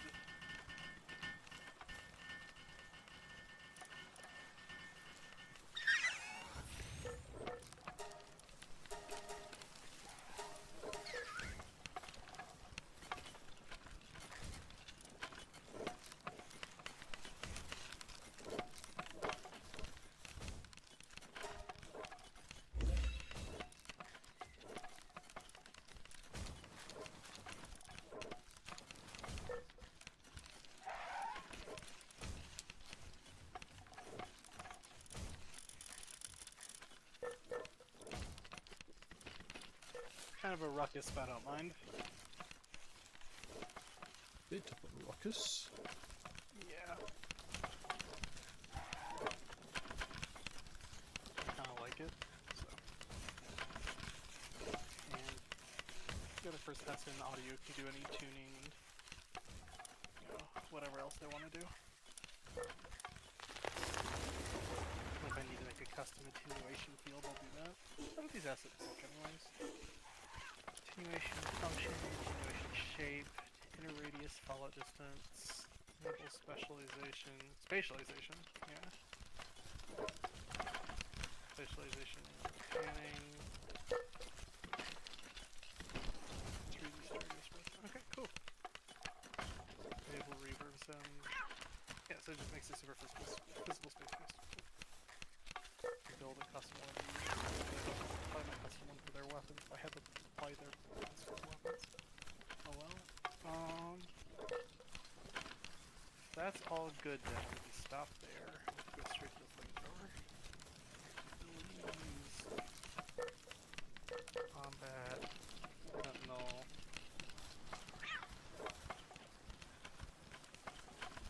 CPH gameplay ability.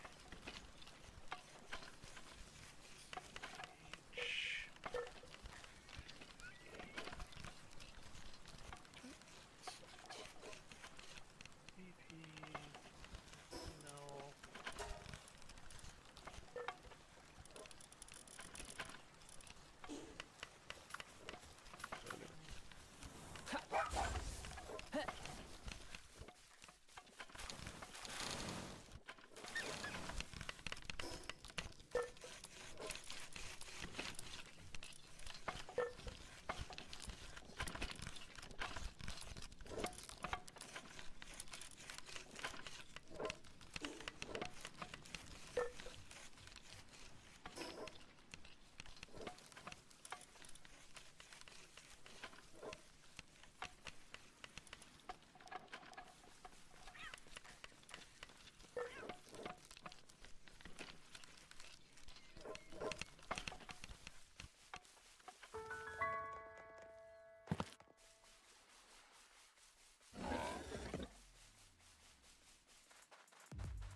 using these abilities.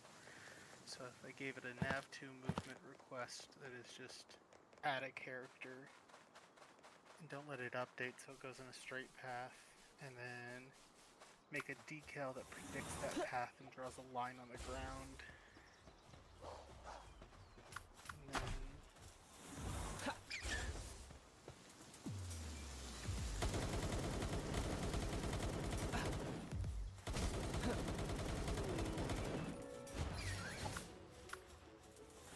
just letting you're have a really big AoE. This thing's gonna be fucking huge. Oh yeah. Big AoEs are awesome. This thing's gonna hit like an entire football field. It sounds dangerous for processing. Yeah. I think in its totality, it's a moving character attack, so it's like not gonna hit the whole football field at once. Hit it over the course of time.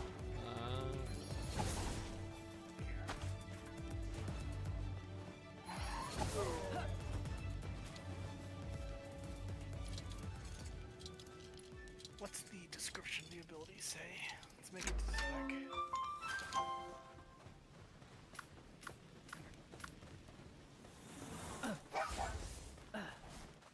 Kira.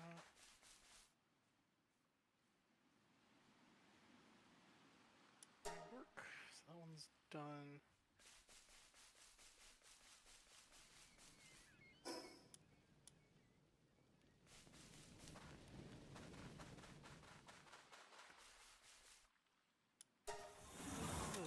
Sent animations.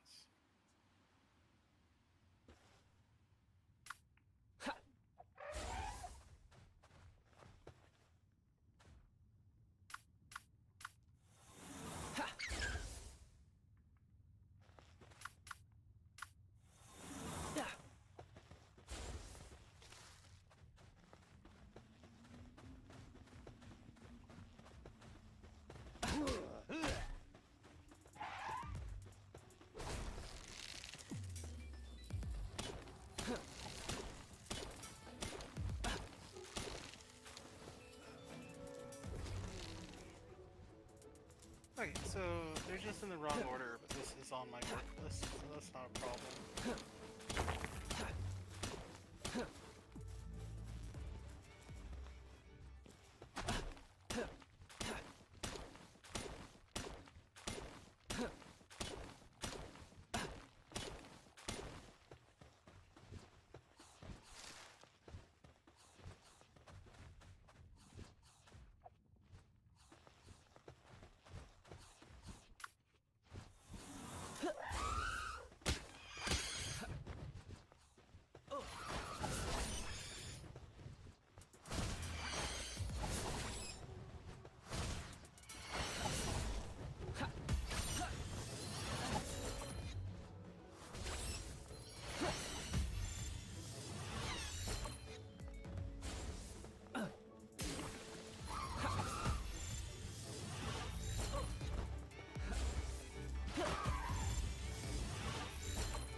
Interesting.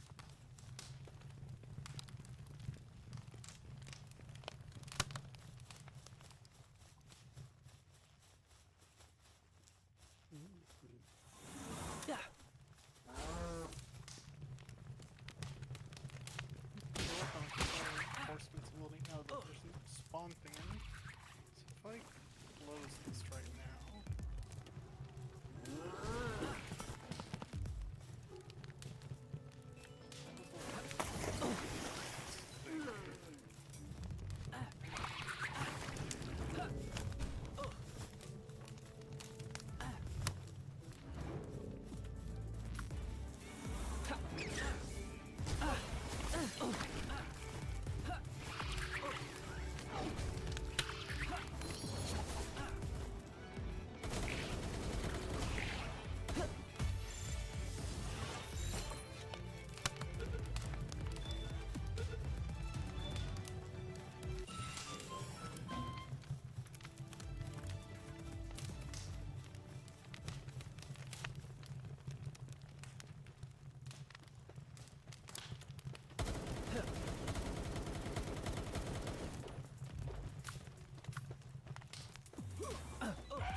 witches in this dungeon.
Oh god, copy and paste always crashes shit in video games.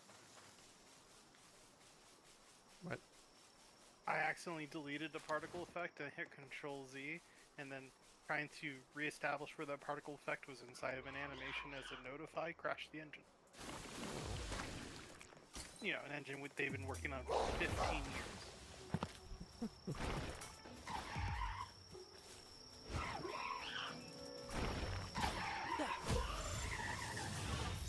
Undo should be a pretty normal function, y'all.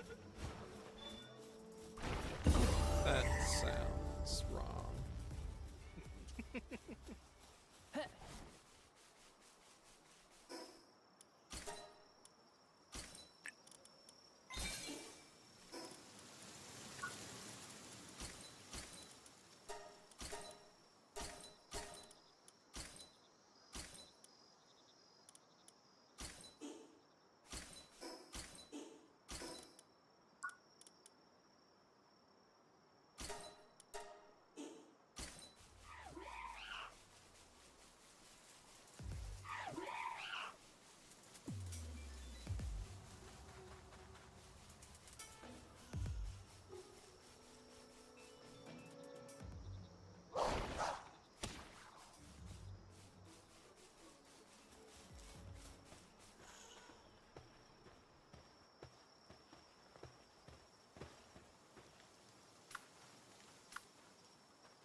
So it wasn't a bug.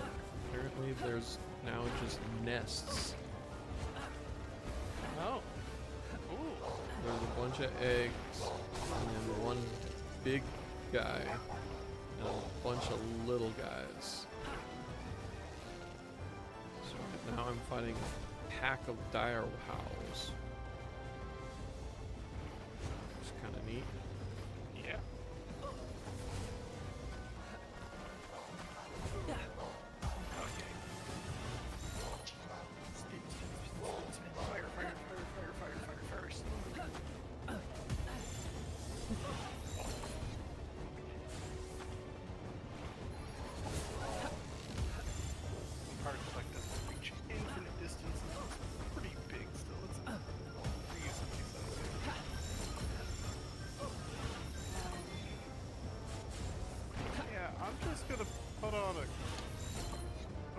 spear on this guy. I'm gonna deal damage. Works for me. Especially I was gonna build the dot system, so we can have dots. Oh shit. That stands for damage over time. Holy shit, biscuits.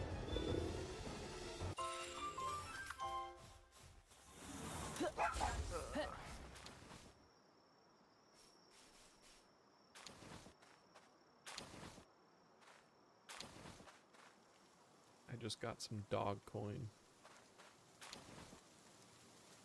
Dog coin is apparently a thing. In the game. Yes. As long as it doesn't have the E, it's acceptable. Yeah. Okay, so we have it ran through this. Plays the particle effect. It's timed nicely. We'll play the audio effects through this as well.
Floating over the guy. Damage, damage, damage, damage, damage, damage, damage, damage, damage.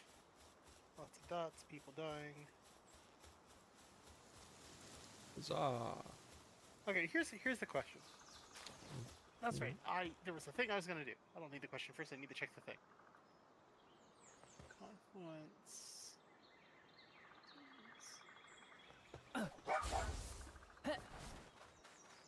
Apparently there's such a thing as lockpicking in this game. I just don't know it yet. Yeah. That's cool. For gameplay, enemies, this guy, ability, this one.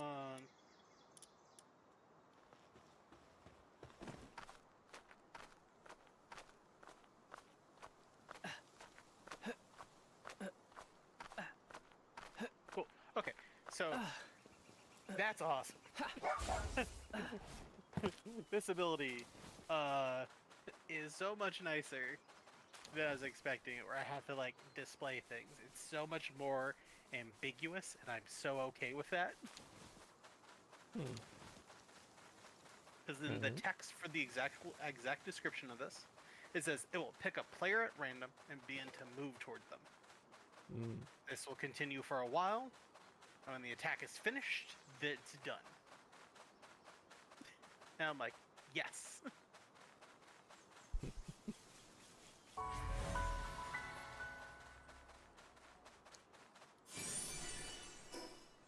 This is what I wanted. What's those legendary knights? Interesting. I just found that statue you were talking about earlier. Yeah.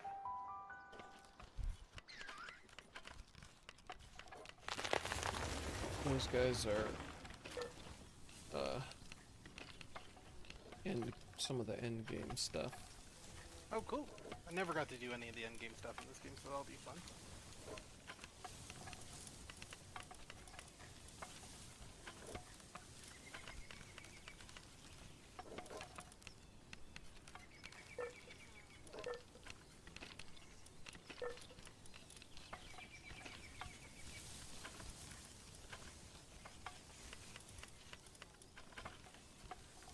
I don't know if that means that they moved them down here, though.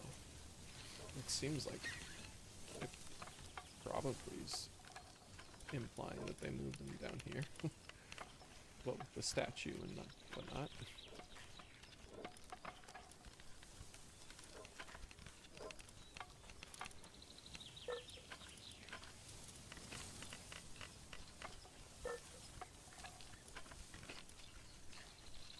I think it's a fun timeline that we get to live when the Earth has a mini-moon.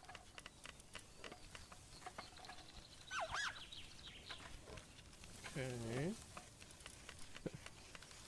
I'm assuming that's... That just happened. That's we have a new moon for the next 1 month. Oh, I see. Yeah. A small asteroid, big enough to be seen, but not easily, will be in our elliptical orbit for 1 month, and then it will leave. Oh. Yep. So small enough to get caught up in our gravity, but not hitting at the right angle where it stays as a geo-elliptical object. Interesting.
It's the size of a bus.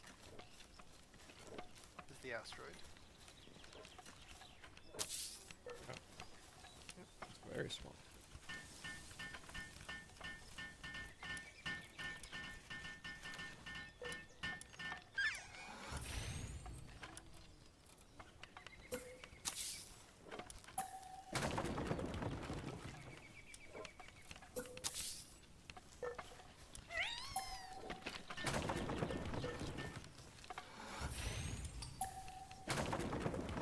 The new MMO that came out recently, the Throne of Liberty game. Oh, it's a free-to-play one. No, thank you. Immediately don't want. Fair. Like, I'm just... it's by NCSoft. Which means that it's going to have a lot of stamina systems, and class slots, and things that make you play the game for too long or spend money so you don't have to play it for as long as you should. Like, that's what that company does. Yeah. And I'd much rather, like, play an MMO that, like, at some level respects a little bit of my time. Even it's like, oh, it's like $15 a month, you could do the same thing here. It's like, no, you've built your game so that one person pays $100 a month to be one of the better players on the server and everyone else suffers. You get him to pay 100 so 10 other people can play for free, and I'm like, I'd rather just pay $5 and have a good experience across the board for everyone.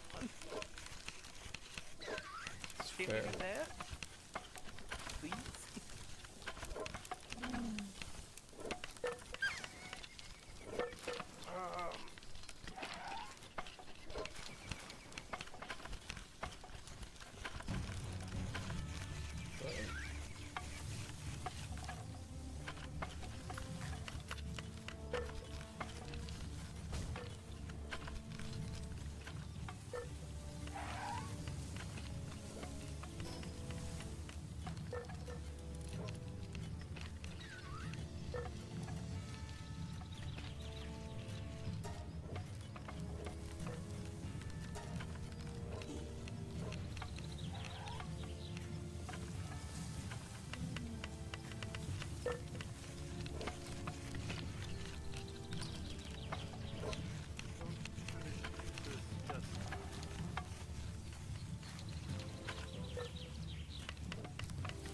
That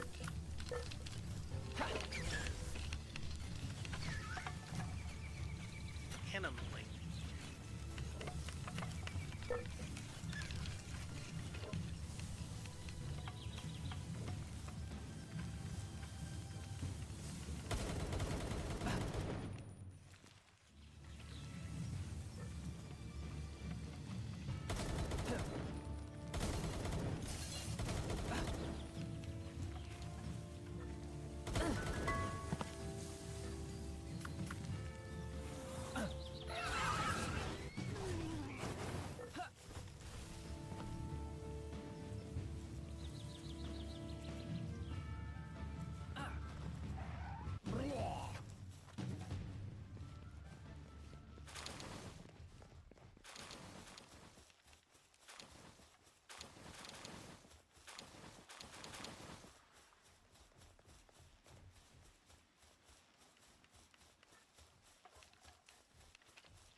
Sounds. Sorry, not an S, just sound. Okay, listen to the headphones. Okay.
the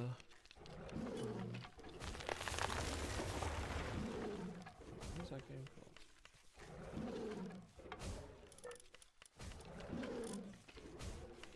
What is that game?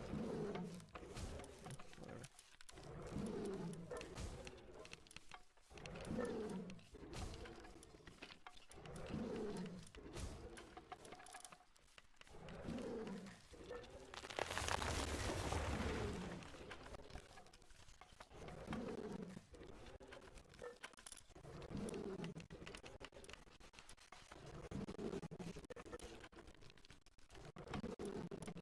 Guess I don't care about that.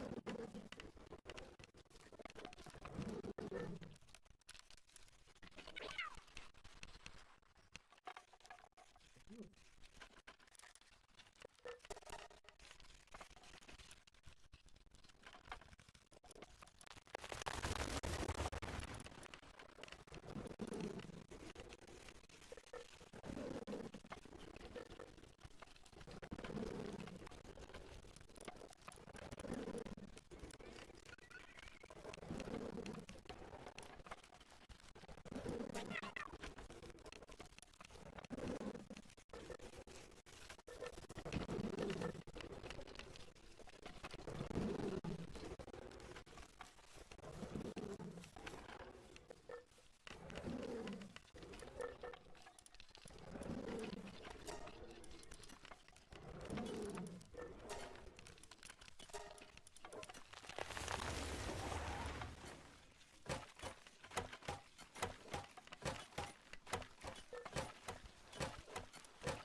That's palworld, baby.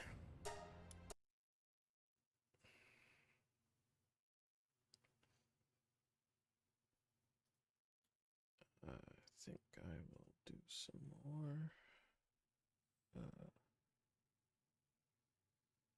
Final Fantasy.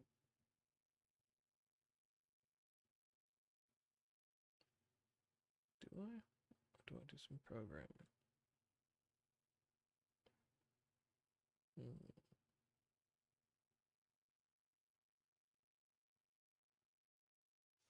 guess I launch Final Fantasy either way.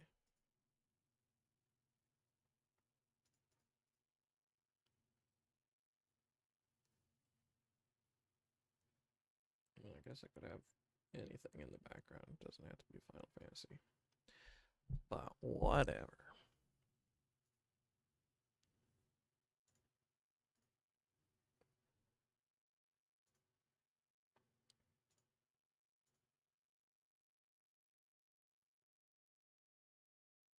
Bum-ba-dum. Bum-bum-bum-ba-dum. Bum-bum-bum-ba-dum. I need to track sound too. It's a big part of it.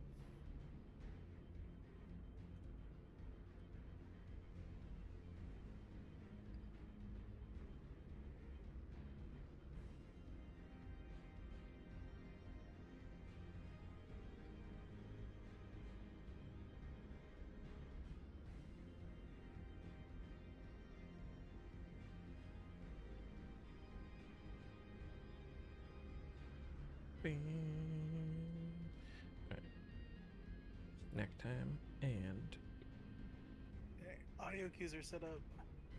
hot diggity damn. Yeah, they sound good. Makes it look cool. What gameplay effects have we finished? GE. I'll be right back. I'm gonna go R. pee. Dot.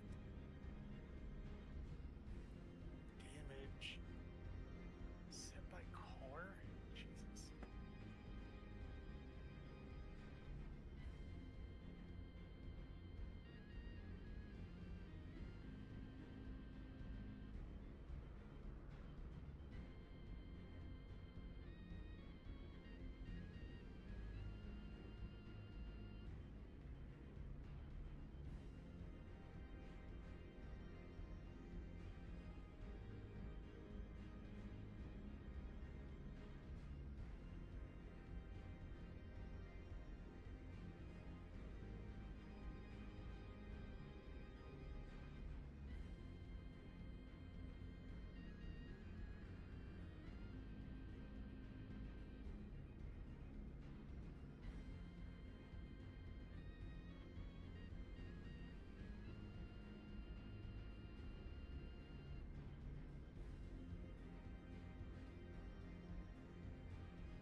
Did magic bands cross your radar? Yes, they did. Very, very much a good thing. Yeah. I mean, I think the professor, you know, the YouTube personality, Mhm. his point is very valid, which is the problem here is that Wizards let these cards get this expensive. I mean, Yes. in the case of like Jeweled Lotus and Dockside, the problem is they made those cards. But Like, there are, I would consider multiple sides to this. There's the price side of the question. mm-hmm. And then there is the value in the bannings team's opinion in the sense of dictating what is and is not a casual format. Sure. And like, it's not as important as the money part of the conversation. I will be very clear there. Yeah. But it is a point to say that, hey, look, when someone starts with Mana Crypt, and you're like, oh, I ramp in my deck as Explorer, there are problems. Right? Mm-hmm. One person's on turn 5 long before you've reached turn 2 type of feeling. And that normally has really big outcomes to like game win, game feel for a lot of players. Like I played a game recently where I played Lotus Petal, Mana Crypt, Mountain, Alexios on turn 1 as the active turn player start. Wow. By the time it got by the time it got back to me, my Alexios was a 9/9. The game was over on turn 4. Everyone died. Alexios just killed everyone on the board. Yeah. I was like, the deck is meant to just play Alexios on turn 1 and 2. That's all it does. But that is one of the better draws because it makes it very easy to hit him on 1. Because I only need one other ramping effect with it, and that's it. And like, that was one of those things of like, hey, this deck is way less playable because Mana Crypt doesn't exist anymore. Like, all of a sudden, this deck is hitting Alexios on turn 2 way more than it hits it on turn 1. Right. And like, that's a power thing. That deck is not fun to play against. Sure. Like, if you're not playing decks with like 2 mana removal spells, Alexios just kills everyone if you're playing like fun cards and 5 mana enchantments and shit like that. Yeah. And so I think there is part of that as well, which is like a lot of play groups are really bad at the rule 0 part of the format, where they don't communicate like, I want us to be playing, and I feel like I enjoy this game when we don't play decks that are this fucking degenerate. Right. Yeah, that's Like, true. That's true. And so I think there is a point where the rules committee goes like, okay, we can either say you all have to be doing rule 0 and it's a requirement to play the game, or we can let it casually be slipped by that since it's a legal card and some people don't do it, that sometimes you walk into a table, you go to play EDH and you don't get to play EDH. Yeah. And that's just a thing that happens to you. I personally think Rule 0 is bullshit from the get-go. Mhm. I think I would agree as well. That's a dumb concept. Just because, like... Yeah, it it really takes... undermines so much. Yeah, and it takes such, like, a subtle grasp of, like, the community and whatever to not just make it a slippery slope. Because if you start rule 0ing out anything, then is it just like anything printed after 2010? Right? Like, nothing that could ever affect anyone's ability to cast a card. So no counter spells. sure. Okay, so we're just not gonna play blue cards? Sure. Yeah. Which, like, there's a lot of people who legitimately feel like counterspell is the problem with the game or whatever. They do exist. And like Rule 0 as a end of the day, why it's Rule 0 and not Rule 1 is there's no way to get rid of Rule 0, right? People will always just not play with the people they don't want to play with. Like, Yeah. end of the day, you can't, in a casual format, cannot not have a Rule 0. But leaning on it and trying to encourage people to use it, I think, is just the wrong direction. Yeah. I can see that. Because instead, what you should be leaning on is the opposite direction of like your game being a good enough format that it's driving players to play it and be there to connect it, instead of like the only way you're allowed to play this game is this stupid way. Right. But anyways, I also fully agree with the bans. Personally, Yeah.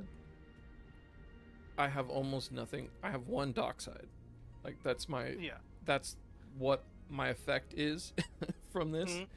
Yeah, I also have exactly one dockside. And I wasn't playing it as dockside, really. It was just because I had a goblins only deck. So you're playing like the most reasonable dockside that's ever been played. Yeah. I mean, when it happens, it's Cranko turn 2 or whatever, which is rough. But it so rarely happens. And honestly, most of the time when I do the recruiter pop off, I forget to even get dockside. Like, cause well, at that point also in Goblin lists, dockside isn't always the best goblin when it comes to mana production, because you have a 1 mana goblin that makes a mana per goblin play for willing to kill them. Right. Oh, like that goblin's awfully good. Yeah, I never forget Prospector, but sometimes I forget Dockside, and it's just that's just how it is. Mhm. So, in that sense, in the casual commander sense, I was playing Dockside the way it's meant, or whatever. Yeah. Where like Dockside just like we would play a lot of EDH games with a group of like 5 or 6 people. And when you add more than 4 people to a game of EDH and Dockside's allowed, Yeah. sometimes the game ends. Just like sometimes like someone's like, Dockside, I found an infinite loop good game. And I was like, yeah, when a 2-mana card makes 14 mana. What are you gonna do? Oh, I was playing this Kenrith deck, so I keep playing Dockside, and I keep killing Dockside and reanimating Dockside, and that is under the mana value of Kenrith generating. Like, dumb. Yep. So, and I think the other thing that falls exactly in that line for me, I think there are cards that I would personally love to see gone in EDH. I'm happy that the problematic cost mana rock is gone. They won't ever let me get rid of Soul Ring because they printed it 900 times now. yeah. That is a personal one for me. But Mana Crypt is more problematic. Mana Vault, because it's one use, doesn't have the same problem to me. Dual Lotus was a money cost issue more than it was a thing issue to me, because it was like very one use. It was like, okay, yeah, you get your guy in early, that's awesome. You're like, yeah, but you down a card, you'd have to discard a card to do this. It was like, yeah, but it's $100. I'm like, oh, my bad. You know what I wish Wizards had done? What do you wish Wizards had done? Soul Ring was the 101st card in every precon. Like, reprint Soul Ring to hell. Great. Drop the cost of Soul Ring. Like, I love it. Making it so that every precon's legality is dependent on Soul Ring. I think, like, I hated that from the get-go, right? Mhm. Like, back in the day, we were sitting there at Droms, and we were talking about how every deck has to run Soul Ring, and Yep. it really should be banned. And then they announced the first wave of precons, and Soul Every Ring's one of built into it, and we're like, fuck. Yeah, It's- it's here to stay. It's eh? over. There's no way. There's no going back. Yeah, we're locked in. And like, And I like your idea. It's a 100 card format, so you print it as the 101st card. yeah, and like just like, which I think really leans in. Like, I think there should probably just be a sideboard in Commander, and that sideboard in all the precons is just totally straightforward upgrades, and it allows people to get into deck building as well as deck playing. And it's just like, that's kind of interesting. Just the question of like, what is a good sideboard versus like the other aspects of all of it. I kind of like that. because like if it came with like 10 cards in the box, which like I think EDH sideboards are 10 for whatever reason, but doesn't matter. Yeah. If it came with just 10 cards in the box that are all very clear fits for the deck, and maybe they're not even necessarily stronger than the cards that are in the deck, but it's cards that work in the deck, and it allows people to customize the deck a little bit and like think about what cards do I cut, what like whatever. I think that would actually be really healthy for the format, and it would allow for things like banning a card that's in a precon to not invalidate the precon. It's a good point. I really do like the thing of like, I know a lot of players who play for the deck building part of it, and even like the like you have very themed decks. I've seen a lot of your work and a lot of theme stuff. I have friends who are just like, yeah, I picked the ugliest art I could find for every black card. Period. That's my deck. Yeah. I've played with those people. Yeah. Like, I'm like, it's a way of expressing the game, and it's totally fine. But it's like, you know, there is a thing about like having the right amount of play space open for people to make decisions and think. And like, I really do. One thing I've always had a problem with in the like, here's how you get into this format thing is like, it's also an expensive product. Right. Like those things are like $50. Yeah. Yeah. If not more. And I'm like, guys, I get that Magic cards aren't cheap, but like, EDH is already starting restrictive. It's the cost of a major video game release to start with one playable deck. Which is totally reasonable to someone who's bought in to Magic, right? Because like, you know that you're gonna get some value out of. You have resale value when you know how to do it correctly, of like $20 back probably for that pre-con if you know how to part it out. Sure. Like, plus you get that, you know, you're gonna get 100 games out of it, which is really worth your investment money wise. Right. Yeah. But like, for a board game audience where it's like, I want to buy this thing to play it definitely once. Maybe I'll play it again, but definitely play it once. Like it becomes $200 because you need 4 of them. Yeah, like, oh, we're all interested in playing EDH, I'd like to get into it. It's $200 to start. You're like, it's not like a $40 board game where we could like play it once or twice and then like maybe buy the expansions. You're like, that's $200 to start. You're like, oh my. Yeah. Which is crazy because like if you look at like how much it costs to buy 100 Magic cards, it's $1.50. The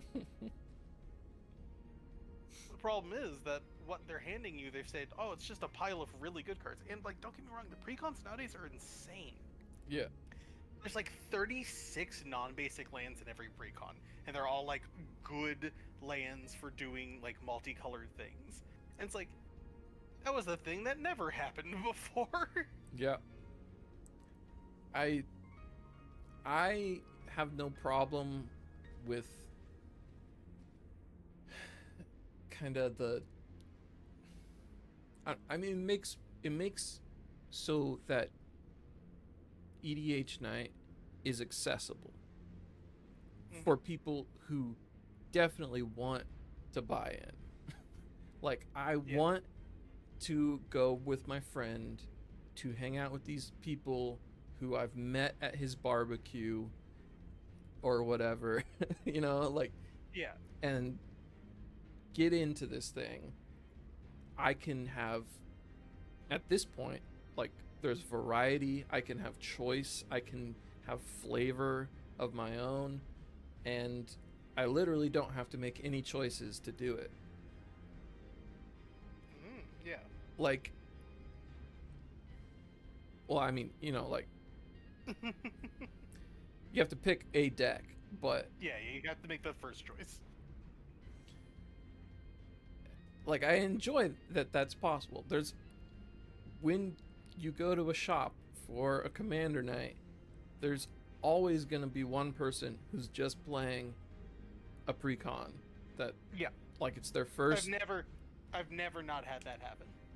Right. So, like, obviously, it's a good thing for the format, but it makes it so that, like, that's 100 cards that are basically sacrosanct, which is Yeah. a bad thing. Yes. So, I don't know. Yeah. It's just hard across the board. Like, it's not an easy solve because you're like, hey, we have to change this product, but like the product does good, but the product costs. Like, there's just a million pieces going on with it, right? Mm-hmm. I think it's a classic one. I saw this really great example about League of Legends on this weird balancing scale recently, which was that they're like, we have a really hard time, like, our hardest balance tool, and people give us a lot of crap for this all the time, is that, like, balancing a game like this is very hard. And it's like, why? It's like, because we have pros who play our game. And games that have pros who play them have to balance two very distinct things. We have to balance what 45% of the community plays at, which is like this bronze, silver level play. You have to balance 100 human beings' ability to break your game over their knees. Yeah. And they go, so we were working on Rengar, who's an assassin. He said, yeah, and we kept rebuilding him, and he kept being what everyone called internally in testing broken. So we kept nerfing and nerfing and nerfing and nerfing and nerfing and nerfing and nerfing him. He ends up, and you put him out there, and he's at a 44% win rate. And we can't touch him at all, because everything we would ever push to him would immediately make him like a 70% win rate in fucking professional play. But he will never move past 44 in casual play. And it's like, why? And it's like, because the second we tune him that way, it's a problem. And the second we tune the other stuff, where it doesn't matter for pro plays, but like it makes the low level player experience good, it ruins players' experiences at a group level because assassins feel bad to play against. Sure. Inherently, they're not fun to play against. It's like, what do you mean? It's like, yeah, it really feels good that when a character appears out of literal invisibility in your game and two touches you, that feels good. You're like, no, it makes everyone angry. Yeah, yeah. Like, but that's the design of the fucking subtype, is that it does that.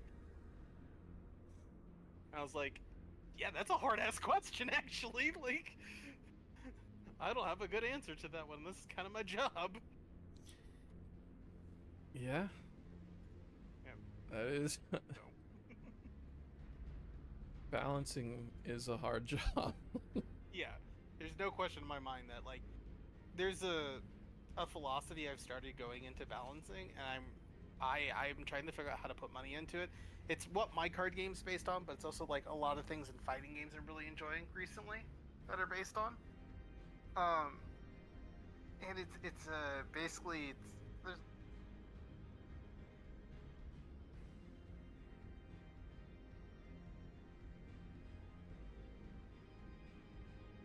Hmm.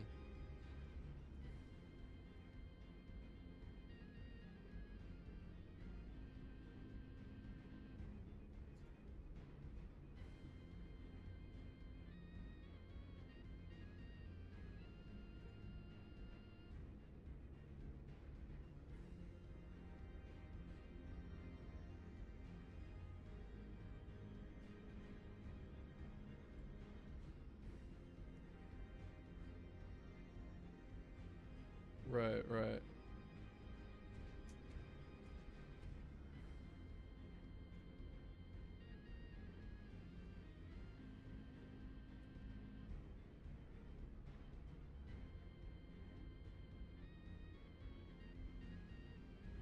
Right.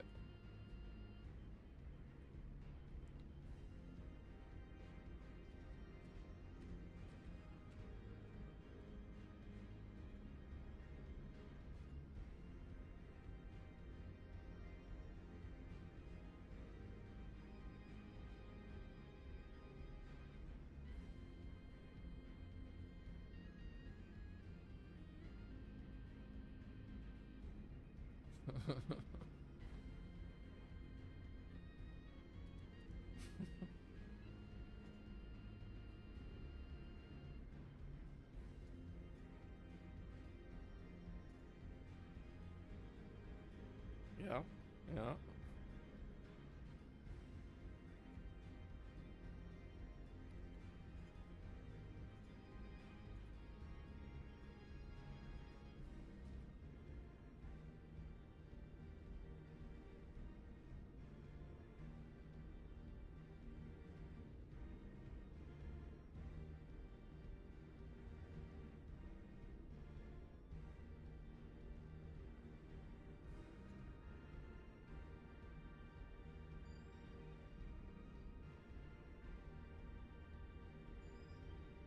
Yeah.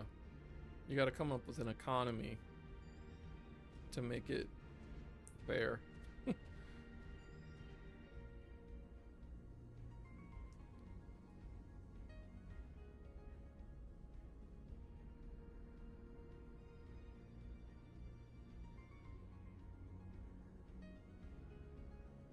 reasonable.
Yeah.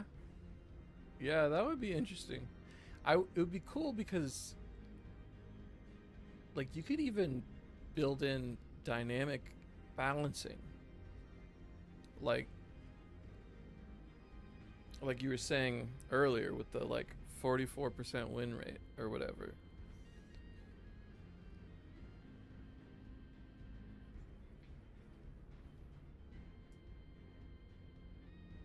Right. Well, I was like if you just built it in, it could be live balancing. It's just like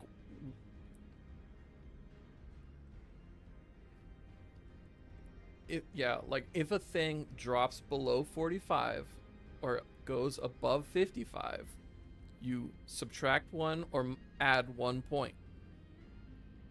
And then like you build in a thing where point allocations or whatever, and at some point it just won't be affordable with a viable build.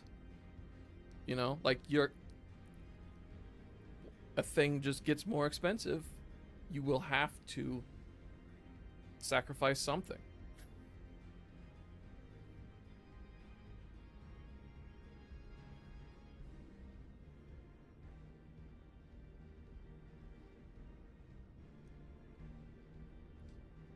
It'd be kind of cool.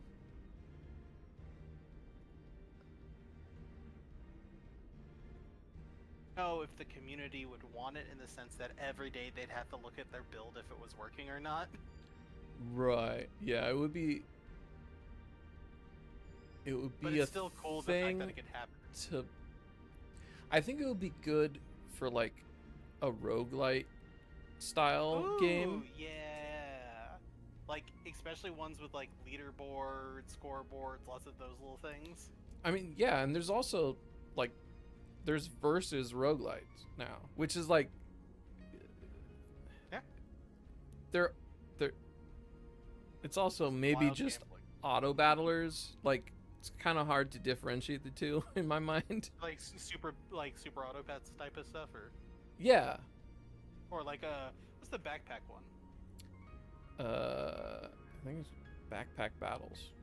Yeah, something like that, where you're building your backpack out of like the stuff in your inventory plus something else, Right. and you play against other people. Yeah. Which, yeah, I mean, it's called draft instead of being called, you know, procedural roguelite, whatever. Which, Yeah, like, yeah. it is fair. Calling a versus game a roguelike or a roguelite is getting so far away from rogue, It really is. and it's just going into, like, procedural replayability, Yes. which is, like, what it means now. Oh, But 100%. But, like, there was a game there. Just letting everyone know there was a game originally. yeah, it's true that when you fundamentally change genre, it's a little silly. They're like, we're pretty far away, y'all. No, I think it's a good point. Cool part about that is you could always have it going like, here's the live value of all these things when you launched your client. You'd be like, wait a second, that card's not normally go play, and all of a sudden it's, you know, like it was 5 beforehand. Do new things with that. Right.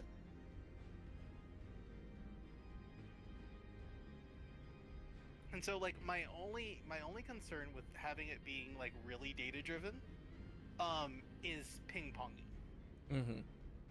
Where at 4 it's too good and at 5 it's too little. And this is classically the other side of this design argument that I've made with millions of people at this point. And I go, the bigger your numbers, the better it is for your game to be balanced against.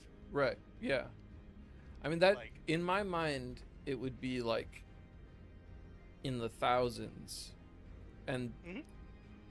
the thing that the player sees would be generated based on those. Like, the player wouldn't look at the thousands, but yeah, the back end would be plussing and minusing in the thousands. And so it's Yeah. just like you generate in-game cost, and you generate like spawn chance or whatever, and you like all the things that have some kind of percentile or some kind of odds or whatever value to it. You can generate those numbers based on the scale, and so maybe plus or minus 1 won't actually make a difference, yeah. but But eventually yeah, exactly. So like here's a great example of that question then. So let's say we're playing with Diablo gear, right? mm-hmm. Because I just want to hear out, and we have that like thousands scale, and it comes and it goes, oh, it's being underused right now. This weapon is being underused. Then we go, cool. I'm gonna use an example of a Diablo weapon, Diablo 3 weapon called Shard of Hate. And Shard of Hate was a one-handed sword, quick attack speed, and had an on-hit proc to do 1 of 3 elemental effects. And that's all it did. Mm-hmm. Those are the things it did. And so then you go, cool, it's underperforming by a good margin. Mm-hmm. Let's go like 1,000 out of 10,000. It's underperforming. What our numbers are coming back with a pretty big margin. Mm-hmm. And so, how do we push power to that? And then would it be something where we look at all of the places that this could become stronger and just push numbers into? So like the attack speed, the damage, or this. Whereas like when I talked about it, I was using more of like if it could push into my other system where it would just make a number go up or down. Mm-hmm. It would only affect one number. This system is very different than that because it could affect like 1 out of 7 numbers on an item. Right. Yeah, I would imagine like the way you would try to design things is that they are specifically using different kind of change points or whatever. Like, I don't know, the example that just came into my head is if you're power shuffling, right? How many piles do you power shuffle into? And that changes how the card distribution is going to play out. Like if you shuffle into 7 piles versus if you shuffle into 5 piles, right? You're going to have different distribution. So you're going to try to design a thing to have several different number scales on it, like more complicated thing, at least. Yeah. To have several different number scales on it, and those will change at different rates. And so like maybe the difference of 1 point will flip 2 things that happen to coincide at like if 7 and 5 at like 35, both of them would be flipping. Yeah. Like maybe that's true, but most of the time it would just be affecting one element, like whatever mod 7 and whatever mod 5. Yeah, we're updating those. Right. Although mod's a bad example because that would just be rotating through stuff. So like you'd make a percentile and then like I don't know. The dice roll of the dice roll of the dice roll. It's a whole thing. I don't know. Yeah. No, but like I think it's a good example of like how you talked about getting through this, because like I think it's still interesting because then you go, okay, cool. Like the way we can balance all this gear is we can do X, Y, and Z. The reason I have pushed for specifically the number system, and the reason I really like is because it fundamentally gives you a very easy understanding what the balance will be.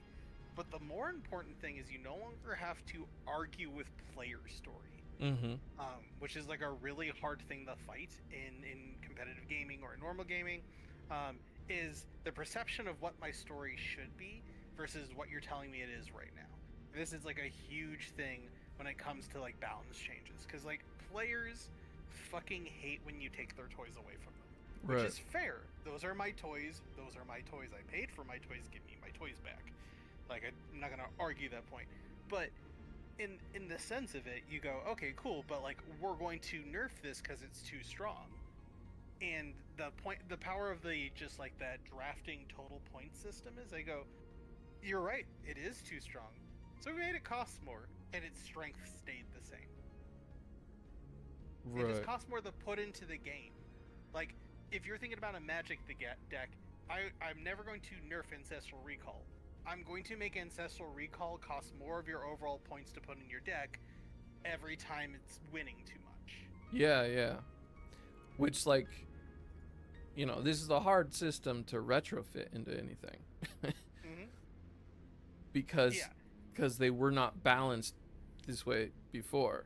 But, like, as you're, like, if a thing has a cost, like in League of Legends, you can change the price of an item. You, like, for skills and stuff, it's basically just, like, damage numbers and maybe, like, cost of use instead of thing like, that yeah, maybe a little bit of range. Cost, maybe some, like, radius of, like, hitboxes or something. Like, there's some things you can tweak, but it's a little bit less clean, probably. Yes. It's also hard to feel those changes sometimes. But, like, yeah, for, like, an item in League of Legends, you can change the stats for the item. You can change what it does, and you can also change what it costs. Yeah.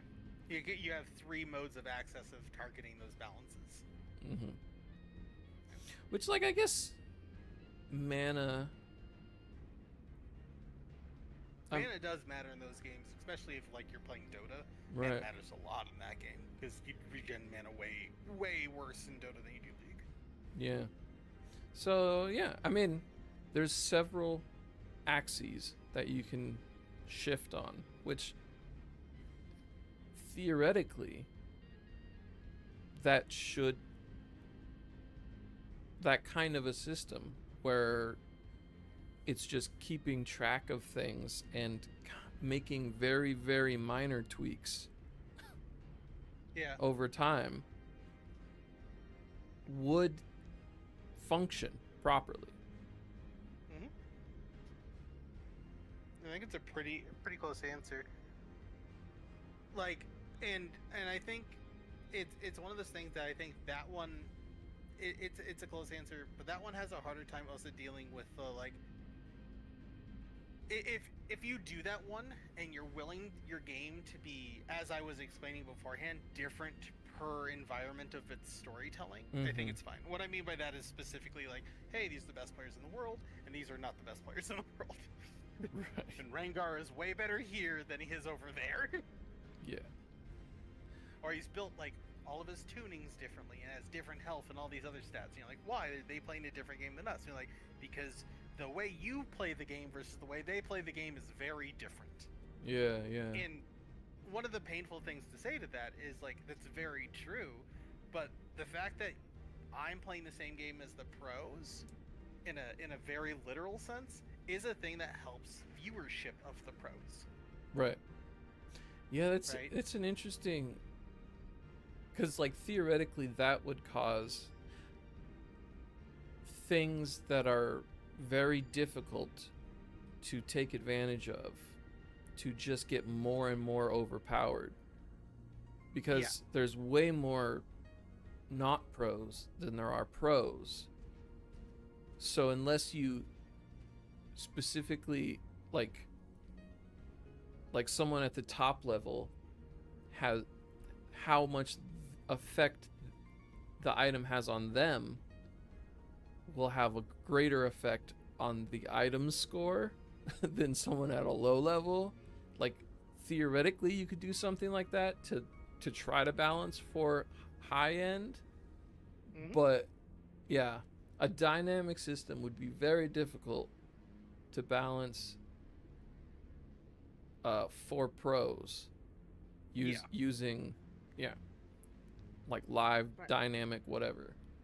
Yeah, but it's a cool question because it's like hey, theoretically could you make that thing? Like I think it's obviously that we've ran into some issues in the process there, but like it's still like super interesting. Yeah.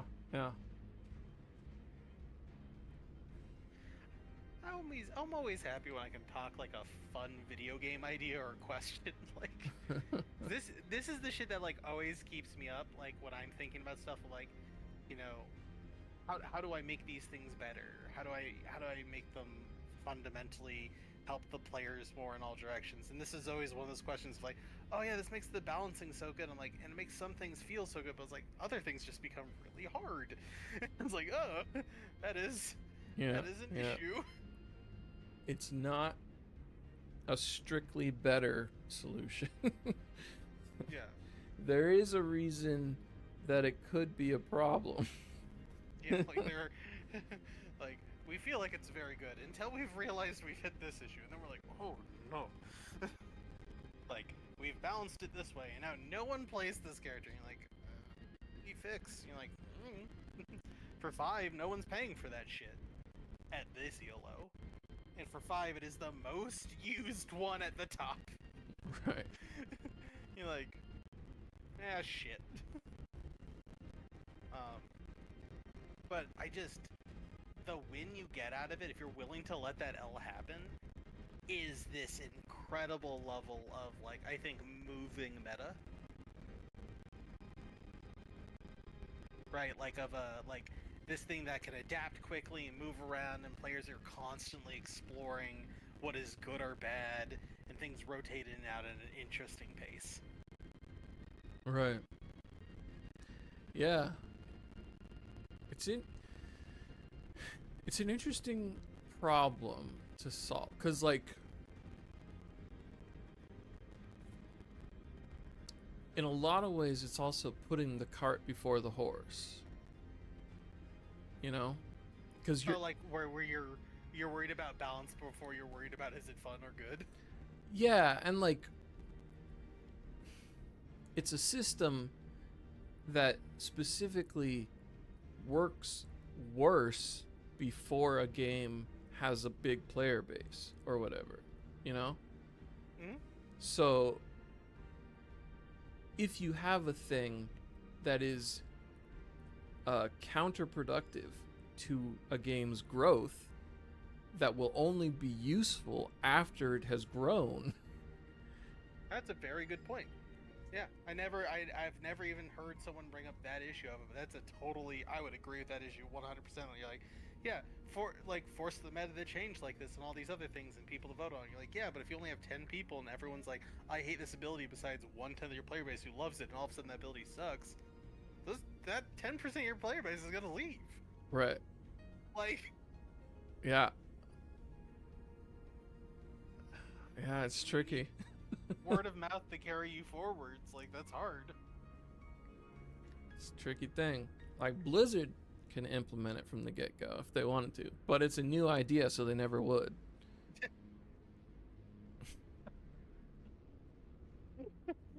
Yup. It's like, we'll make Diablo 4. What will it be? The same as Diablo 3, which was, what will it be? A uglier version of Diablo 2. Yeah. Well, You're just right on that. Like having played a good amount of Diablo 4 and like played New WoW and stuff like that, like there's nothing new in those games. right. Like it's just not.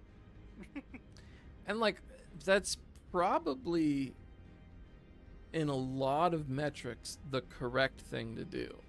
Like not even just like money grubbing or whatever, but just like player satisfaction. They're probably, if these people are playing your game now, they're probably going to be happier with the status quo than with a big change.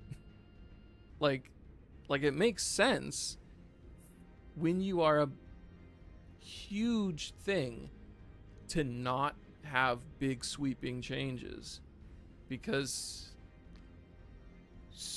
Yeah. like even 1% of your player base is a huge number of people. Well, and if you've built your margins on huge as a number, it's dangerous to change. Yeah. Right?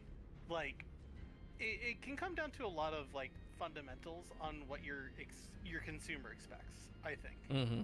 So like one thing, this will be a tangential thing. One thing I'm targeting for my card game is it is aggressively rotated. Sure. One of the fundamental ideas is that it has a season that lasts for 1 year, and then it rotates a very large proportion of the cards and gameplay mechanics and characters out of the game. It rotates all of the characters' names and their stories out of the game. It doesn't rotate all their mechanics. It rotates about half of their mechanics out of the game. And the next season continues from a new set of mechanics, and it's made of chunks of 3. It's always 2 out of 3 parts per season. Starts with the leftovers of the last season, fresh start of that season, the ending chunk of the other season becomes the leftovers of the season afterwards. Right, right. And this means that every year, and even like halfway through parts years and other stuff, characters will go away. Storylines and play patterns will just go away. And it is a wildly risky, insane thing I am trying for. Right. But also, I think that building a card game where it's character driven and like trying to tell real stories where like characters die and they go away and they were playable beforehand is a thing that people haven't tried. Sure. And B, like, can give a lot of binding to the game. Like a situation where there's a lot more like, hey look, people are bought into this experience a lot because of this. Yeah. No, I don't think it's a meritless like philosophy. Yeah. And so in that sense, like my goal is to tell the players that this is coming. Uh-huh. Like, I'm going to delete Thrall from the game. Yep. And you have to be okay with that. And I have to go, well, that means when I sell the game, I kind of have to let them know that the game will not work like other games. So that they are not, like, jump scared by characters and loss and stuff like that. And don't get me wrong, I have a way to play Thrall forever. You just can't play Thrall in the story where Thrall died. Sure. Like, if we're playing current expansion WoW and Thrall is dead, Thrall is dead. I'm sorry, Thrall is dead. That's part of the story. Which means the playable character that you have in the game, he's gone. do apologize. I've given other characters, I've given other abilities, I wrote in story for him, all the things. He was cool when he was there. He died because he got assassinated. Ta-da. In the Legacy format, like in Magic the Gathering's Eternal formats, Thrall's over there. In Valhalla, fighting everyone, being cool. That's where all the characters end up. They all end up every year in the Legacy format. And that's where they stay. And every year we go to a new plane. Every year is like going to a new place for new stories, for something cool to happen. And like I think it's ambitious in the insane sense of trying to do a million new things at once, and I'm probably only going to succeed at maybe 25% of them. But like I also think it's worth arguing for that point, because like I am tired of watching a WoW expansion take 3 years to complete and tell half a story. I am sure less interested in playing the nameless hero for the 15th time in a different fantasy world in every MMO. Right. And like yeah, it's interesting. For some reason I'm grappling internally with whether or not there's any value to this idea that popped into my head. Mm-hmm. But in a game where things, I mean, there's a standard rotation, and it's not just that we're rotating Ravnica, we're rotating counterspells or whatever. Yeah. Right? Like whole system, like it's the only good thing I really like when Magic rotates is that like mechanically some things go away. Right. Like oh, there's not Wither anymore. There's no kicker cards. Right. Cycle isn't a thing right now. That's a thing I like in Magic. But the thing that popped into my head was, what if Legacy, instead of being everything, is just everything that Standard isn't? So I didn't describe what Legacy's play was, and I'll give you my counter. I think that's a good answer to Legacy. I think that's cool. Where it's telling all the stories that isn't existent right now, so they feel very different. Mm-hmm. And that's just a good thing in general. I went a little harder than that.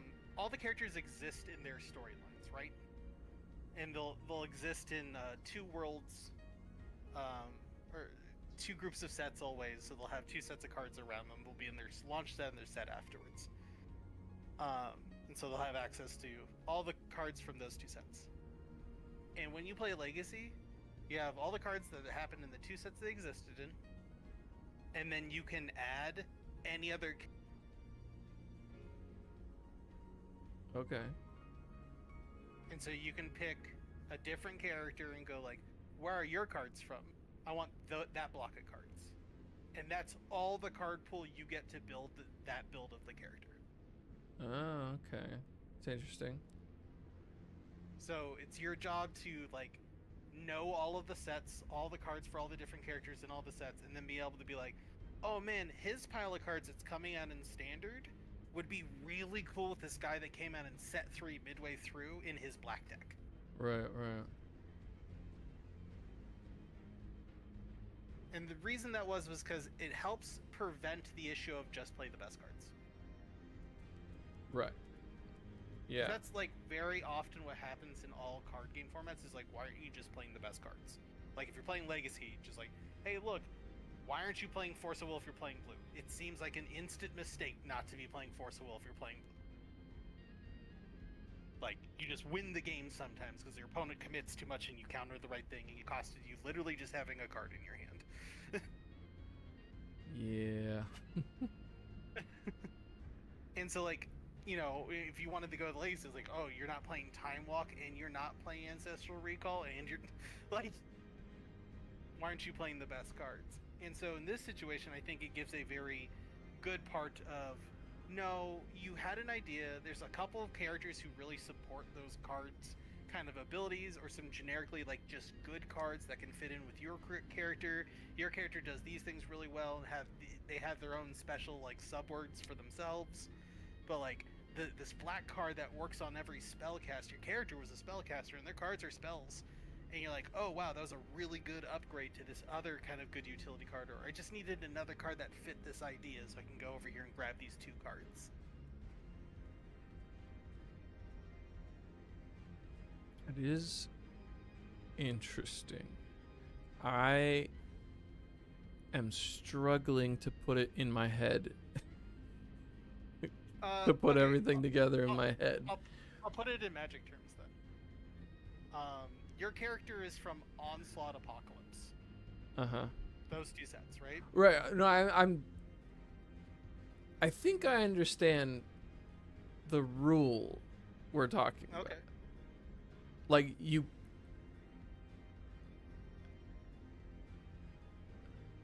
Well, like, the point here being that, like, in Onslaught Apocalypse, right, there was, like, Duress. Duress was printed as a card. sure. And then if I pick Lorwyn, I get Cabal, or I get Thoughtseize as well. Uh-huh. And Bitter Blossom. And all of a sudden I can play Mono Black. Yeah. Sure. So wait. Okay. Maybe part of the problem is I just wasn't paying close enough attention. The way it's existing in my head is you take a character, which is basically a point in time, and that includes, I don't know, 3 sets or something, right? I think that's what you were saying is 1 year's 3 sets. I don't know, whatever. You take a point in time, and then you kind of mash it together with a second point in time, or you take a commander and you put it in a different point in time. I'm not sure which of those 2 it is.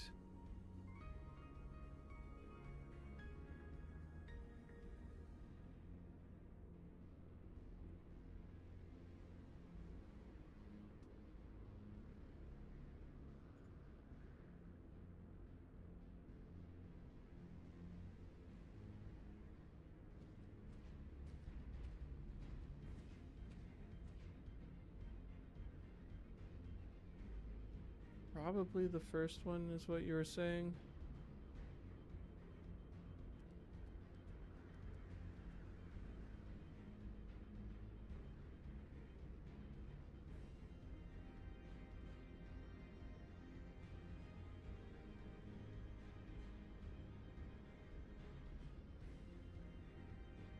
Hey, internet went out at my house.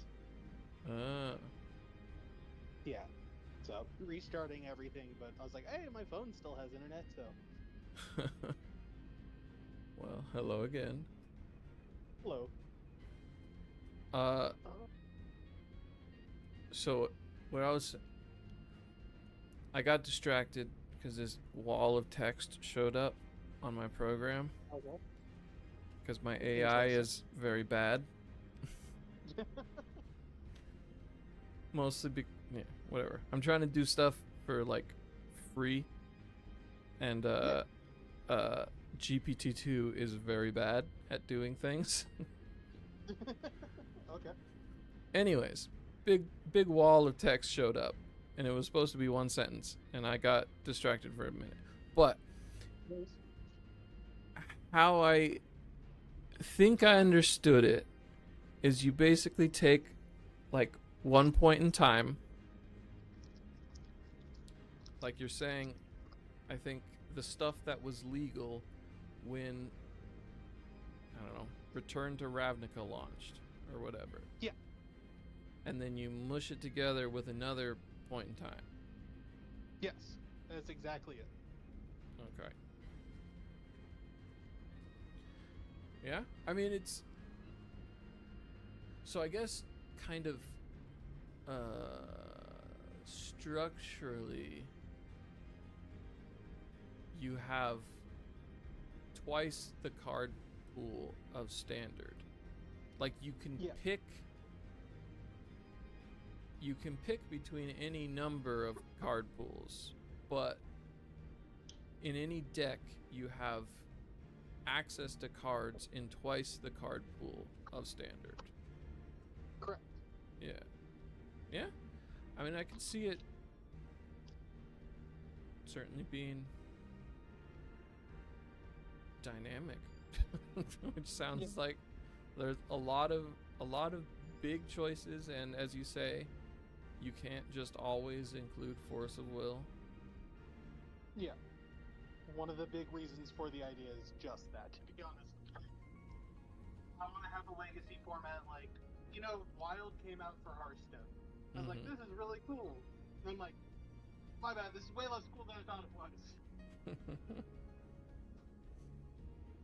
Every often it's what are your best mythics and epics. And that's it. And I'm like, maybe I'll learn that like it's a cool idea. Really, my point system already does have to work for me, and I don't need to do this. Yeah. But I don't know yet until I get there.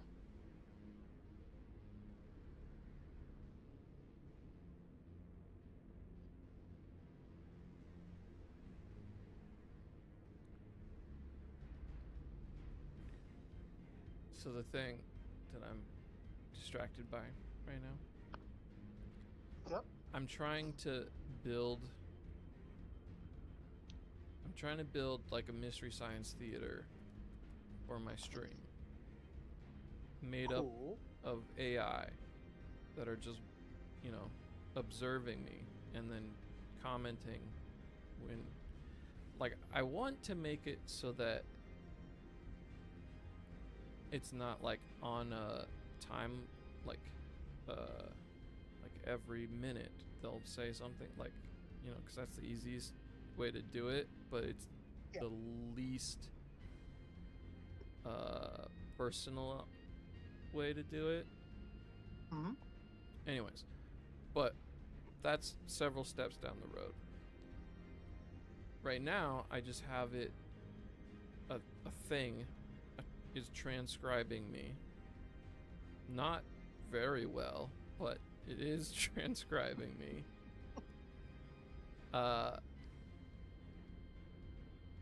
And then I'm passing it through several different machine learning models that it's like trying to summarize the things I'm saying and like trying to build sort of a history of like stuff that's gone on,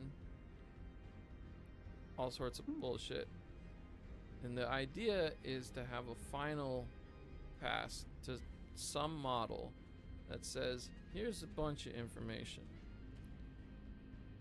Is there anything that you think would be interesting for you to say here?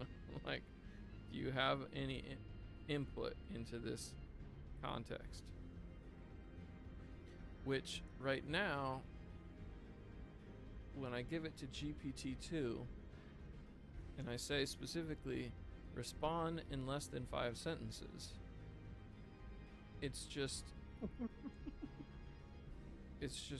regurgitating all the stuff I said, because part of what I'm feeding to it, I guess, is like, here's a summary, and then it's also summarizing, but then it just kind of starts saying random things. I don't even know, which is like, this is what machine learning is. You have to tweak things a lot before it does what you want it to do. Yeah. Especially, language models are very very fiddly. It's interesting in a way because, like, just so I can ask some questions, when you have it like learning, like reading your sentences, right, and like writing them down, do you have them breaking down those sentences for like abstract meanings? Well, I mean, not So, very like, well. Yeah, because like that's I working in the industry, there's a lot of tech crossover, so I've met a lot of people who've worked in the space, and like there's just some things about like the machine learning where they're like, hey, it's not just like what sentence, it's like, hey, look, these were like distinct things written in the sentence. So we're going to have that in the background, and we're going to see if there's any common theming with anything else that was said in later on sentences, and pull certain things aside to be sat in different datas to compare to other things contextually written, instead of like, this is a whole bunch of sentences said, and it goes like, no, these were thoughts laid in order, and thus there might be other inferred meanings between different nouns and descriptors or historical sentences. And even just jumping off points of like, just going like, oh, he mentioned Elden Ring. And if you want to have the, Bubble TV infographic pulls up random fact about Elden Ring. Right. And then needs to look at it and goes, Elden Ring is a 10 point noun, proper noun, versus something else. Mm-hmm. Which I assume is all stuff you knew, but it's just stuff that like other people explained to me, because I was always like, how does it magic? It seems to magic. Where does magic come from? Yeah, like it just does shit, and it somehow kind of does it correctly, and I'm weirded out by this. Yeah.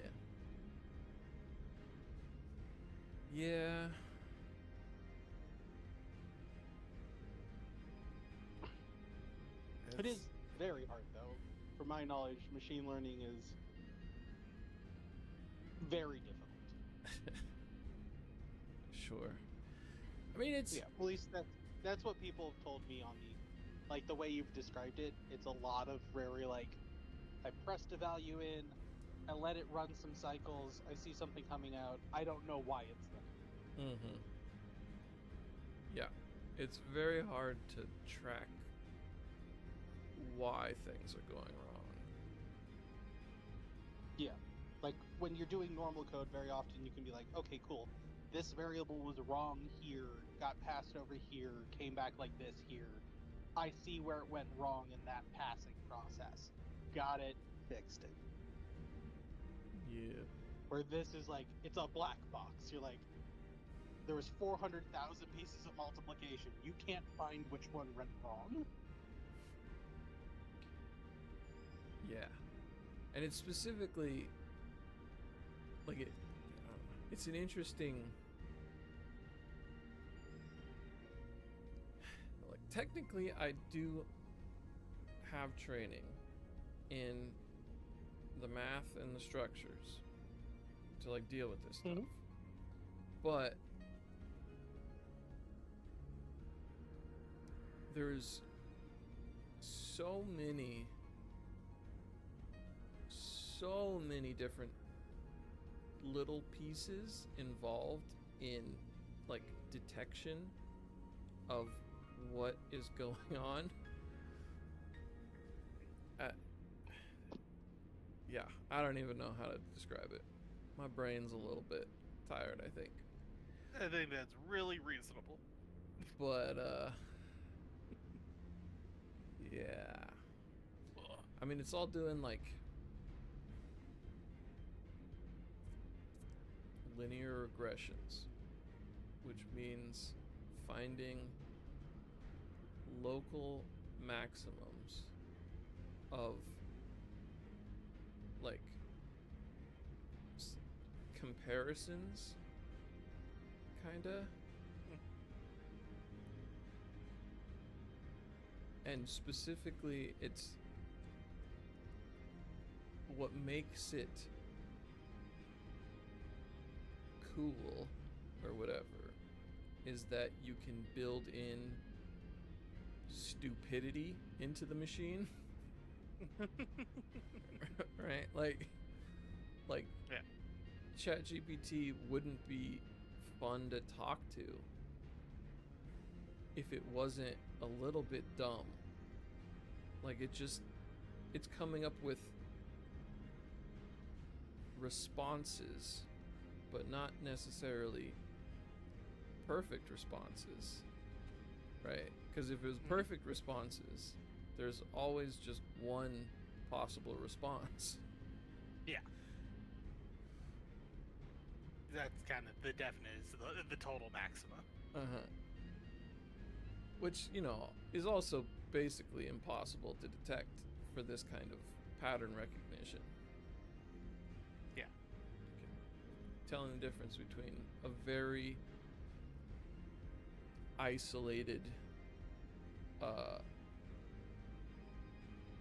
local maximum and a total maximum is like algorithmically impossible.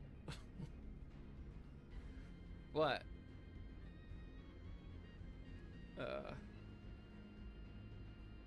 trying to tweak the machine into being the kind of stupid you want it to be has very fiddly numbers that affect a lot of things in very weird, subtle ways. And so it's very hard to track what you're doing to it. Yeah. But I'm not actually even dealing with that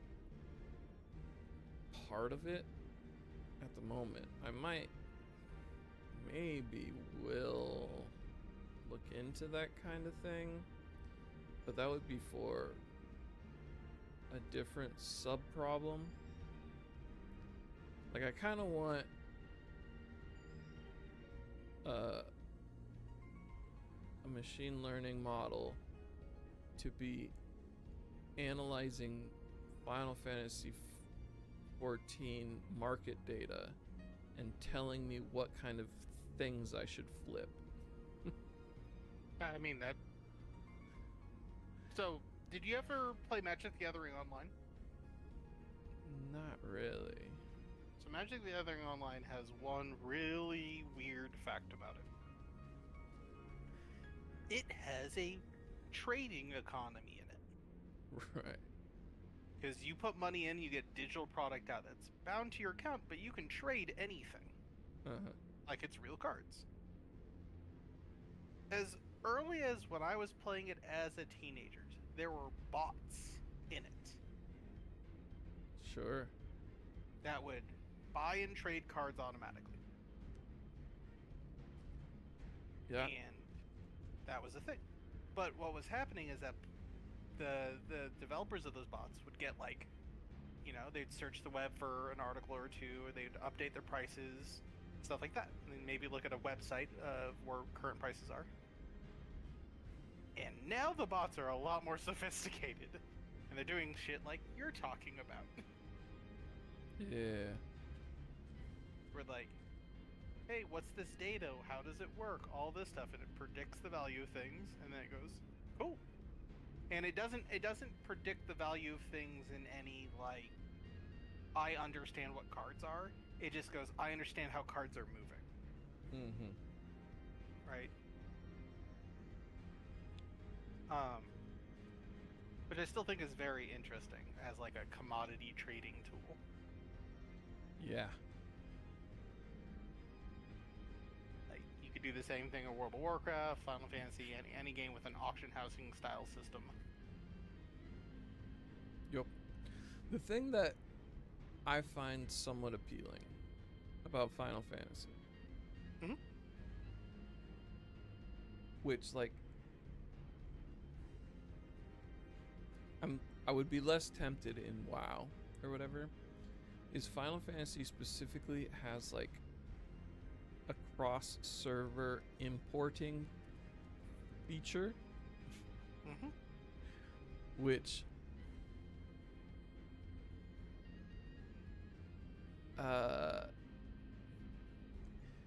kind of opens up the idea of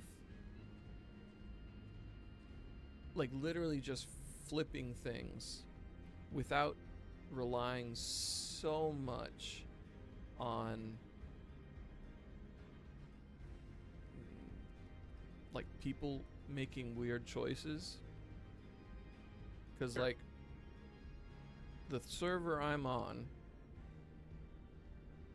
has more players, and more of those players are doing content that consumes compared to there's apparently servers on Final Fantasy where basically everybody's just gathering all the time. Like, that's just what people want to do, I guess, is they just want to kind of hang out and like level up their fishing and their what, because like crafting is different. Have you ever played Final Fantasy 14? Mm-hmm. Right. So it's its own class, right? You can craft in the exact same way that you are a tank or whatever. Yeah. It's just instead of doing those dungeons, you do your other thing. Whatever. So apparently there's servers where people are just happily doing that. Whatever the reason, there's a lot of servers that have lower population where goods aren't as expensive. And it's legitimately just doing like a service to go to those servers, buy cheap stuff, bring it back to expensive server and sell it for more. Right? Like, it's not trying to gouge people so much as like literally just making it easier for people who want the thing to get the thing. Yeah, like you are, hey, this costs 100 here, I can go there, do some things, bring it back, and it costs 80 from me. Right. So, for whatever reason, importing to an auction house feels more compelling or something. I don't know.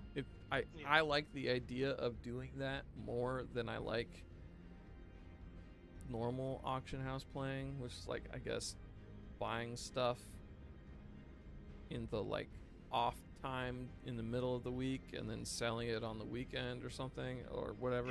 It's all a touch of that, right? It's knowing when raid timings are, where things are worth like, 2 to 3% more than they were worth 3 days ago. Mm-hmm. And the other part is having a bot that's scraping the data and going, did someone put anything in that's too low? Mm-hmm. Like, this is the base value. If it comes in too low, I will buy it. And then also having that number update going in. The last 100 drops of this were at this price. Either I'm artificially holding the price up and I have enough money to force that issue, or the price is dropping and I need to not buy at that price anymore. Or I need to get out of my position of whatever commodity this is and readjust my buy price. Right. So, I don't know. Yeah. I still think, like, if you can get a bot to do both parts of that, like the physical part where you goes to that server, buys it, then migrates itself back. Well, I mean, that's against TOS or whatever. Gotcha. Well, you can use my account. Part of the appeal for me to make this thing is to make like my Twitch stream be a place that is useful to the server. Mm-hmm.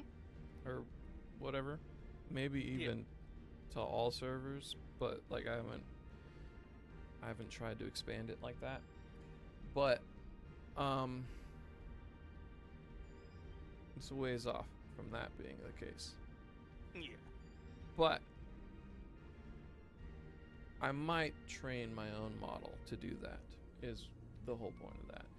Because like ultimately that's a pretty simple problem, right? Oh yeah. This number's this high here, this number's this high here.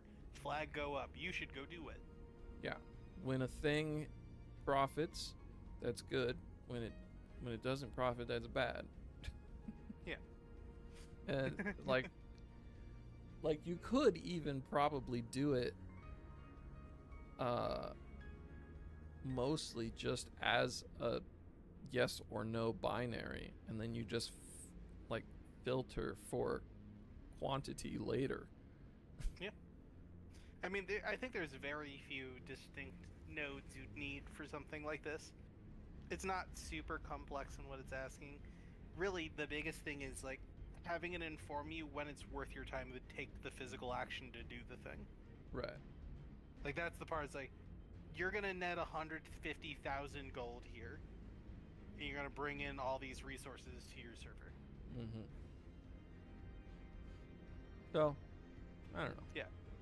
That's a problem for future me. One note in all of this is that you have to make sure you're still buying at the lowest possible price on the other server. Right. And you're not artificially increasing demand. Yeah. Because if you go to the well hard enough, the well will react to that. A good example of this is like, let's say you like everyone's gathering, right? There's a thing that's $100, and there's 10,000 copies of it, and you're like, wow, I guarantee you, like this is half off from what my server pays for it. I'll buy all 10,000 of it. Mm-hmm. And in one night, 100% of the supply of that thing disappears. Even if it's just the gathering server, it will cost more tomorrow. Sure. And so part of the algorithm might be a cooldown index that keeps you from picking the same items all the time. Yeah.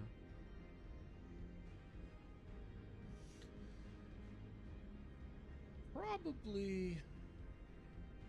I mean, I don't know. I think it's unlikely that things would actually, like, it would actually be worth it to drain a server of any one particular thing, because I've seen usually there's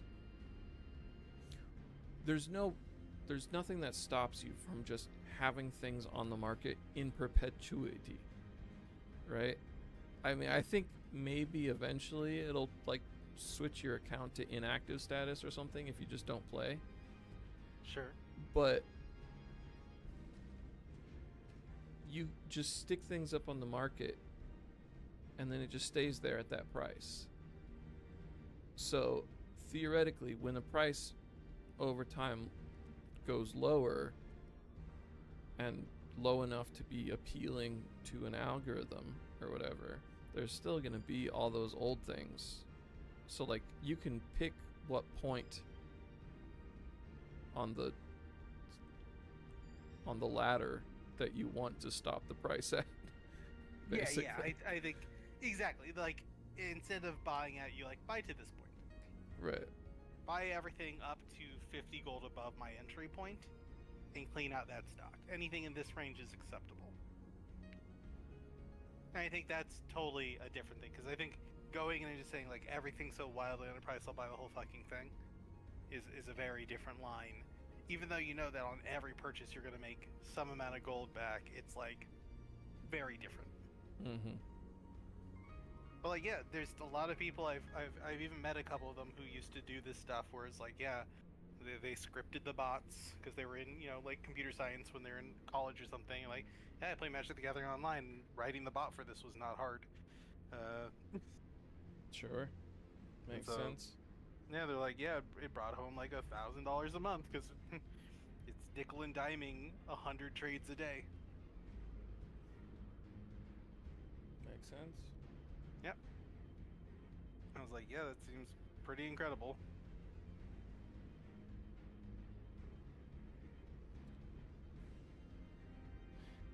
Question is, for me, what the hell am I gonna do about this fucking GPT?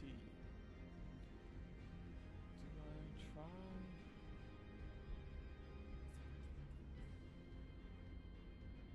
Just a different model? Don't know what llama is, but it's a thing.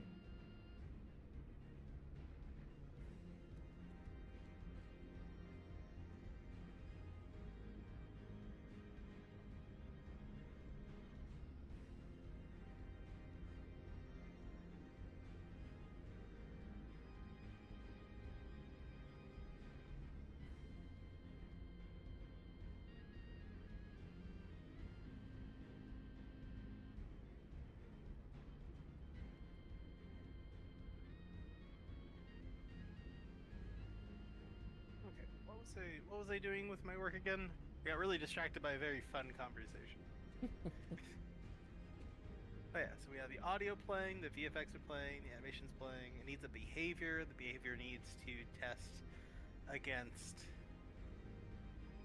What does it need the text against? Just its own cooldown?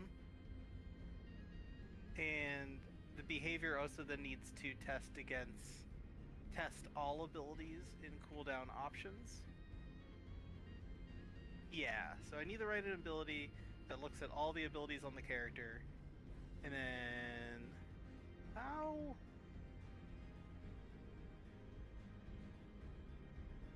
Get the ability, can I get a tag off? I can get a tag off an ability, I'm sure.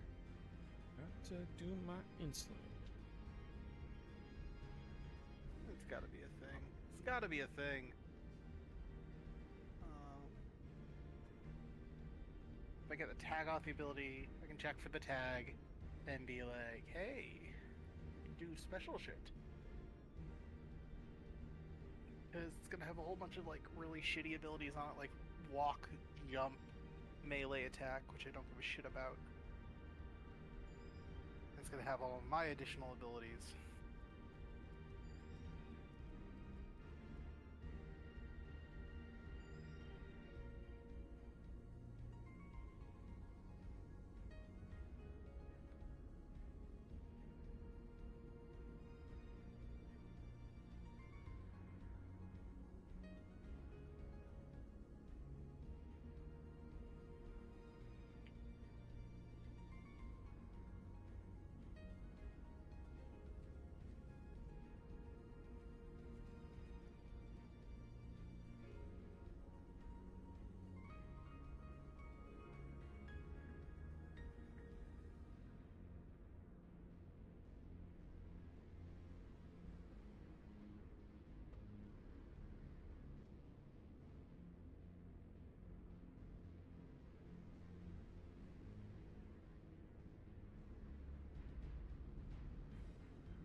East.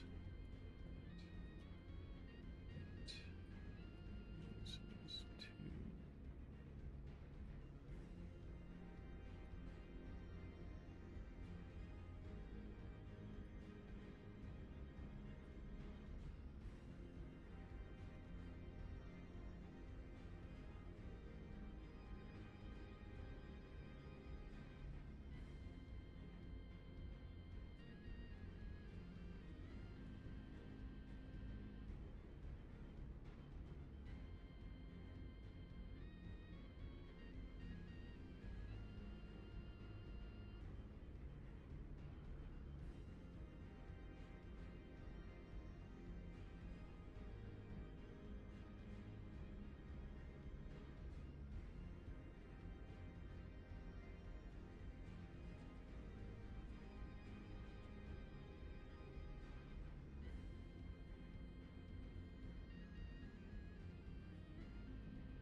Long-term memory can be updated periodically. Alright. Ba-ba-ba.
relevant memory.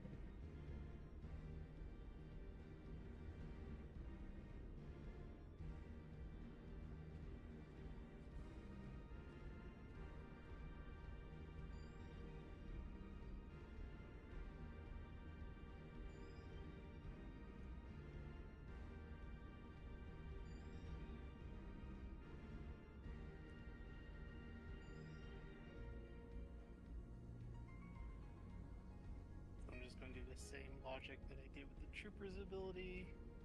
You're in the AoE, it hurts you.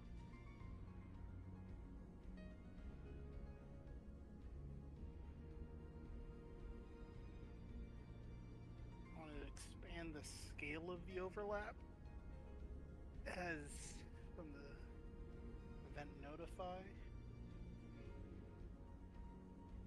So I can do listen to event notify on the montage, listen for the flamethrower trigger, start it there, and then expand till there, and then turn it off on another notify. Where's this notify at? What is this trigger? Yeah, and we can do for this one.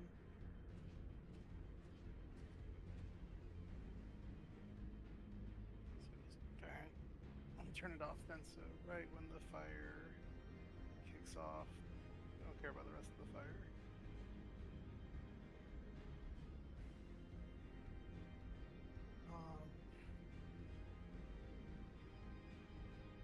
Turn on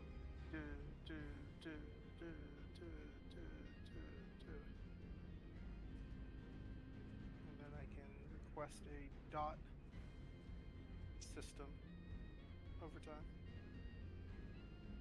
And then inside the ability, there is a get all valid targets.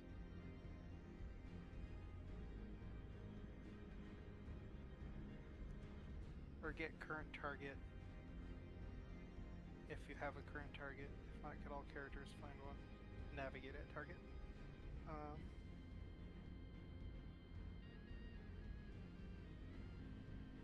Yeah.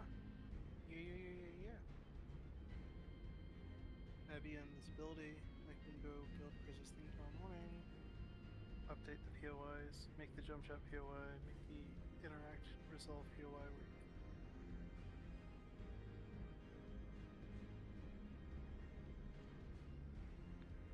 Then they can all eat my asshole. How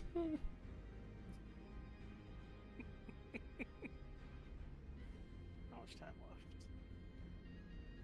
It's my first meeting.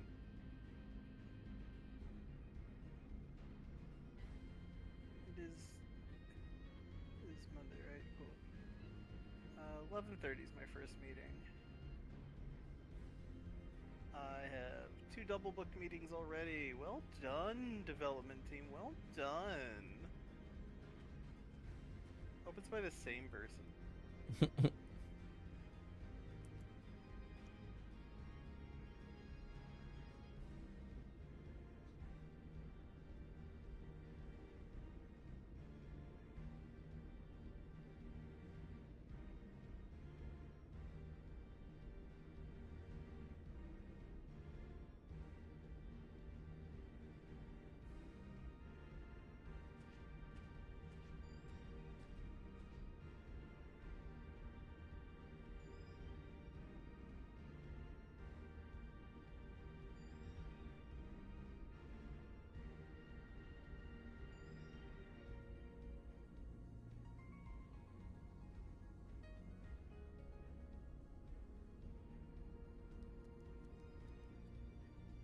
The translate for English didn't fucking work, my man.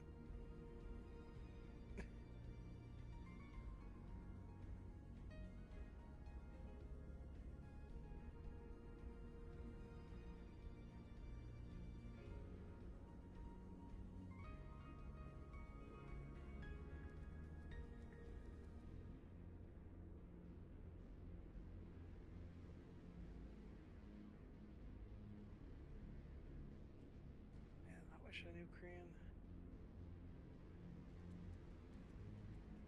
the owner of Krafton, the company that made PUBG, um, really likes making MMOs and innovative games.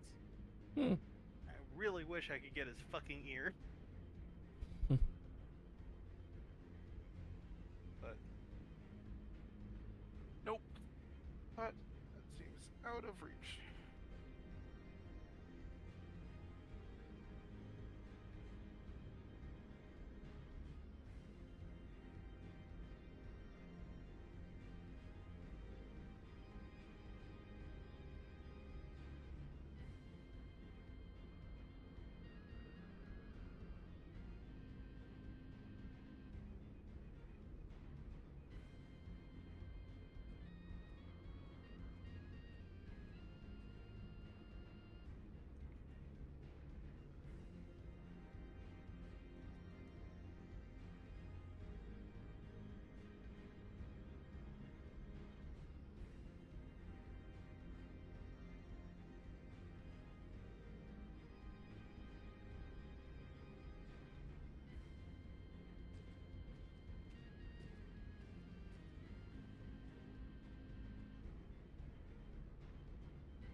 Ashes of Creation has also shown off something recently. That's a lot of MMO stuff.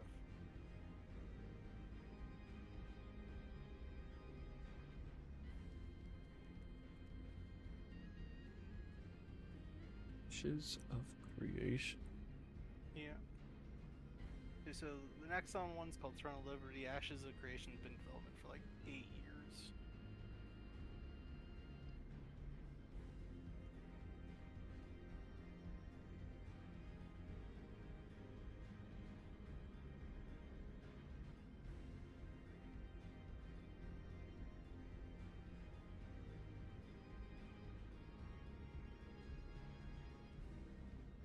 General Motors bites the dust. So we're gonna load up the Braille.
Mr. Dagger, I am not hacking.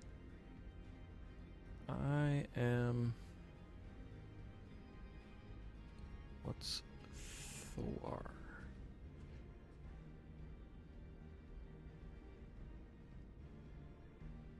What's those things? Yeah.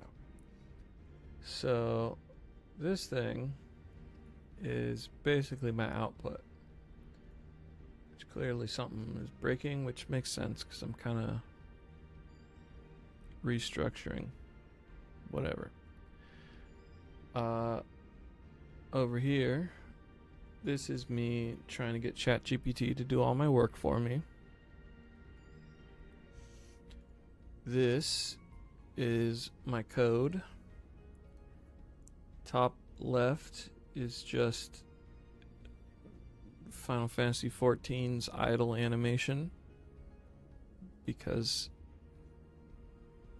it doesn't get me copyright stricken, and I think their idle animation's actually kind of cool. So whatever, it's there. What I'm currently doing, I have a thing that is just listening to me talk. Not right now because it crashed, but you know, can just listen to me talk, transcribes it, and I want to feed that to an AI and have the AI come up with responses in real time. And I also want the AI to be responding to chat in real time and any other little applications I decide that I want to feed input into the AI from. I want it to be aware of that. And so it can do things like send messages, including chat commands, in chat, and it can use text to speech to talk to me and stream in general. That's the end goal. And then like maybe I'll have a couple different characters. Maybe I'll even use image generation. I don't know. I'm just playing around, basically, making a toy. And right now I'm trying various different like free resources that exist to see if I can get an interesting enough AI response that is capable of structuring its responses and understanding relatively disjointed context that isn't specifically designed for itself.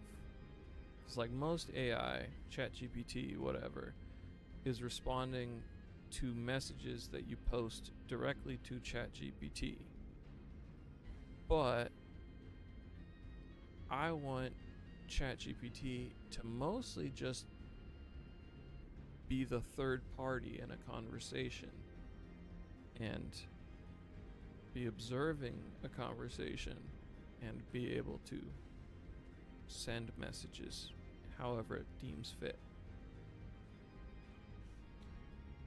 Which is trickier because there's a level of like choosing to actually respond, which like ChatGPT and language models in general can't really do.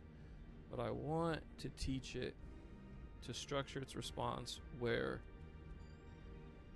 saying no response is an option, which it is technically capable of doing, is saying no response as a response.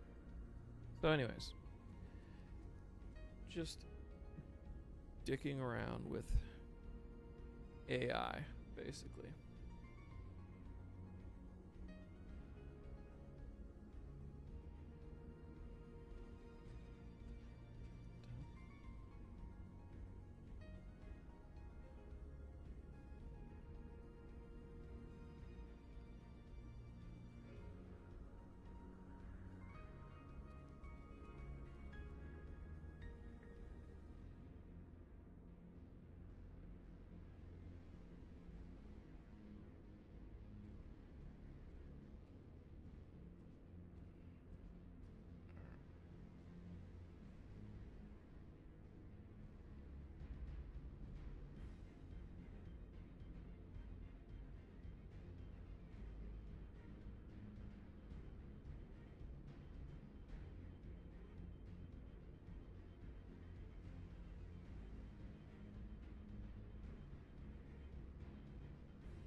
not. Whoa.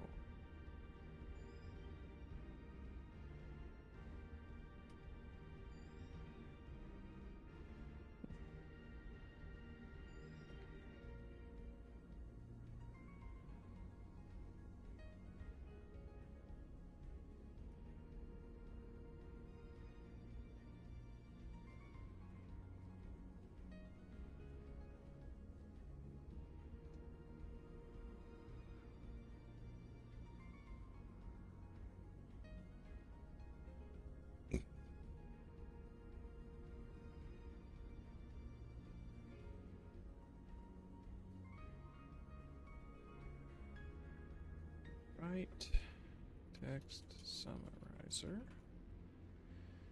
to do all the steps before rag gag, what was it?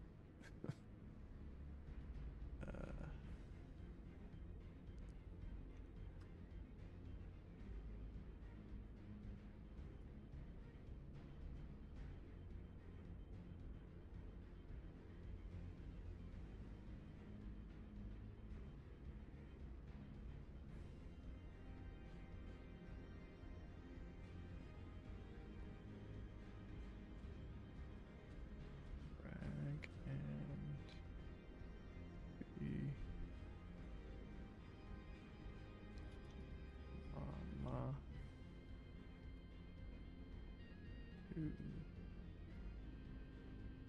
integration.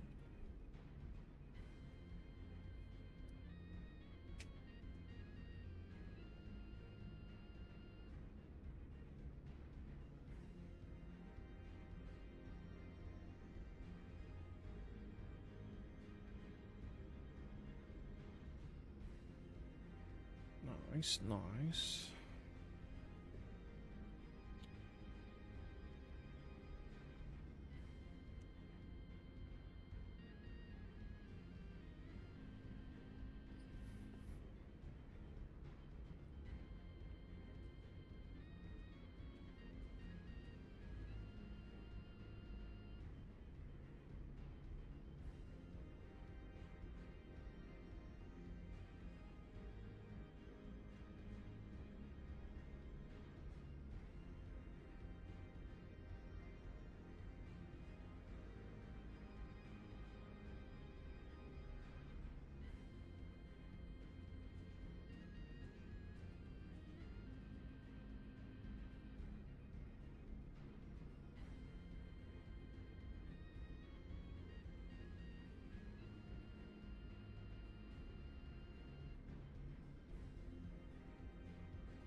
All the pre-processing for those steps and sends the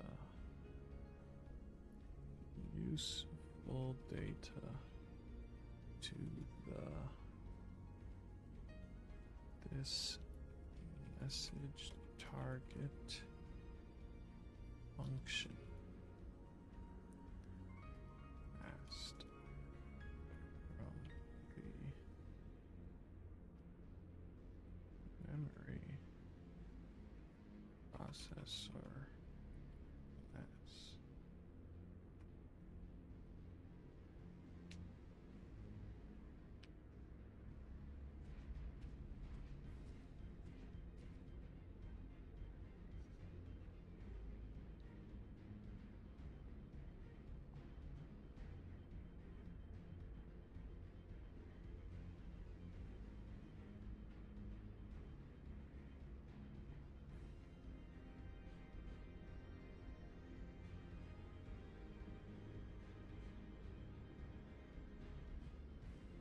Man, Mr. GPT is really fighting me on making this class weirder.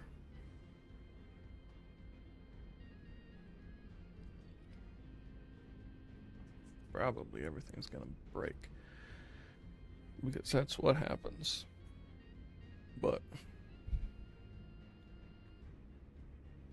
that's okay.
Delete memory.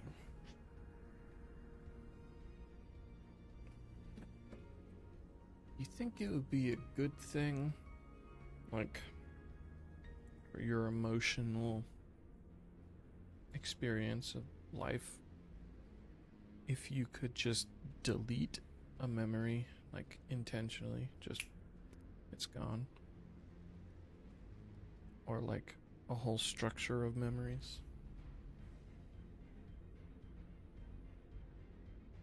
I think I would probably misuse it, or like regret uses of it, similar to how I regret deleting some things I delete on computers. I would probably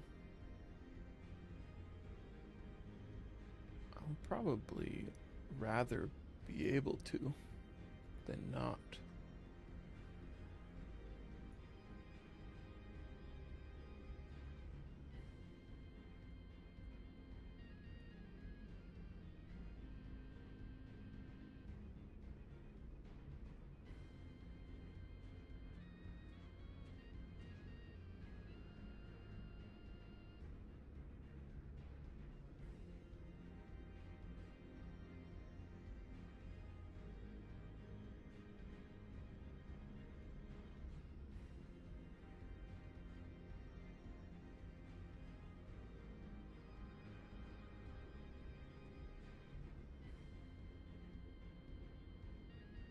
Okay, what happens if I start transcribing junk?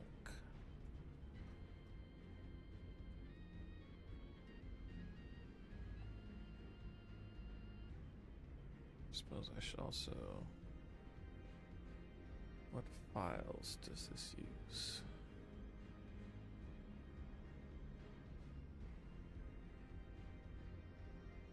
Oh, fucking simulate. Fuck you.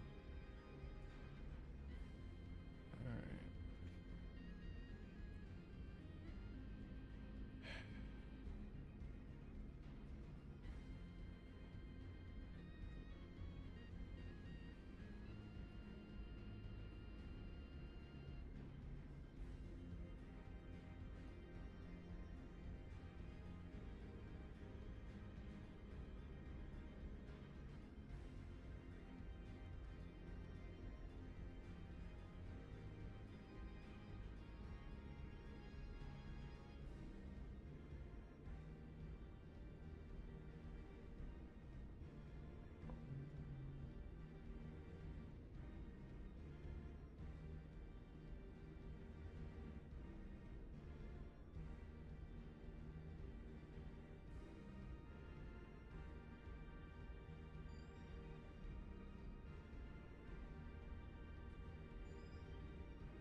I always try to.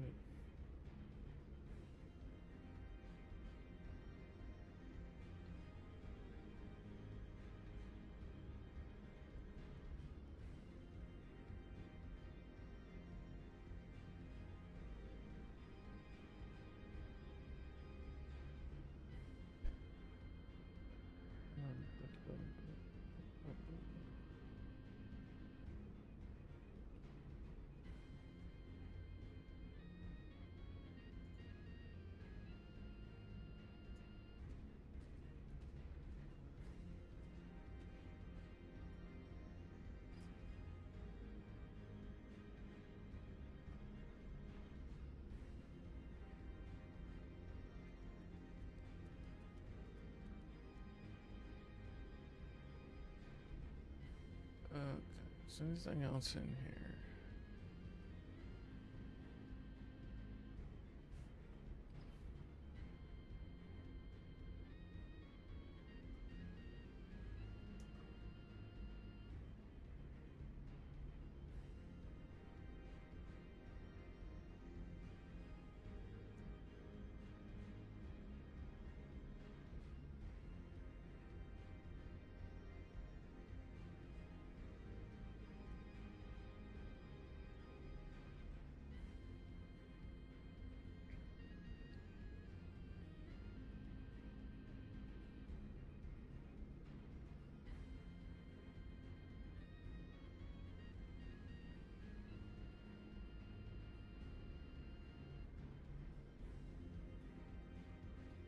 In the transcriber, incorrectly interprets silence as the word the. Also will clean up. Stop.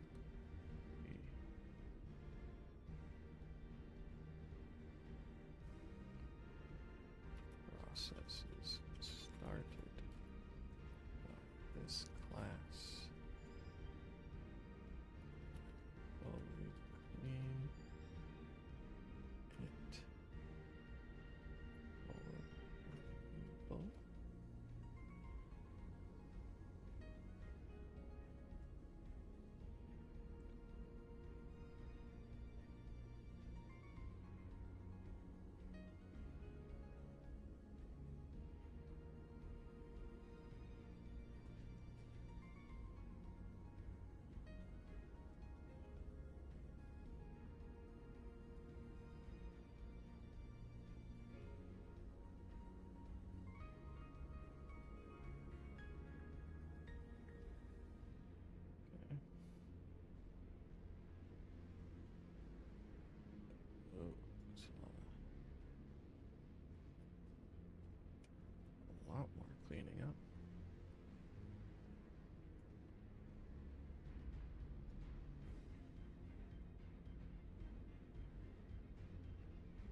not scrolling.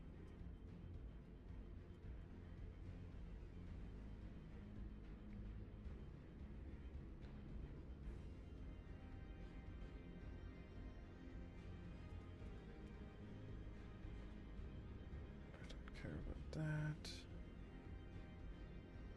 I don't care about that.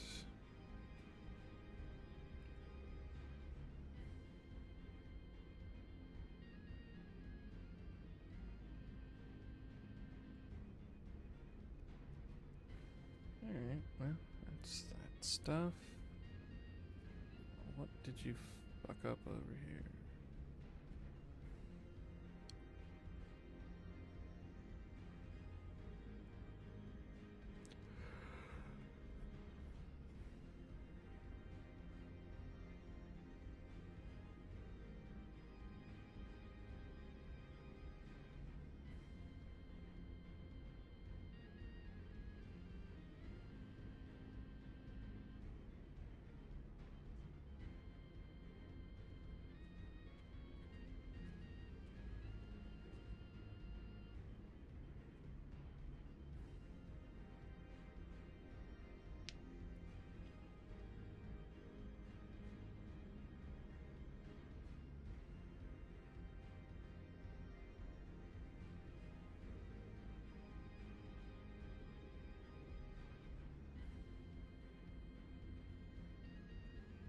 Seems like maybe it is cleaned up.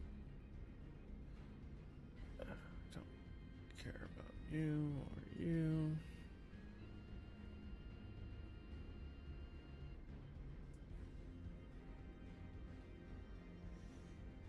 Don't need to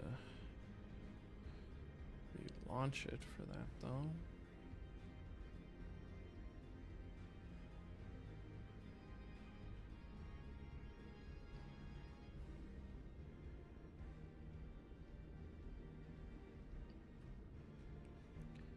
Alright, it is.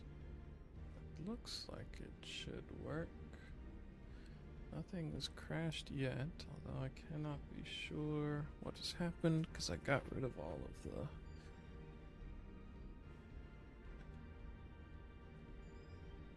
the print statements. But I'm going to read some video game text just so it has something to look at. Bzzzt. Friction. Nope. Nope. Just as I start. Okay. Path is not defined. What? 83.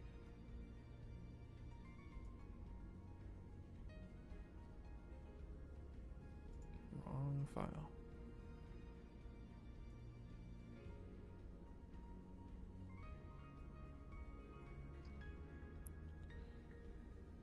Okay.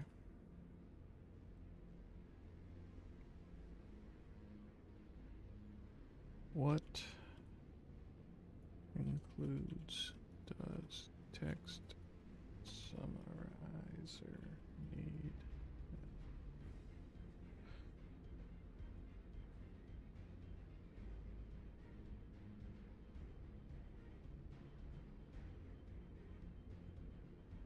Exec file system and path. Great.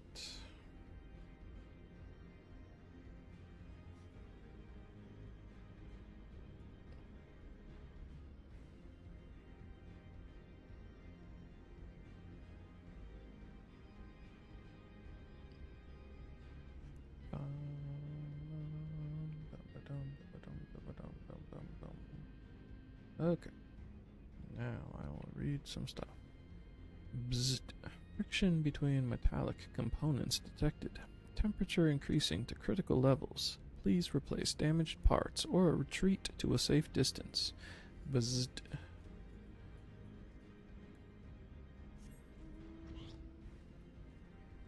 Piggy, piggy, pig.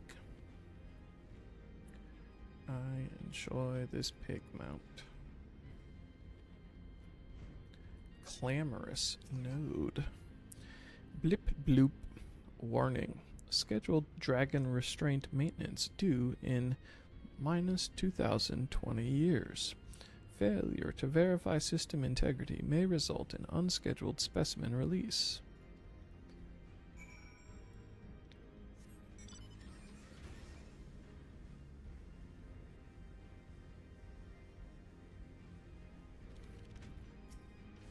Hello, Alphino.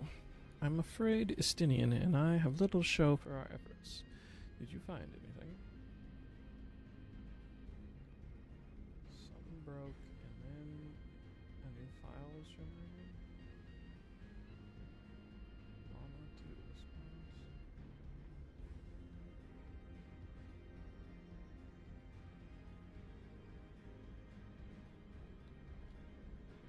Okay.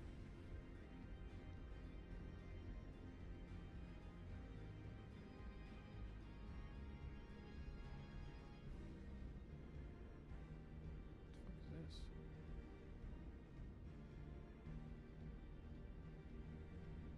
Oh. This is the thing that it just generated right now. It's interesting. Okay. Let's make sure you are in here, shall we?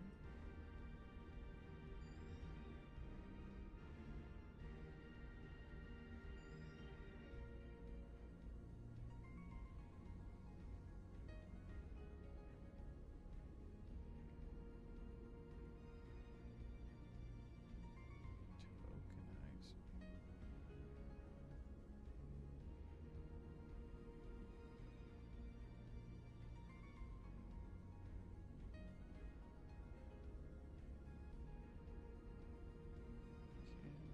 Can you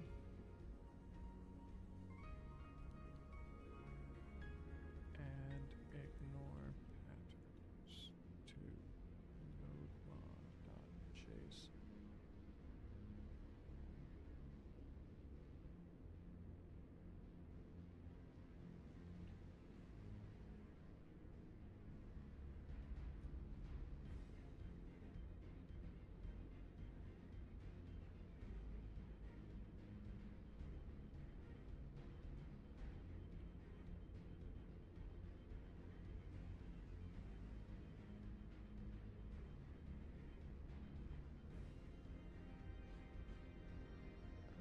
Okay, that looks promising. So instead of this GPT times prompt business, just a wild card. I like that.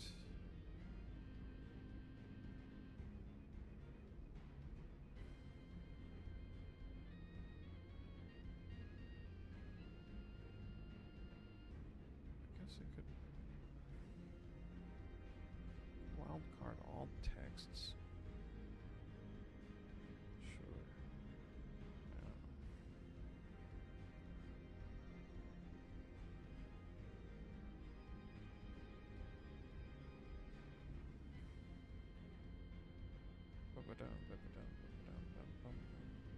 NPM start again, please.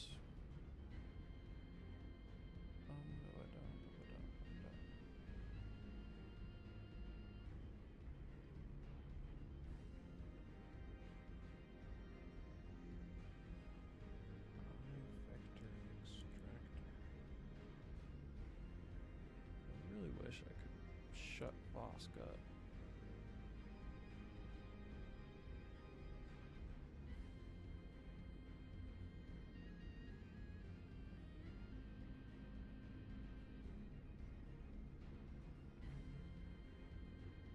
Okay, trying again. I'm afraid Istinian and I have little to show for our efforts. Did you find anything? I did. A node which smelled like burnt hair. Yes, a chirruping node which spontaneously warned me about neglecting the dragon restraints. I found a way to activate mechanical sentries, if that's any help. No. Let's do the second one. Spontaneously, you say? Well, that does sound promising. Almost suspiciously so, in fact. Then you were in possession of the spirit vessel. I dare say it is indeed the node of which Graha spoke. It was chirruping, you said. Very well, let us take a closer look.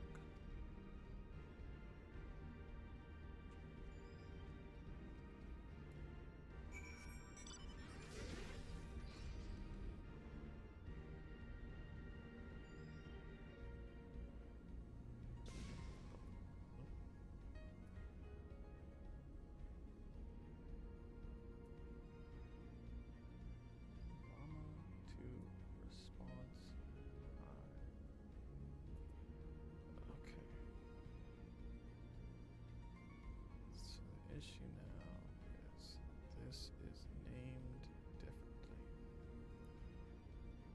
Mama to response.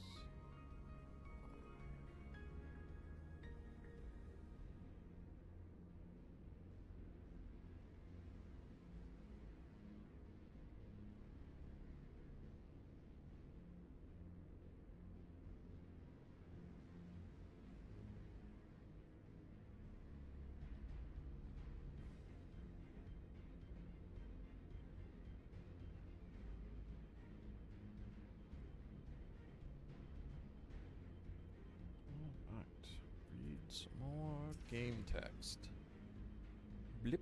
Do you wish to operate the dragon restraint mechanism? Blip bloop.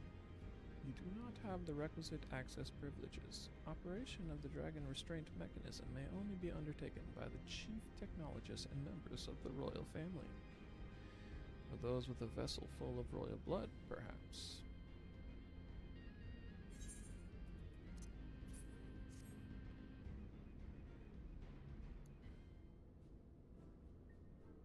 Blip. New user detected. Commencing biometric authentication. Authentication complete. User identified as member of the royal family. Please state your name.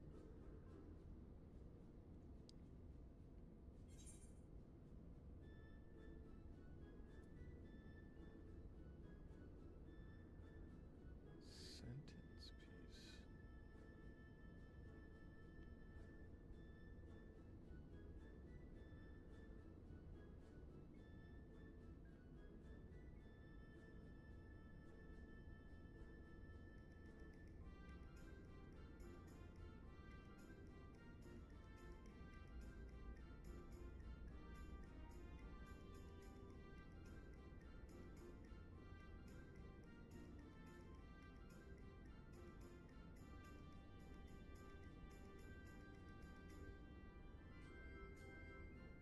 The error you're encountering is related to a missing sentence piece library, which is required for the law to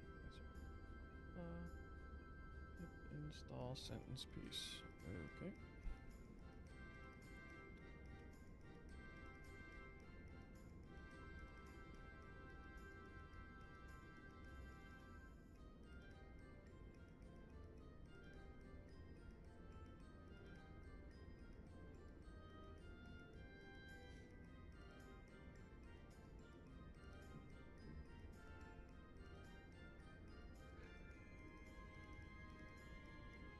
I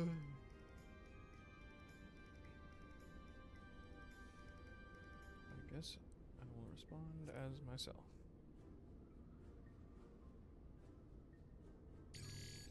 Welcome, Fluffy McGee Orkson. You may operate the dragon restraint mechanisms when ready.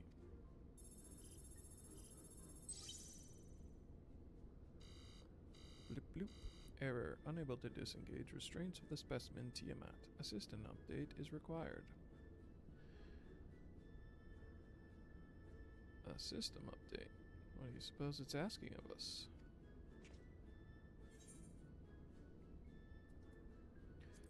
Could hazard a guess. Well, that's more than I can say. Confounded bloody thing. User agitation detected. Initiating guidance program. Bloop. In order to operate the restraint mechanism, I require access to the central control system. However, I am unable to establish a link to said system due to the obsolescence of my own software. This This issue can be resolved by applying a system update using the corresponding terminal located within the flagship. So can this thing release the restraints or not? Can, but only once it has received the requisite system update, as far as I can tell. Until which time it'll float there spewing nonsense. User dissatisfaction detected. Initiating placation protocols. Bloop, I am here to help. Rest assured that I will be on hand to guide you through every step of the system update process. How gratifying. But I dare say we will fare better with guidance than without it.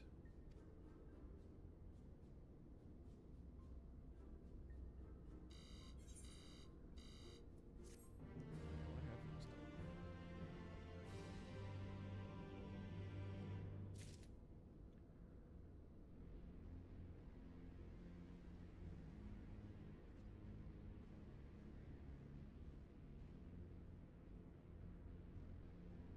Issue don't have.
Okay.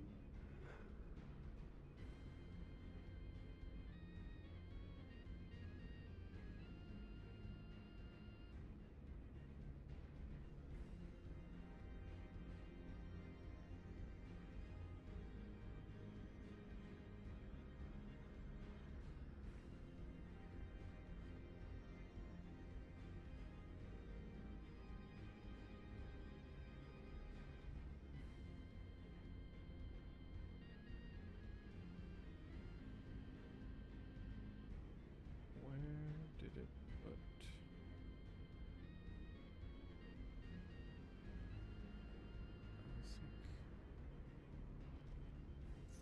It's really in here somewhere.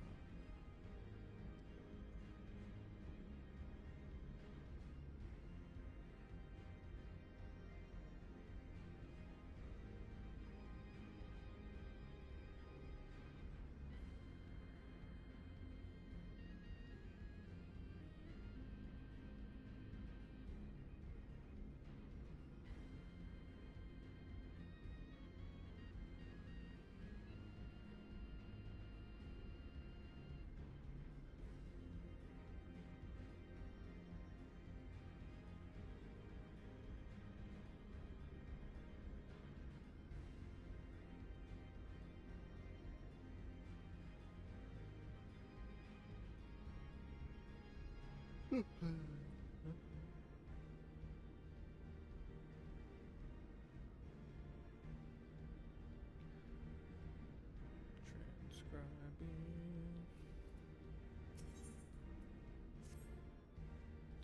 Bloop. Guiding user to terminal. This way, please.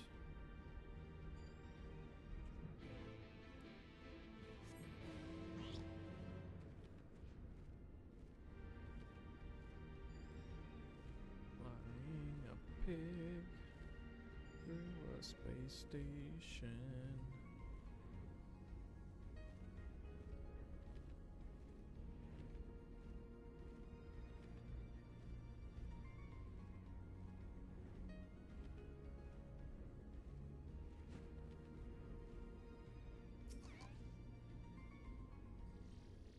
What is the terminal? Let's see. According to the terminal, the central control system is presently employing software version 56.135. Dare I ask which version you are employing?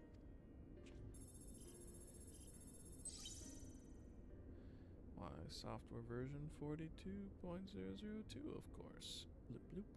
Warning, errors detected in the data management system. Estimated time required for update, 5 years, 1 day. This is rather longer than we were hoping. Aren't there any other options? For instance, using this terminal to operate Tiamat's restraints instead? The proposed method is indeed an option. Please be warned, however, that the procedure may have changed as a result of the system update, and my instructions may no longer be accurate. Well, I can't imagine it will have changed all that much, as long as we pay due attention to any discrepancies. I dare say we shall be able to muddle our way through.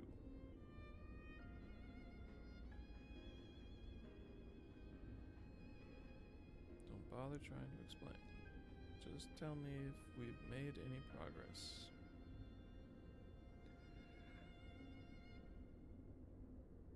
I would say so, yes. It does, however, require that I remain here to operate the terminal. I shall inform you via link Pearl once I am ready to release the shackles. It might be best if you left the spirit vessel with me. May yet have a use for it. Rest assured, I will be certain to return it to Grahatia once this is over.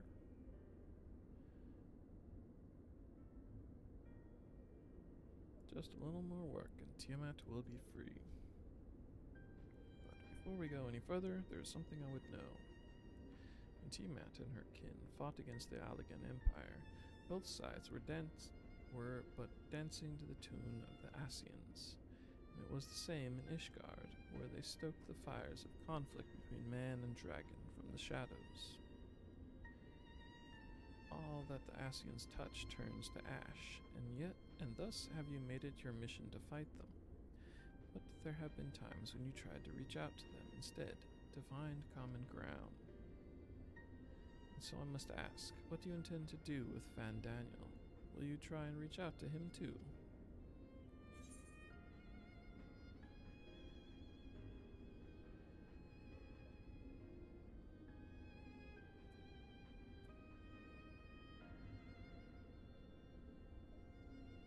Certainly, after I've wiped the smile off his face. I'd rather put my lance through his heart and be done with it. But perhaps that's the difference between you and me. You see the good in people, even if it be but the faintest glimmer. I only hope you do not come to rue your benevolence. Think us unwise for viewing the world thus? Far from it. That has ever been your way, as I learned when we journeyed together with Iceheart. Yet the fact remains that there are some who view compassion as a weakness to be exploited, and there may come a time when you extend the hand of friendship only to wish you had dealt the killing blow. So save your mercy for those who deserve it.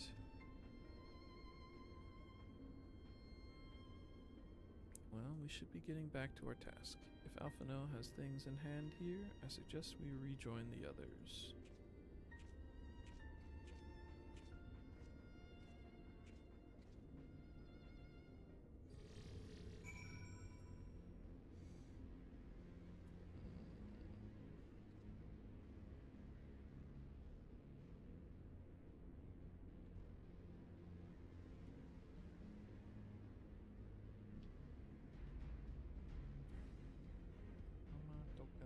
Tokenizer.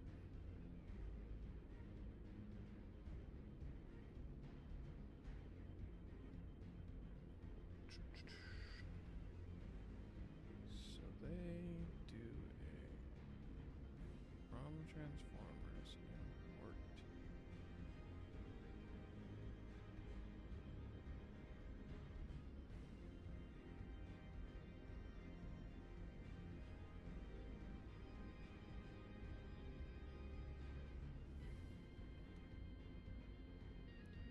Pipeline has a high level help.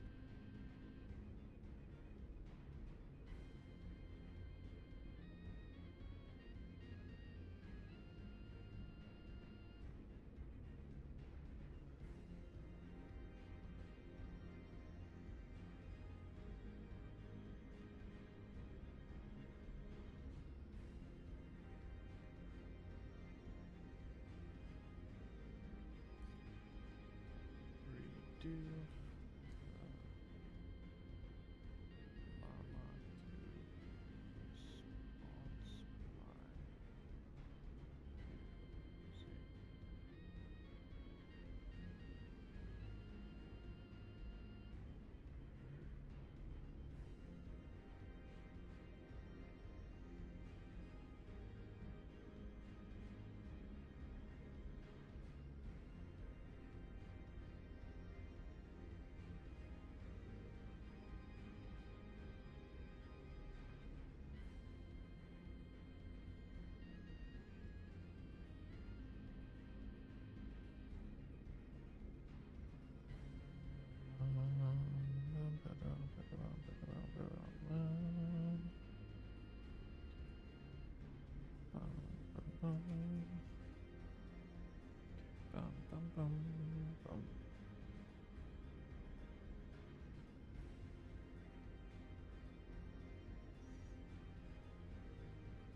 Okay.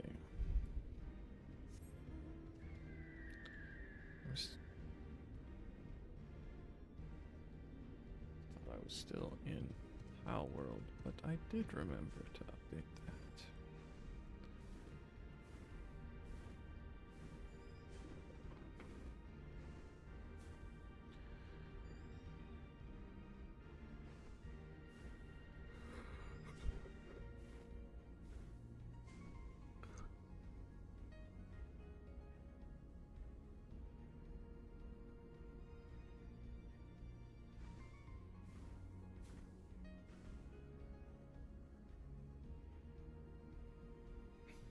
guess I should say things for the transcriber to forward to Llama. Llama.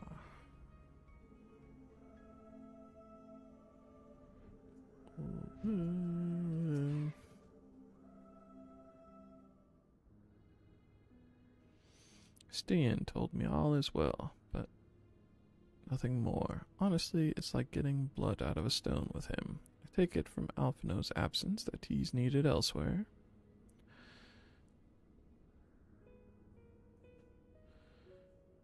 Well, that all sounds rather frustrating, but you got there in the end. While you were off talking to nodes, Graha and I were learning as much as we could about Tiamat's condition. Oh, something already broke.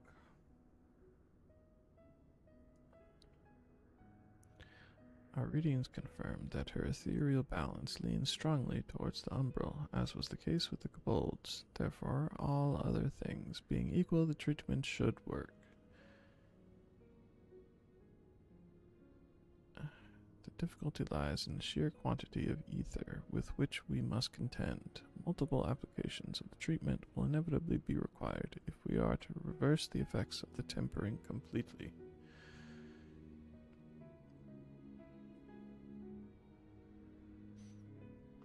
Meaning I'll need all the ether I can get. Thank you in advance.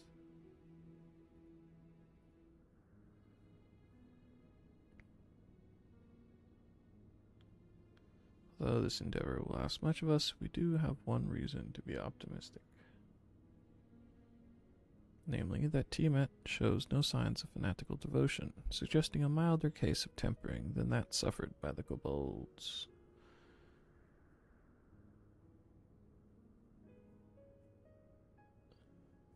Tiamat saw Bahamut as an equal rather than a god. Might that have made a difference? Now that you mention it, it very well might. She would not have believed it necessary to defer to his will.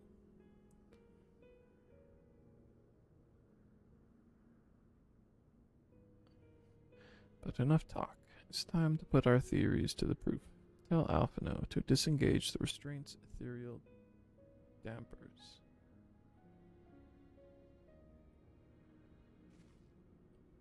I'm counting on you, Angelo.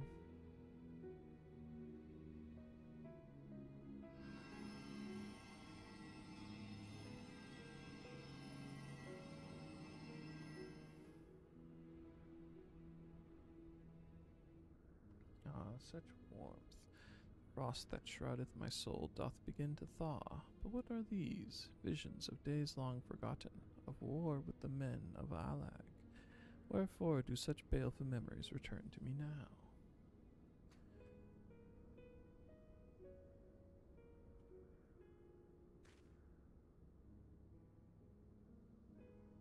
Could it be that the process of restoring her soul to its pre-tempered state is awakening ancient memories, or might the opposite be true? If so, by helping her to recall the past, we may be able to speed her recovery. Fluffy, she trusts you. Speak to her. Ask her to tell you of times past.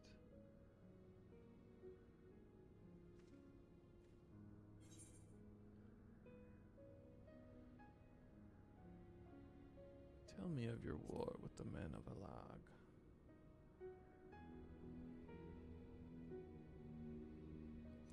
Wicked, bloodthirsty creatures.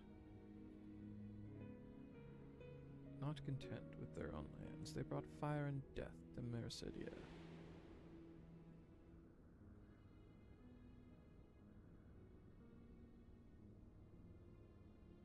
The tale began when Bahamut and I left our father's side. We took wing in search of a place to make our eyrie. Beyond the southern ocean, we discovered a lush and fertile land. It would come to be known as Mercidia by the children of men, though many years were to pass before they crossed the seas.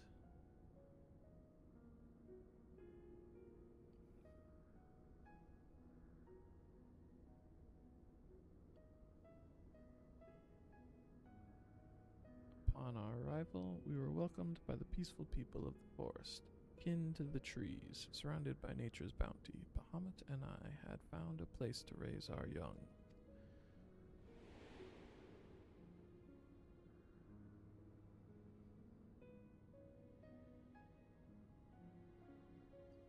Fascinating. This correlates with the writings of the Charlene scholar. She posits that man first settled on the southern continent towards the end of the Second Astral Era. Correctly, it would appear. If only she were with us to hear the tale from Tiamat herself.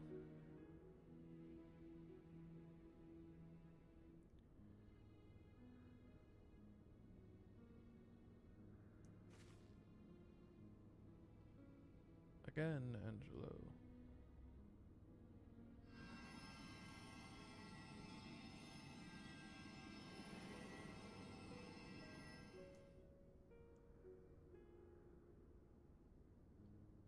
When first the children of man arrived on our shores, no foot did they set in those places over which we held dominion. Such was their fear of dragonkind, and as they kept their distance, so did we let them be. Yet as the days went by, ship after ship appeared upon the horizon, bearing ever more of their brethren, who divided the vast land amongst themselves.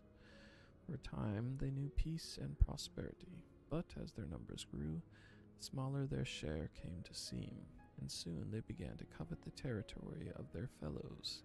Ere long, man fought man, blood was answered with blood, and none could see an end to the strife, until one day they came to us. Recognizing our wisdom, they entreated us to intercede in their conflicts. Bahamut agreed, and with him presiding over the affairs of men, the land knew peace once more.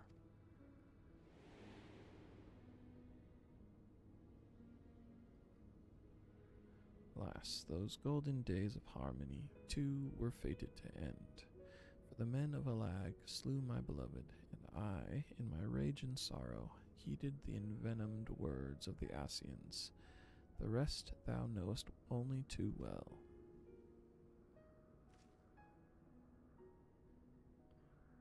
But your tale doesn't have to end there. When you are free, we'll rid the world of the Asians together, and you and your beloved will have justice. Fine sentiments, but you're almost spent. I'll keep watch from above. If the treatment fails, run.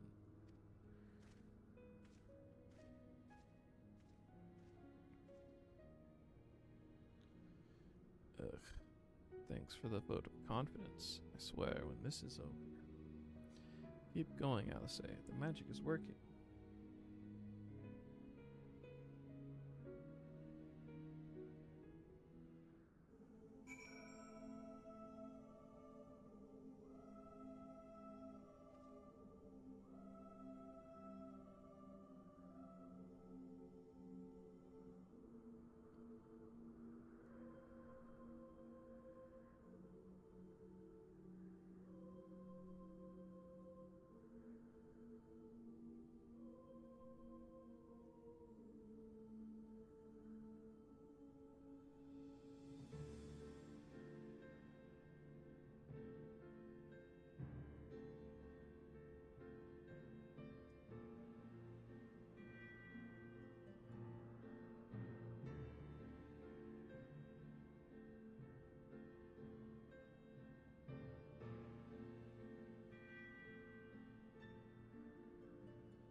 Contact information with Meta in order to access this model. It's annoying, but fine.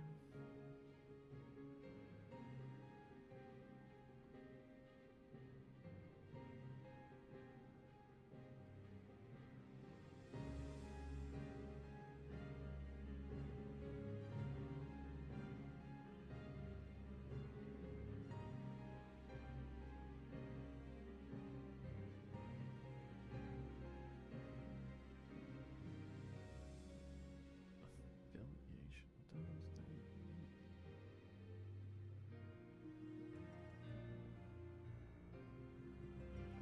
Affiliated with anything? No. I'm affiliated with myself.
Do this using the following command. Plug in face ceiling.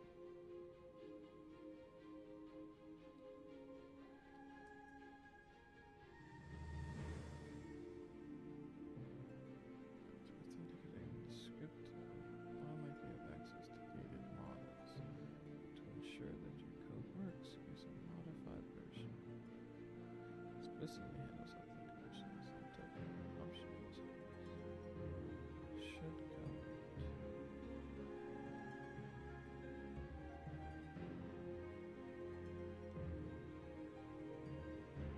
Guess I'll do the other thing.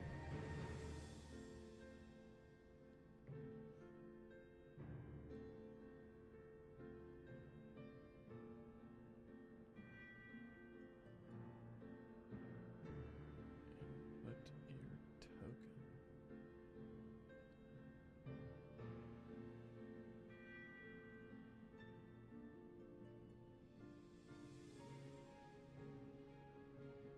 Interface.co/settings/tokens.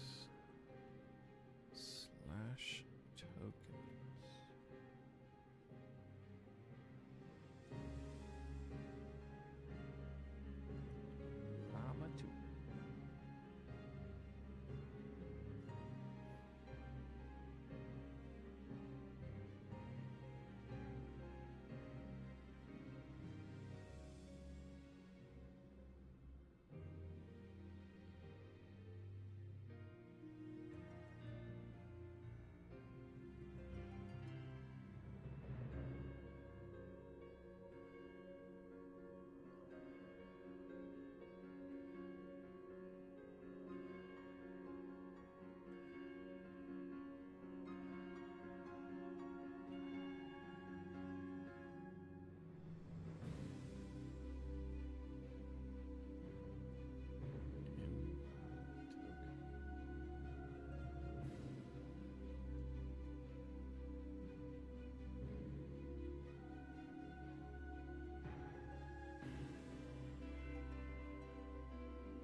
Tough. Well, I knew this wasn't going to be easy. No patient could have prepared. No patient could prepare me for treating a great worm. Oh. But we're close. I can feel it. And while I've only got a few more drops of ether left to give, with yours and Graha's, this will work. Then I believe I speak for both of us when I say that you may take as much as you require. Careful, I might hold you to that. Alright, here I go.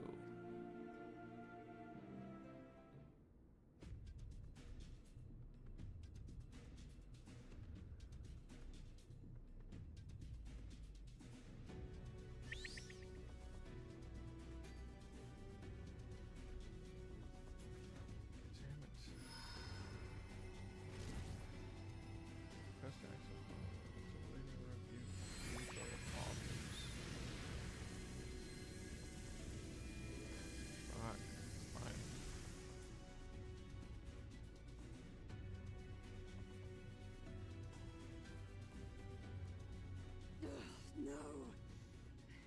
I'm almost there!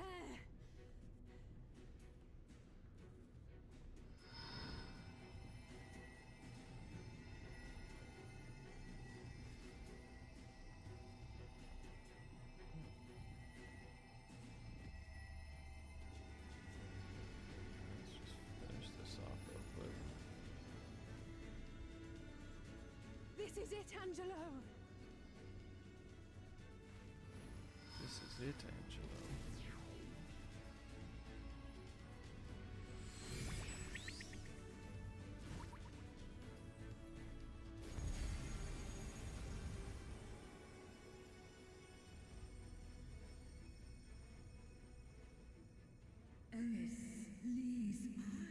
Yes, I feel it. The icon's grip groweth weak. Did it work? We won't know for certain until the shackles are removed.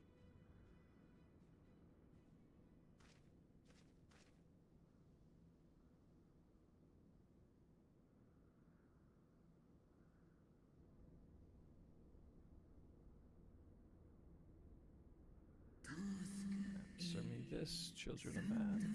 Can my kindred be saved in like manner? Many have been subjected to the Allegan's dark arts, their flesh irrevocably altered. For such tortured souls, I fear there can be no salvation.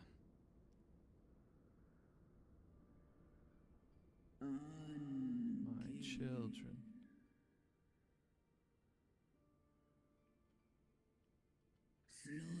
Should you hearken unto my call, we shall fly together once more. But should you not, I shall grant you peace.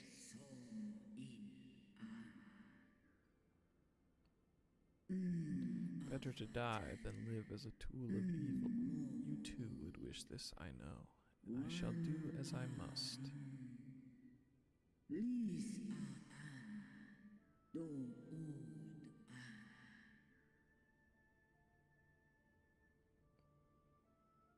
When that time comes, you won't be alone.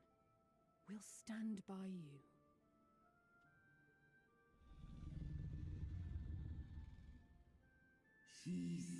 Thou hast my gratitude, little one.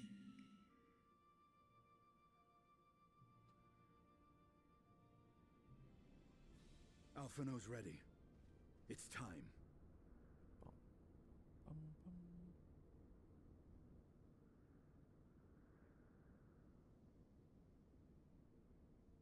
Do it.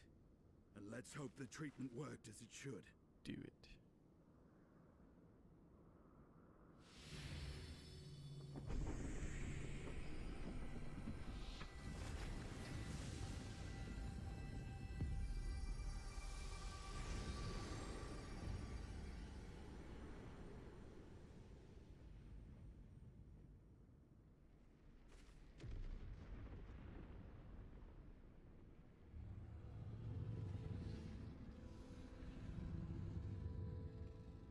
Is a dragon.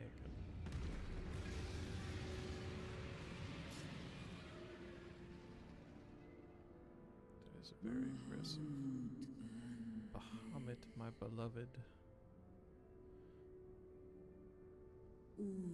For vengeance and atonement, I rise.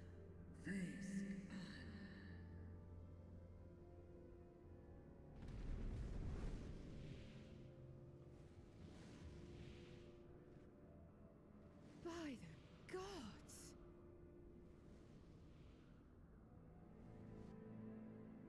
Dragons don't atrophy, apparently.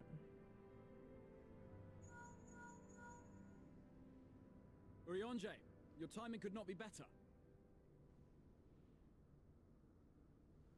Understood, we're on our way.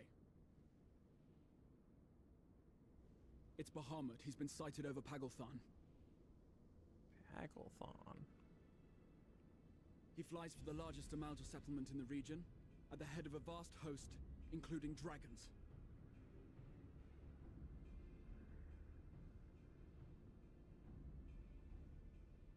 Did you hear all that, Alphino? You'd best rejoin your comrades. I'll make my own way.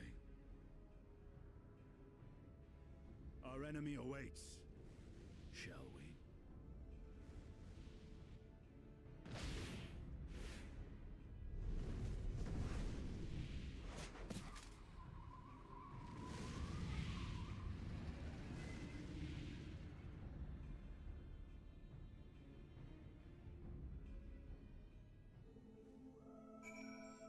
Alright. And since I'm just waiting for Facebook to let me use their thing, which probably will never happen, so I'll just need to find a different solution, but whatever. I'm gonna end stream. At the internet, have a nice night.